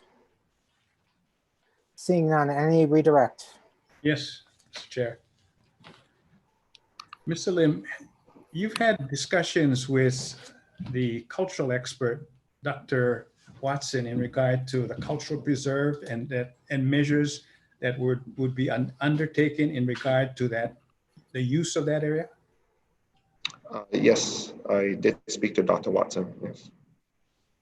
Now, in terms of your discussion, if we could review Exhibit 60, which sketches the area of the rockfall area, the rock deposit area on the bottom that's in yellow, and the heiau in the left corner of the reserve that's in gray.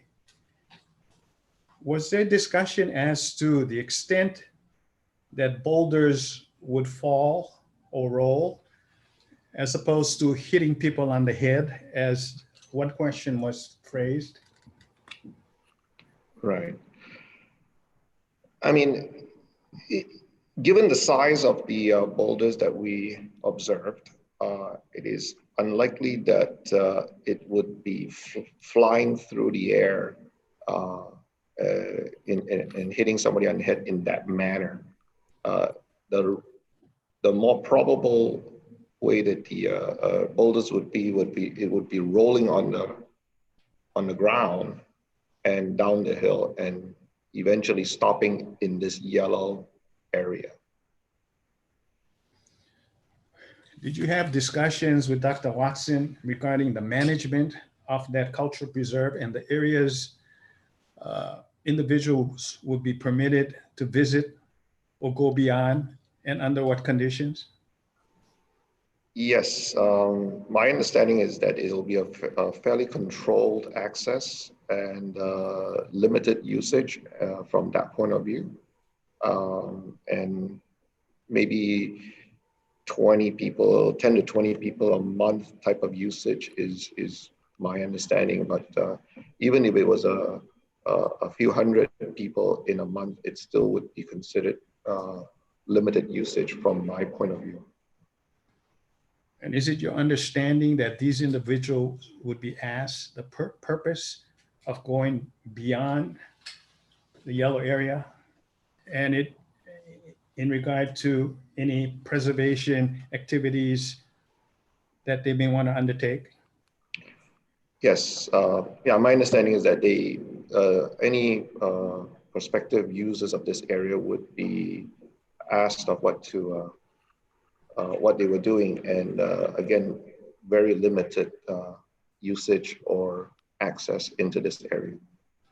If it was for customary cultural purposes, that would be permitted, but otherwise there would be some limitations, as you understand it? That is correct.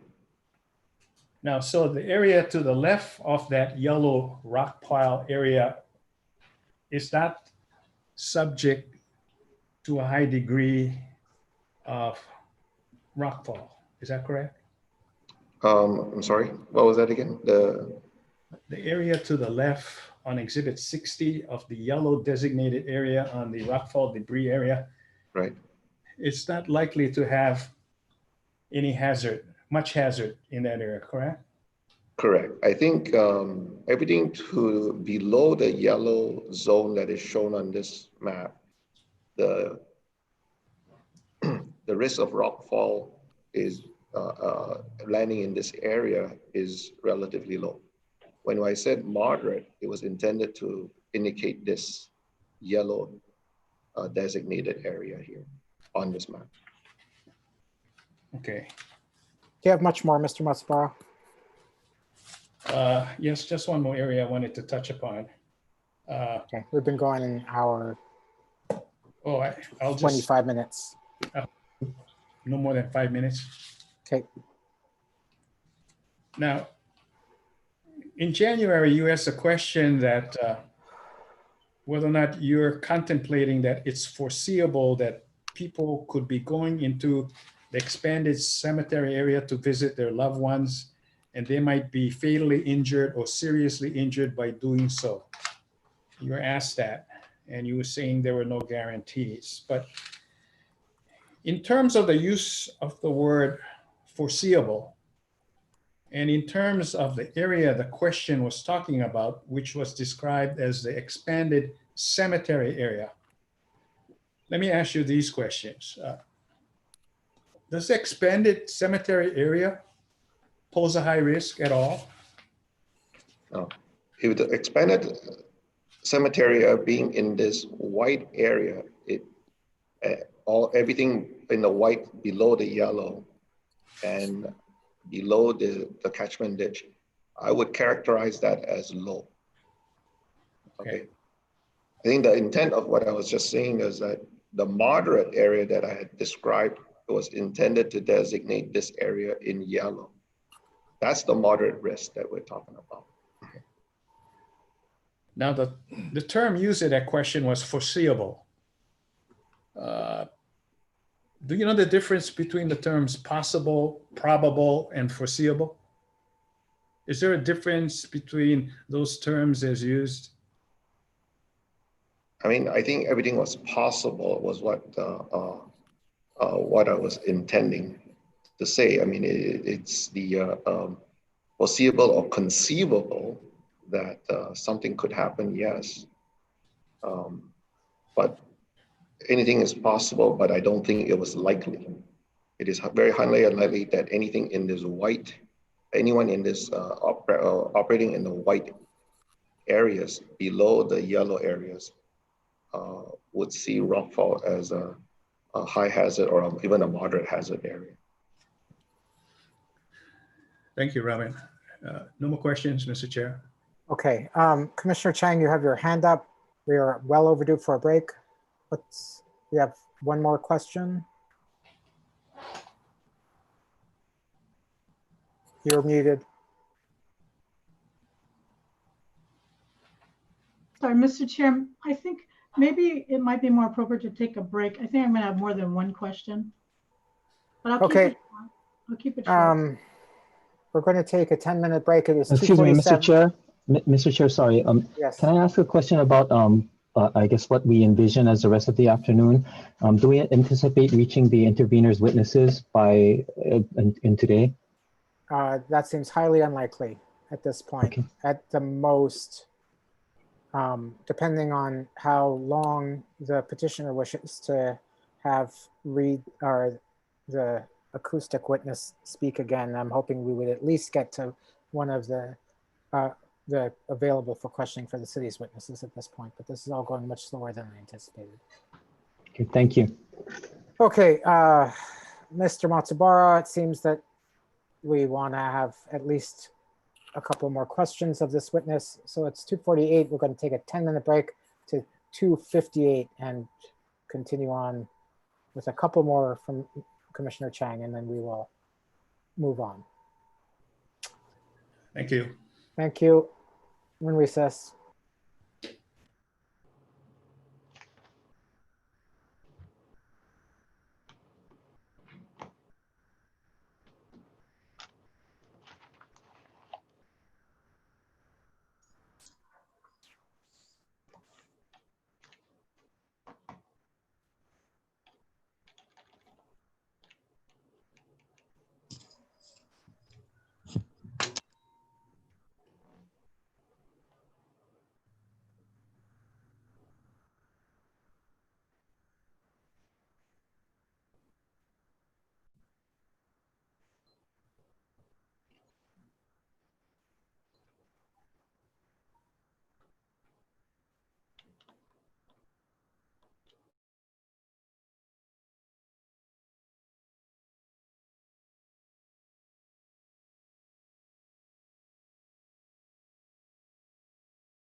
But there's still recess. Oh.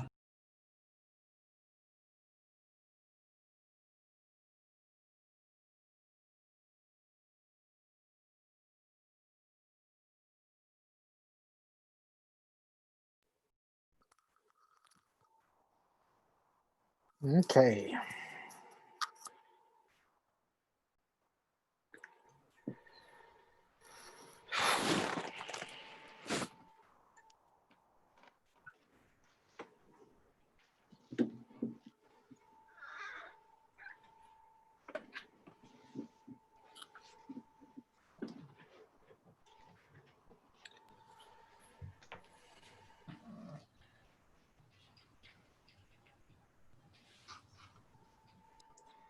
Okay, we have Commissioner Okuda, Commissioner Cabral, Commissioner Axon, Commissioner Ohigashi, Commissioner Chang, Commissioner Wong,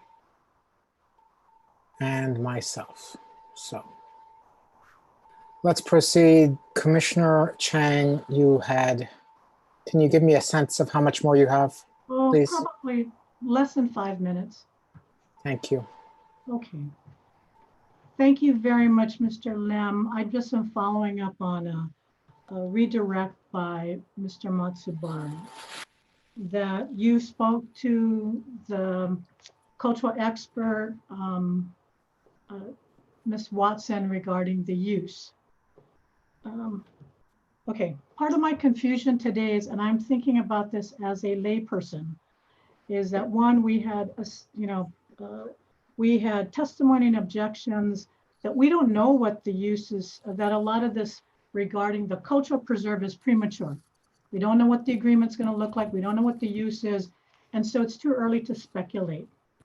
So in my mind, thinking as a lawyer, I kind of think of the broadest scenarios. So I am trying to understand, because it doesn't make sense to me, the cultural preserve, as far as the rock falls, your opinion has been as moderate potential for dangerous rockfall activity. And that was based upon a use of maybe 5 to 10 people. And then the cemetery expansion, and 5 to 10 people, moderate potential for damage, dangerous, and mitigation is signage. The cemetery expansion, which has been low to moderate potential, 30 to 40 people will use it. And you have a series of very elaborate mitigation measures.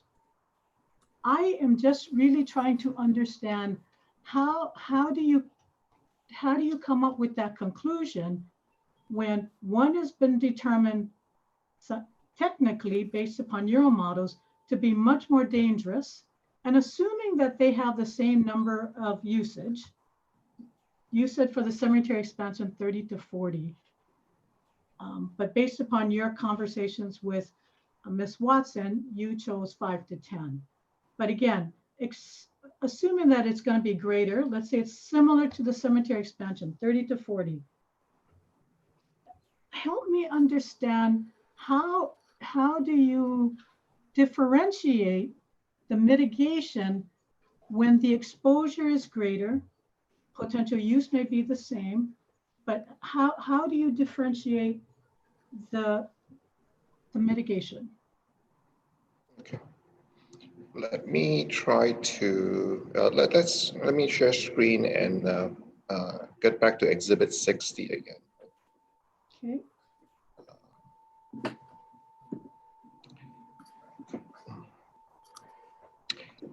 Okay. Do you see that? Yes, we can see it, the screen. Great, thank you. Maybe the cultural preserve area apparently is all of this area, all the way up to the top. Both are represented in this gray, white area and the yellow area. Okay, when I indicated that the risk was moderate, or low to moderate, it was intended to designate for this area only, meaning the yellowish designated area. And everything below the yellow area, I would consider, and based on an analysis, that is actually low, the low risk. So when we talked about mitigation measures specifically for the cultural preserve or cultural preservation area, the intent was to talk about this area designated in yellow. And mine, given the location and the fact that it's currently not even, not improved for proper access, there are no trails or limited trails, and the steepness in this area, that's what we talked about, very limited people usage of this yellow area. And for that reason, we said that a recommended a signage was adequate. For these lower areas that's in all this white area, that's part of the expansion, and including this cultural preserve area that is in white, the risk is relatively low. And for that reason, we actually have no hesitation about not putting anything for this area in terms of mitigation measures, except for this ditch, which was going to be part of the grading. And so we wanted to bring down the numbers such that everything inside this area would have similar risk levels, whether it is 30 to 40 users a day, or even in the thousands of people, it would be the same risk level. Okay, I mean, Does that help answer your question? Not really. I mean, I understand your explanation, but it doesn't satisfy sort of my common sense. Look at this. The cultural preserve area is a much smaller area. So you'll have a greater concentration of people in a much smaller limited area. So maybe 30 to 40 people will be using the cultural preserve at any one time, but it's a much smaller area versus the cemetery expansion, which is a much broader area. And yet the risk level is much higher in the cultural preserve with mere signage. So I understand your explanation. It doesn't satisfy me because it doesn't make sense. But I think that, and I'm not going to beat a dead horse to this because we've exhausted your responses to this. I think that there are other explanations as to differentiate the mitigation, but at this time, I'm going to leave it at that because I think that that's your testimony. So thank you. Right. Thank you, Commissioner Chang. Mr. Lum, if you would stop screen sharing, thank you. Is there anything further, commissioners, or further redirect? Yes, just two questions. Do you use the word dangerous at all in your written testimony, Mr. Lim? I don't recall using dangerous as a word in my testimony. Correct. In regard to the question Commissioner Chang had in terms of the number of people who would be in that small area, is your focus more on areas that may pose some risk as opposed to the number of people?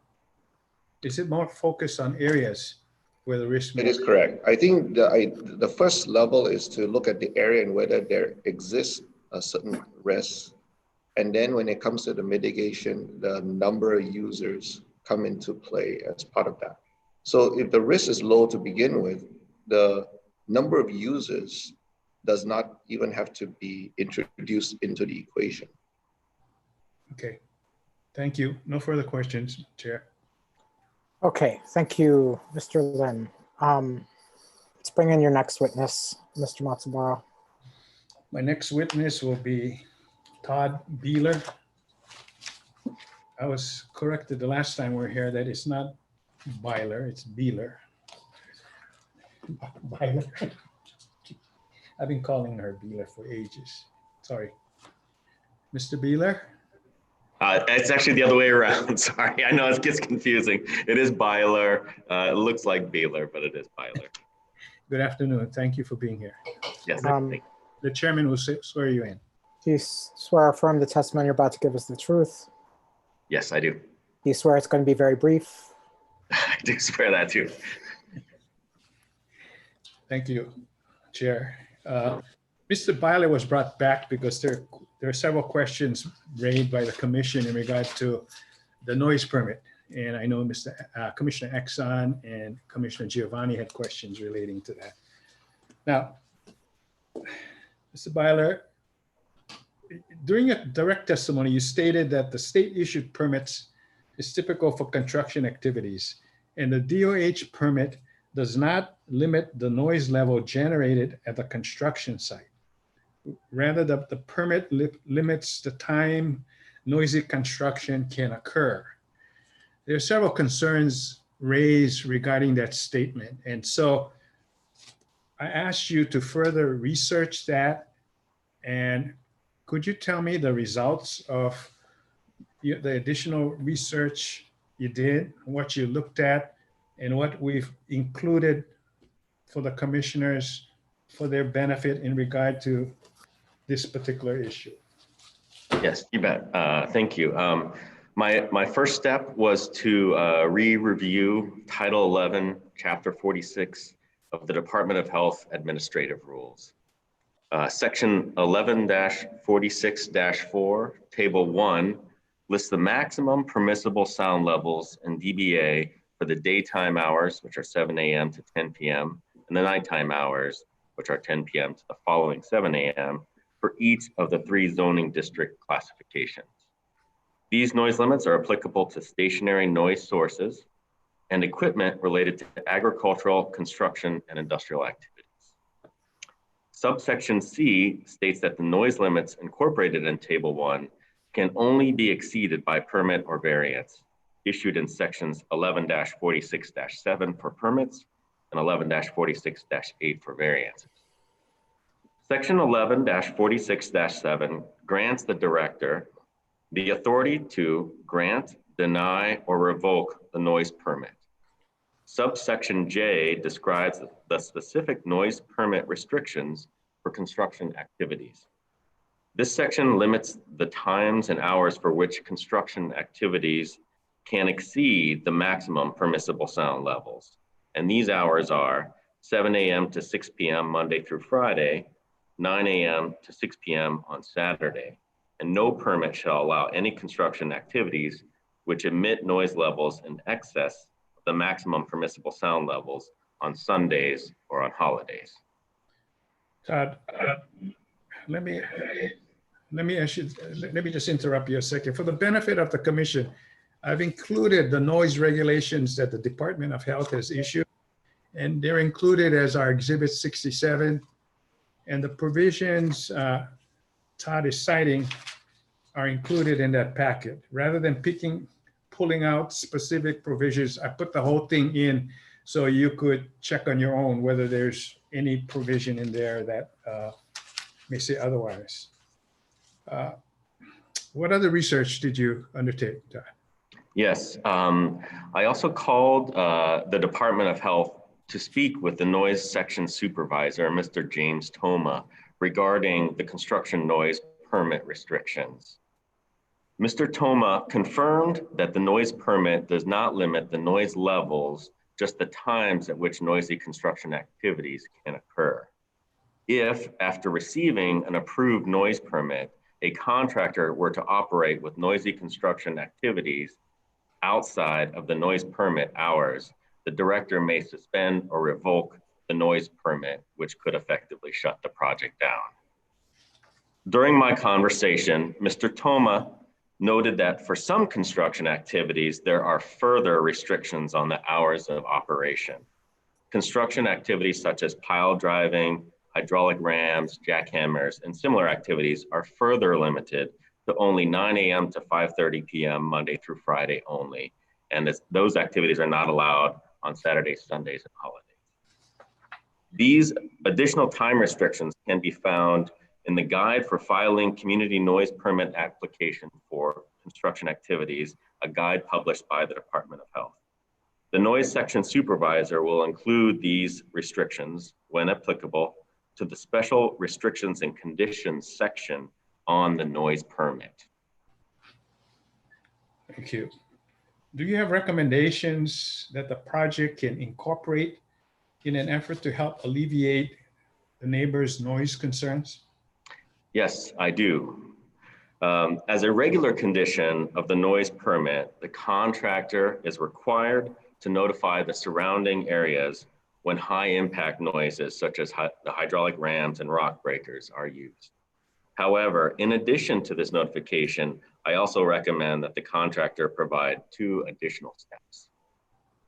Step 1, I recommend that the contractor be required to conduct regular public outreach meetings during the earthwork construction phase to inform the local community about the progress of the earthwork. A meeting interval of once per quarter or every 3 months is recommended. As a second step, I also recommend establishing a hotline, a phone number that is dedicated for noise complaints. The phone number will allow the community a spot to voice any noise concerns. The contractor should do what they can to limit the noise impact in an effort to address the noise complaint. While these steps may not reduce the noise levels, they can help improve the flow of information and communication between the contractor and the local community. Todd, have you discussed these recommendations with the petitioner? Yes, I have. And their response to you was? HMLP has confirmed to me that they are in agreement with these recommendations. Thank you. There was another question relating to the effect of vibrations from construction activity.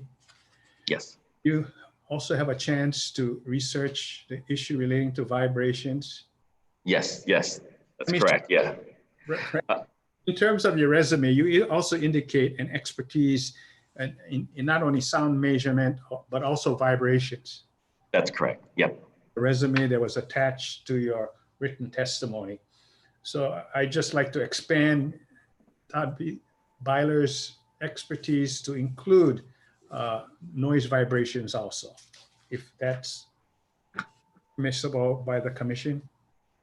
Are there any objections to Mr. Byler also being qualified as having expertise in vibrations? Is that the right?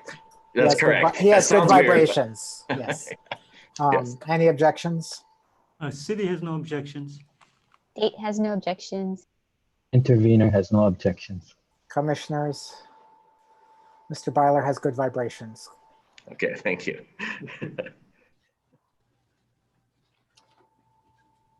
Mr. Matsubara, are you done? No, let me follow up on that expertise. Could you care to discuss the effect of vibrations from the construction activity on neighbors? Yes, yes. So I believe the concern is for, there was a concern raised during my direct testimony related to potential damage or disturbances to the existing grave sites due to ground-borne vibration caused by construction activities. The Ocean View Garden is the closest area to the planned earthwork construction. And the nearest worst case distances are 50 feet from the nearest fill construction activities to the nearest existing grave site, and 165 feet from the nearest cut or excavation construction activities to the nearest existing grave site. Using the Federal Transit Administration's guidelines for assessing construction vibration impacts, these distances easily provide a safe buffer between the construction activities and the existing grave sites. Therefore, any damage or disturbance caused by construction vibration to the existing grave sites is not expected. Thank you. Todd, you also included as Exhibit 68 a copy of the Department of Health application for community noise permit? Yes. And that application reflects all the information that the contractor needs to provide in order to qualify for a noise permit? That's correct. And in this particular case, you're recommending that a noise permit be obtained? Yes. That's correct. Thank you. Mr. Beeler is available for questions. Mr. The city has no question. Ben. Yes. You mispronounced it again. Byler, I'm sorry. Byler, yes. I'm tired from. Mr. Byler, city has no questions. Thank you very much. State. No questions. Mr. Yoshimori. I'd like to apologize to Mr. Byler. I was calling the wrong name as well, but we have no questions. Thank you. Thank you. For years, Grant, so don't worry about it. Commissioners. Hearing that I was mispronouncing it. Commissioners. Are there further questions for Mr. Byler? I see none. Thank you very much, Mr. Byler. Okay, all right, thank you. Okay. We have approximately 40 minutes, Mr. Matsubara. You're done now with your testifiers, correct? Correct. Okay, so we can actually begin with the availability of the city's presentation. A city is one witness letters, just 2 minutes so we can move the camera. Okay. Okay,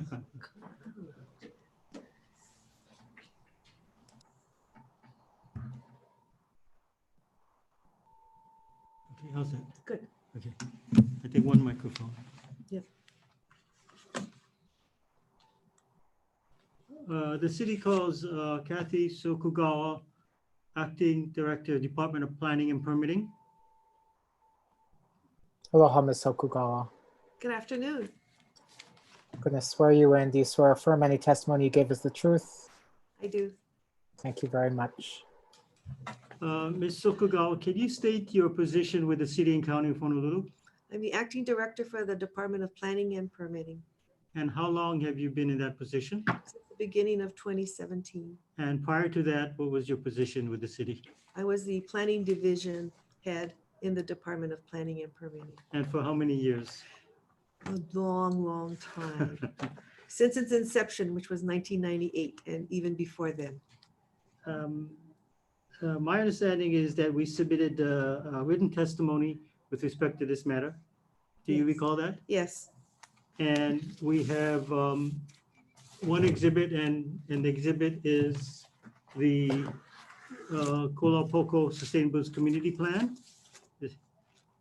I do have a copy.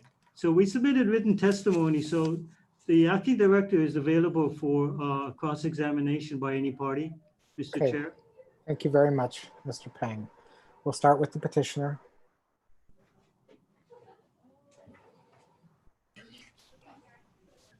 Petitioner has no questions. Thank you for attending, Kathy. Okay. Office of Planning. No questions. Huyo Pikoiloa, intervener, Mr. Yoshimori. Thank you. Hello, Mrs. Sokugawa. You had testified that the city has concerns regarding the loss of forest as a result of the cemetery expansion, saying that it was contrary to the city's effort to offset effects of carbon production. So the city is recommending a condition of approval that, quote, the loss of mature trees shall be replaced on a 1-for-1 basis at a minimum, unquote, and that it must, quote, have approximately similar size canopy coverage within a reasonable period of time, unquote. Do you think it would be easier to maintain the existing conservation preservation designation rather than coming up with the additional 32 plus acres to replace that acreage? Which particular 32 acres? The area for the proposed the area for the proposed cemetery expansion. I don't think that would be practical because my understanding is the cemetery would not be allowed in the conservation district. The use is not permitted.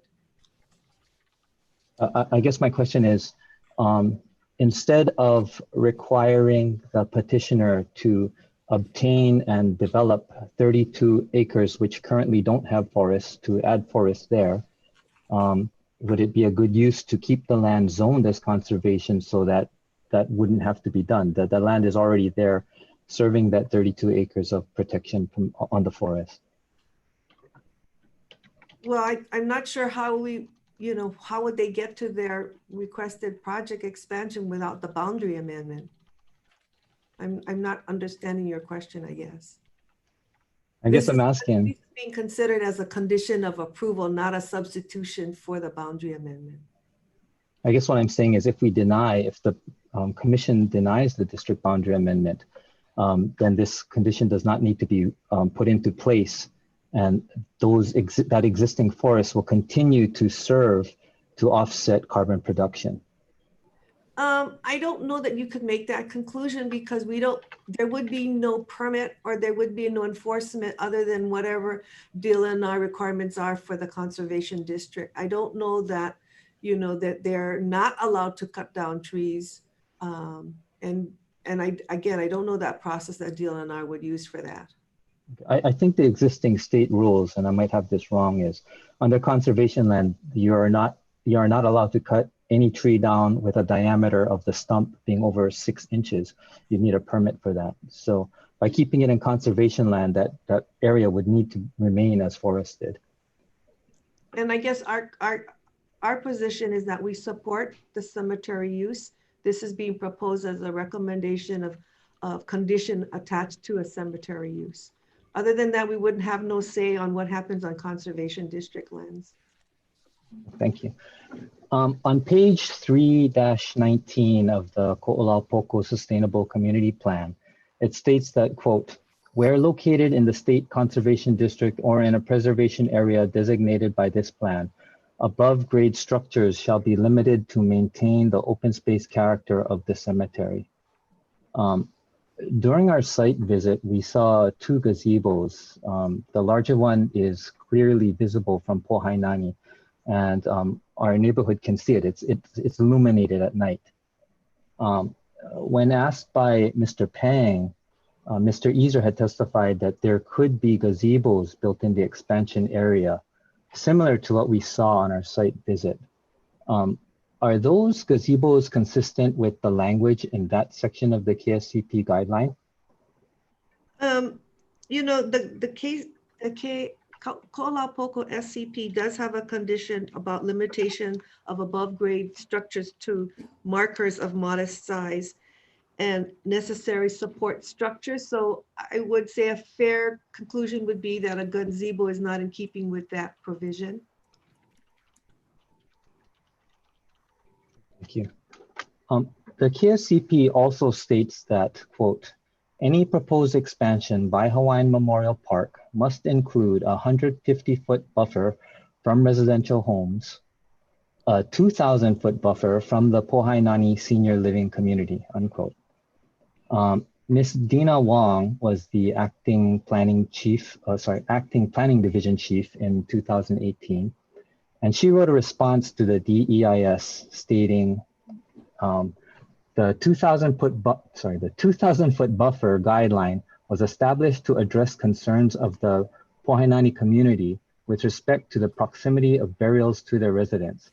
The proposed cultural preserve, where traditional Hawaiian burials are being sought, is only 1,400 feet from the Pohainani Tower. Is the proposed project inconsistent with the KSCP with regard to that statement? We would say not. We must remember that the Ko'olaupoku Sustainable Communities Plan is a plan. It's not a regulation.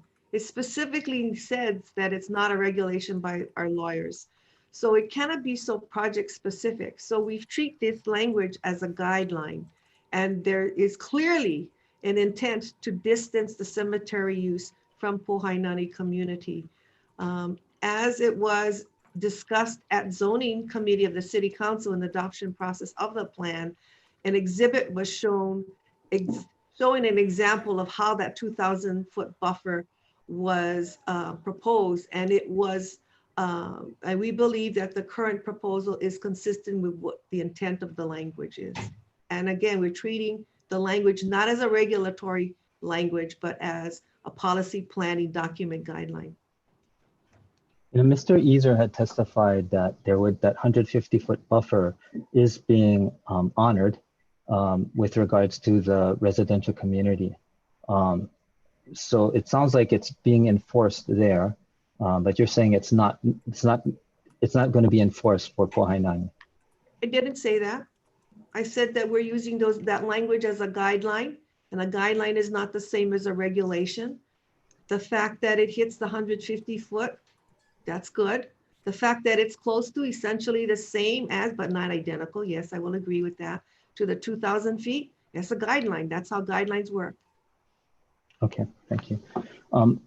Interveners Exhibit 7 is a letter from Council Member Pine to the Land Use Commission stating that, quote, the council's intent was to set the buffer at 2,000 feet from the Pohainani property line and 100 feet from the residential property line, unquote. So the development is inconsistent with Council Member Pine's statement about the council's intent. Does that sound right? I think you've characterized her letter correctly. I'm not saying that I agree with it, but yes, you've characterized her letter correctly. And State Representative Scott Matayoshi just recently submitted written testimony in opposition to the expansion. And in it, he stated, quote, a civil engineer from the City and County of Honolulu's Department of Facilities and Maintenance noted the runoff coefficient used by the petitioner's engineer is unrealistic, unquote. Were these concerns from the Department of Facilities Maintenance evaluated as part of the DPP's position? Again, I think it's similar to what other issues were raised this afternoon and this morning from the Land Use Commission on other witnesses, but testifiers. But, you know, that information is interesting. It's not a formal position of DFM. There is, as my understanding, nothing on letterhead that supports the position. I don't know what the facts are regarding why there is such a position. And moreover, as discussed in other situations before the Land Use Commission, it's premature to know what we will or will not use as approvable under the grading permit. And this will come under the grading permit process, which is, you know, further downstream in the entitlement process. Okay, those are all the questions I have. Thank you. Thank you very much, Mr. Yoshimori. Commissioners.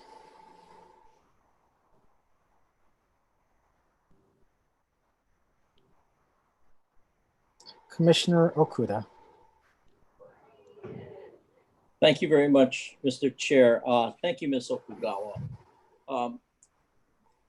At what time well, you've heard the testimony, or have you heard the testimony that has been going back and forth about potential rockfall hazards with respect to the subject property?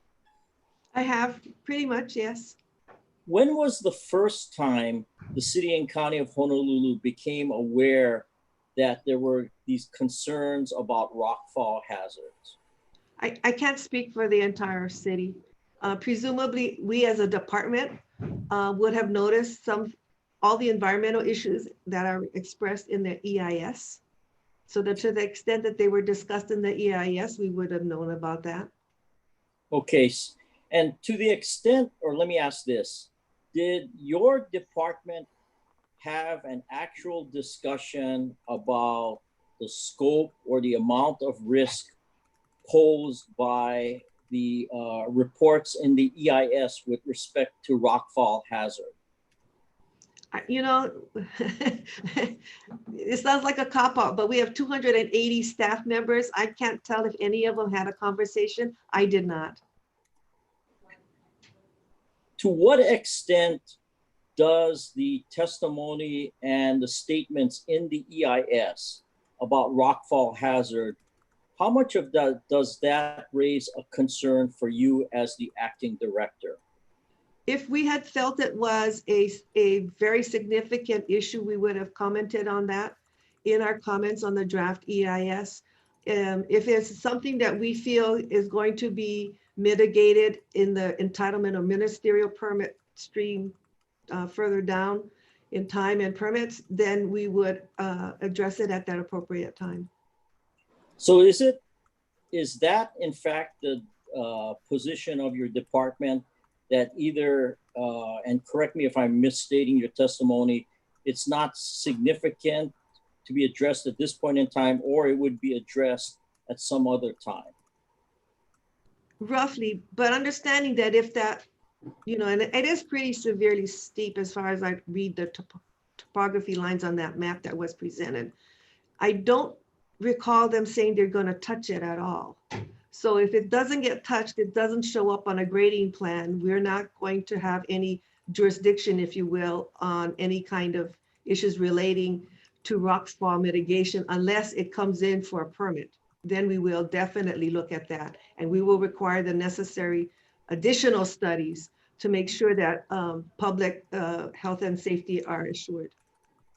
But there is no grading proposed for the cultural preserve area, correct? That is my understanding. So therefore, no grading permit would be submitted to the city and county of Honolulu with respect to the cultural preserve area, correct? That would be my expectation, but you would have to verify that with the developer. Okay. Is there any other part, or strike that, let me ask this. Is there anything that you believe which indicates that it would not be appropriate to keep this parcel designated as conservation?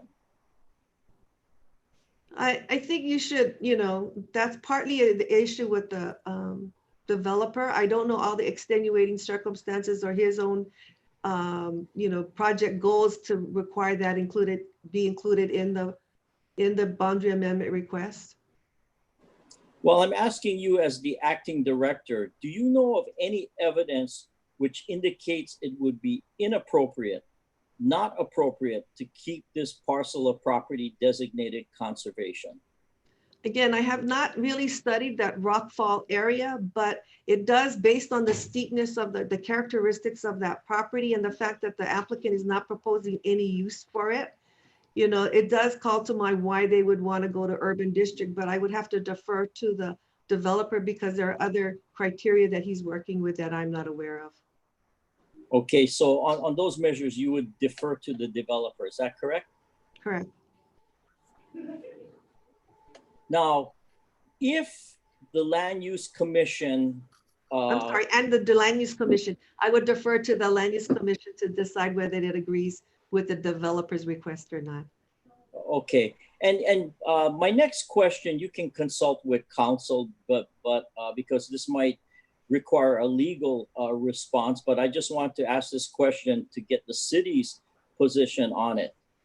If the land use commission were to approve this petition with conditions, isn't it true that the land use commission loses the ability to enforce the conditions when the developer or the landowner first commences substantial use of the property? In other words, once that happens, even if we have a whole series of conditions, the land use commission will not be able to enforce those conditions, for example, through a reversion back to the original designation, that designation being conservation. You're right. I would defer to our attorneys, but there have been known, most notably, the Ko'olina boat ramp issue that was called into question well after construction had started. Well, does the city disagree with the statement that once the landowner substantially commences use of the property in accordance with its representations, that the Land Use Commission loses the ability to enforce its conditions? If you know the answer. I think my understanding, this is from a planner's perspective, not a lawyer's perspective. The Land Use Commission has the ability to call into question compliance with your conditions at any time. And most notably, that's why you normally ask for an annual report to monitor conformance. If in fact the Land Use Commission must rely on the City and County of Honolulu to enforce its conditions, is the City and County of Honolulu willing to take steps to enforce conditions which the Land Use Commission may impose or attach on any approval of a boundary amendment? If those conditions are, and I'm speaking just for Department of Planning and Permitting, if those conditions are aligned with our planning review processes, our permits, so for example, you want them, to have a tree planting requirement and it has to be approved at the time of building permit, we can enforce those things. But if it has to do with something technical beyond our expertise, we will have to make a comment to you that we're not able to address and enforce those kinds of conditions.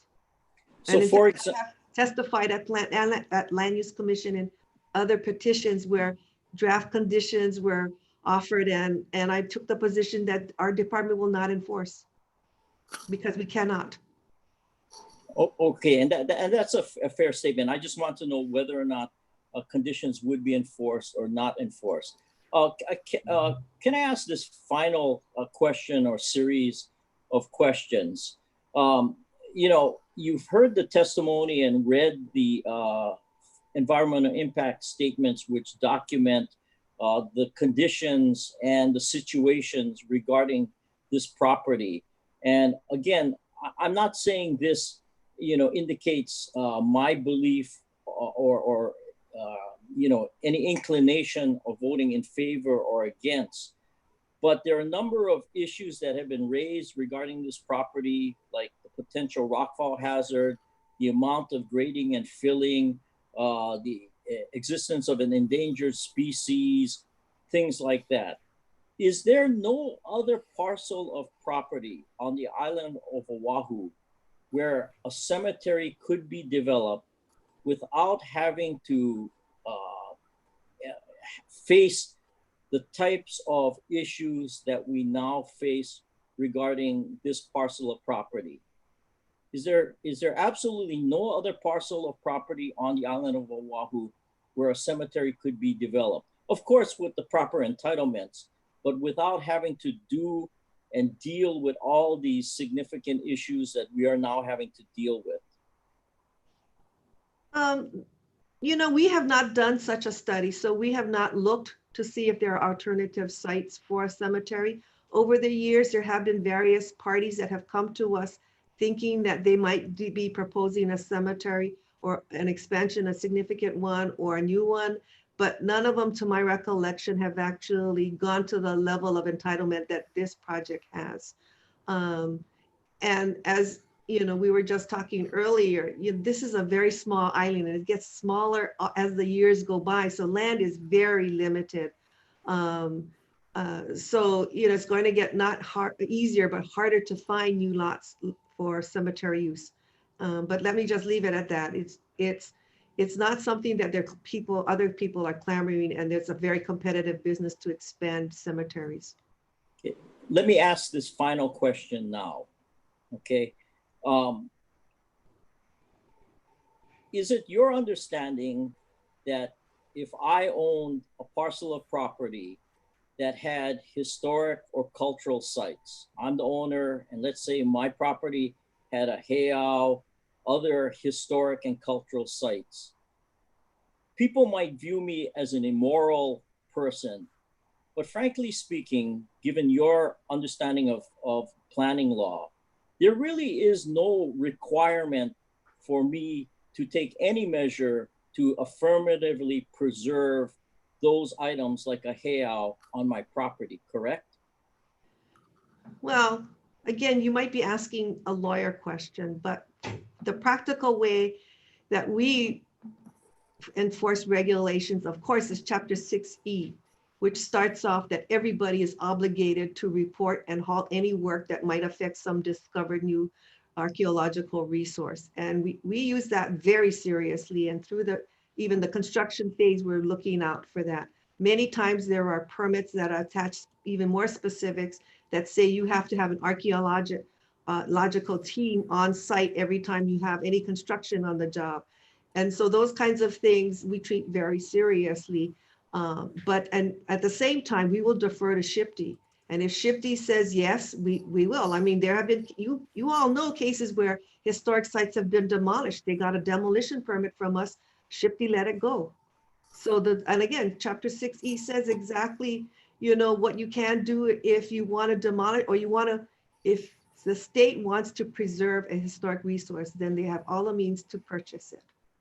Well, do you know of any instance where the government has successfully required an owner to avoid benign neglect of historic or cultural sites on his, her, or its property? In other words, I'm not intentionally modifying or tearing down anything. I'm not bulldozing. I'm just going to leave the stuff to basically be covered by jungle and, for lack of a better term, rot away.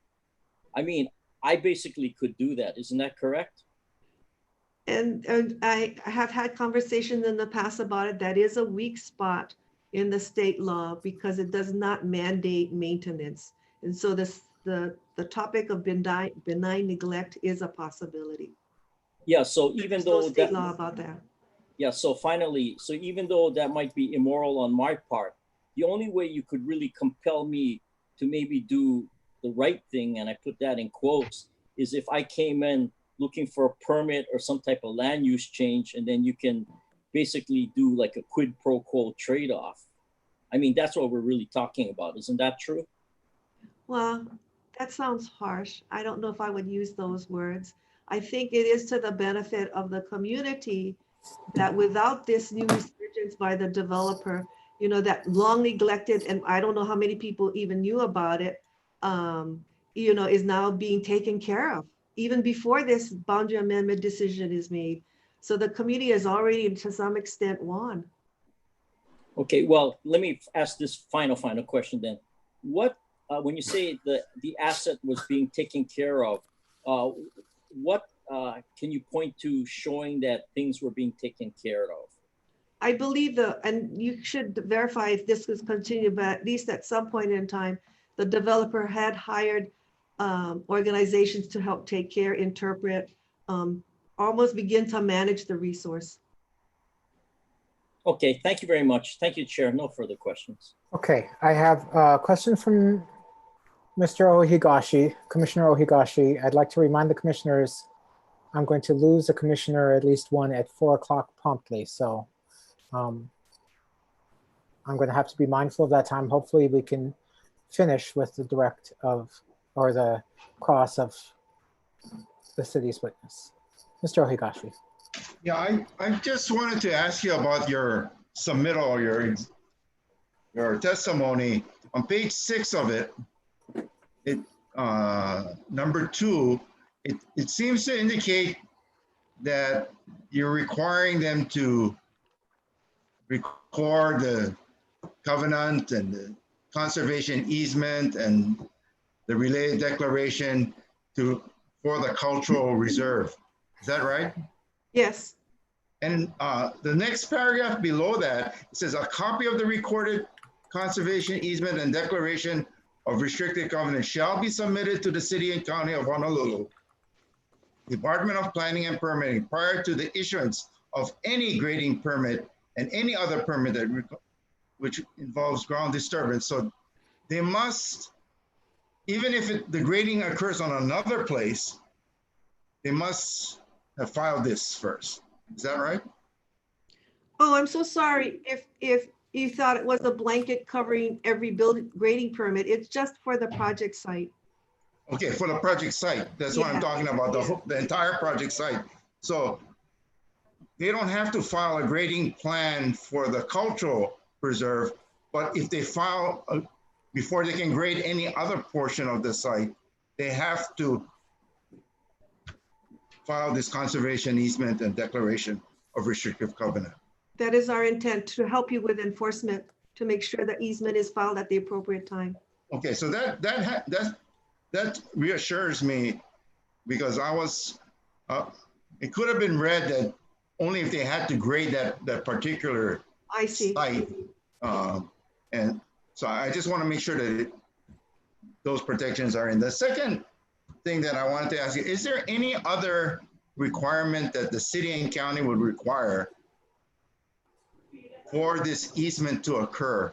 In other words, do you have your own internal regulation requiring you to either subdivide, because, or comply with the subdivision ordinance or anything like that, that would delay this conservation? Well, I don't know that they need a subdivision ordinance. I'm not sure I understand your question, but we all know that they need a grading permit. So we want that in place before any further entitlements, as it were, is granted to the project, and then it becomes too late. Well, I'm just concerned because I brought this up with prior, but it's my recollection, and I'm an old guy, and it happened a long time ago, that certain types of leases with the County of Maui lasting for certain time may require a subdivision. And given that this grant of easement is in perpetuity, the question is whether or not that type of transfer of property rights to a trust would require a subdivision of the property. I'm just bringing that up, and I just want to make sure that that doesn't delay any type of. To my mind, subdivision action automatically is not required just because you create this conservation use easement over a portion of a land. It's just another layer of restrictions on the property. They can choose to subdivide, but off the top, in and of itself, it doesn't trigger a subdivision requirement. Okay. Is that the position of the county? Yes. Okay. So far, but I haven't seen the easement. So, if it says, and it shall be created in its own legal lot of record, okay, well, then that triggers a subdivision action. So it might be something that might be coming up with the actual language of the easement. All right. Thank you. That's all I have. Thank you, Commissioner Ohigashi. Commissioners, anybody want to use our last 9 minutes of the day together? Any questions for Ms. Sokugawa?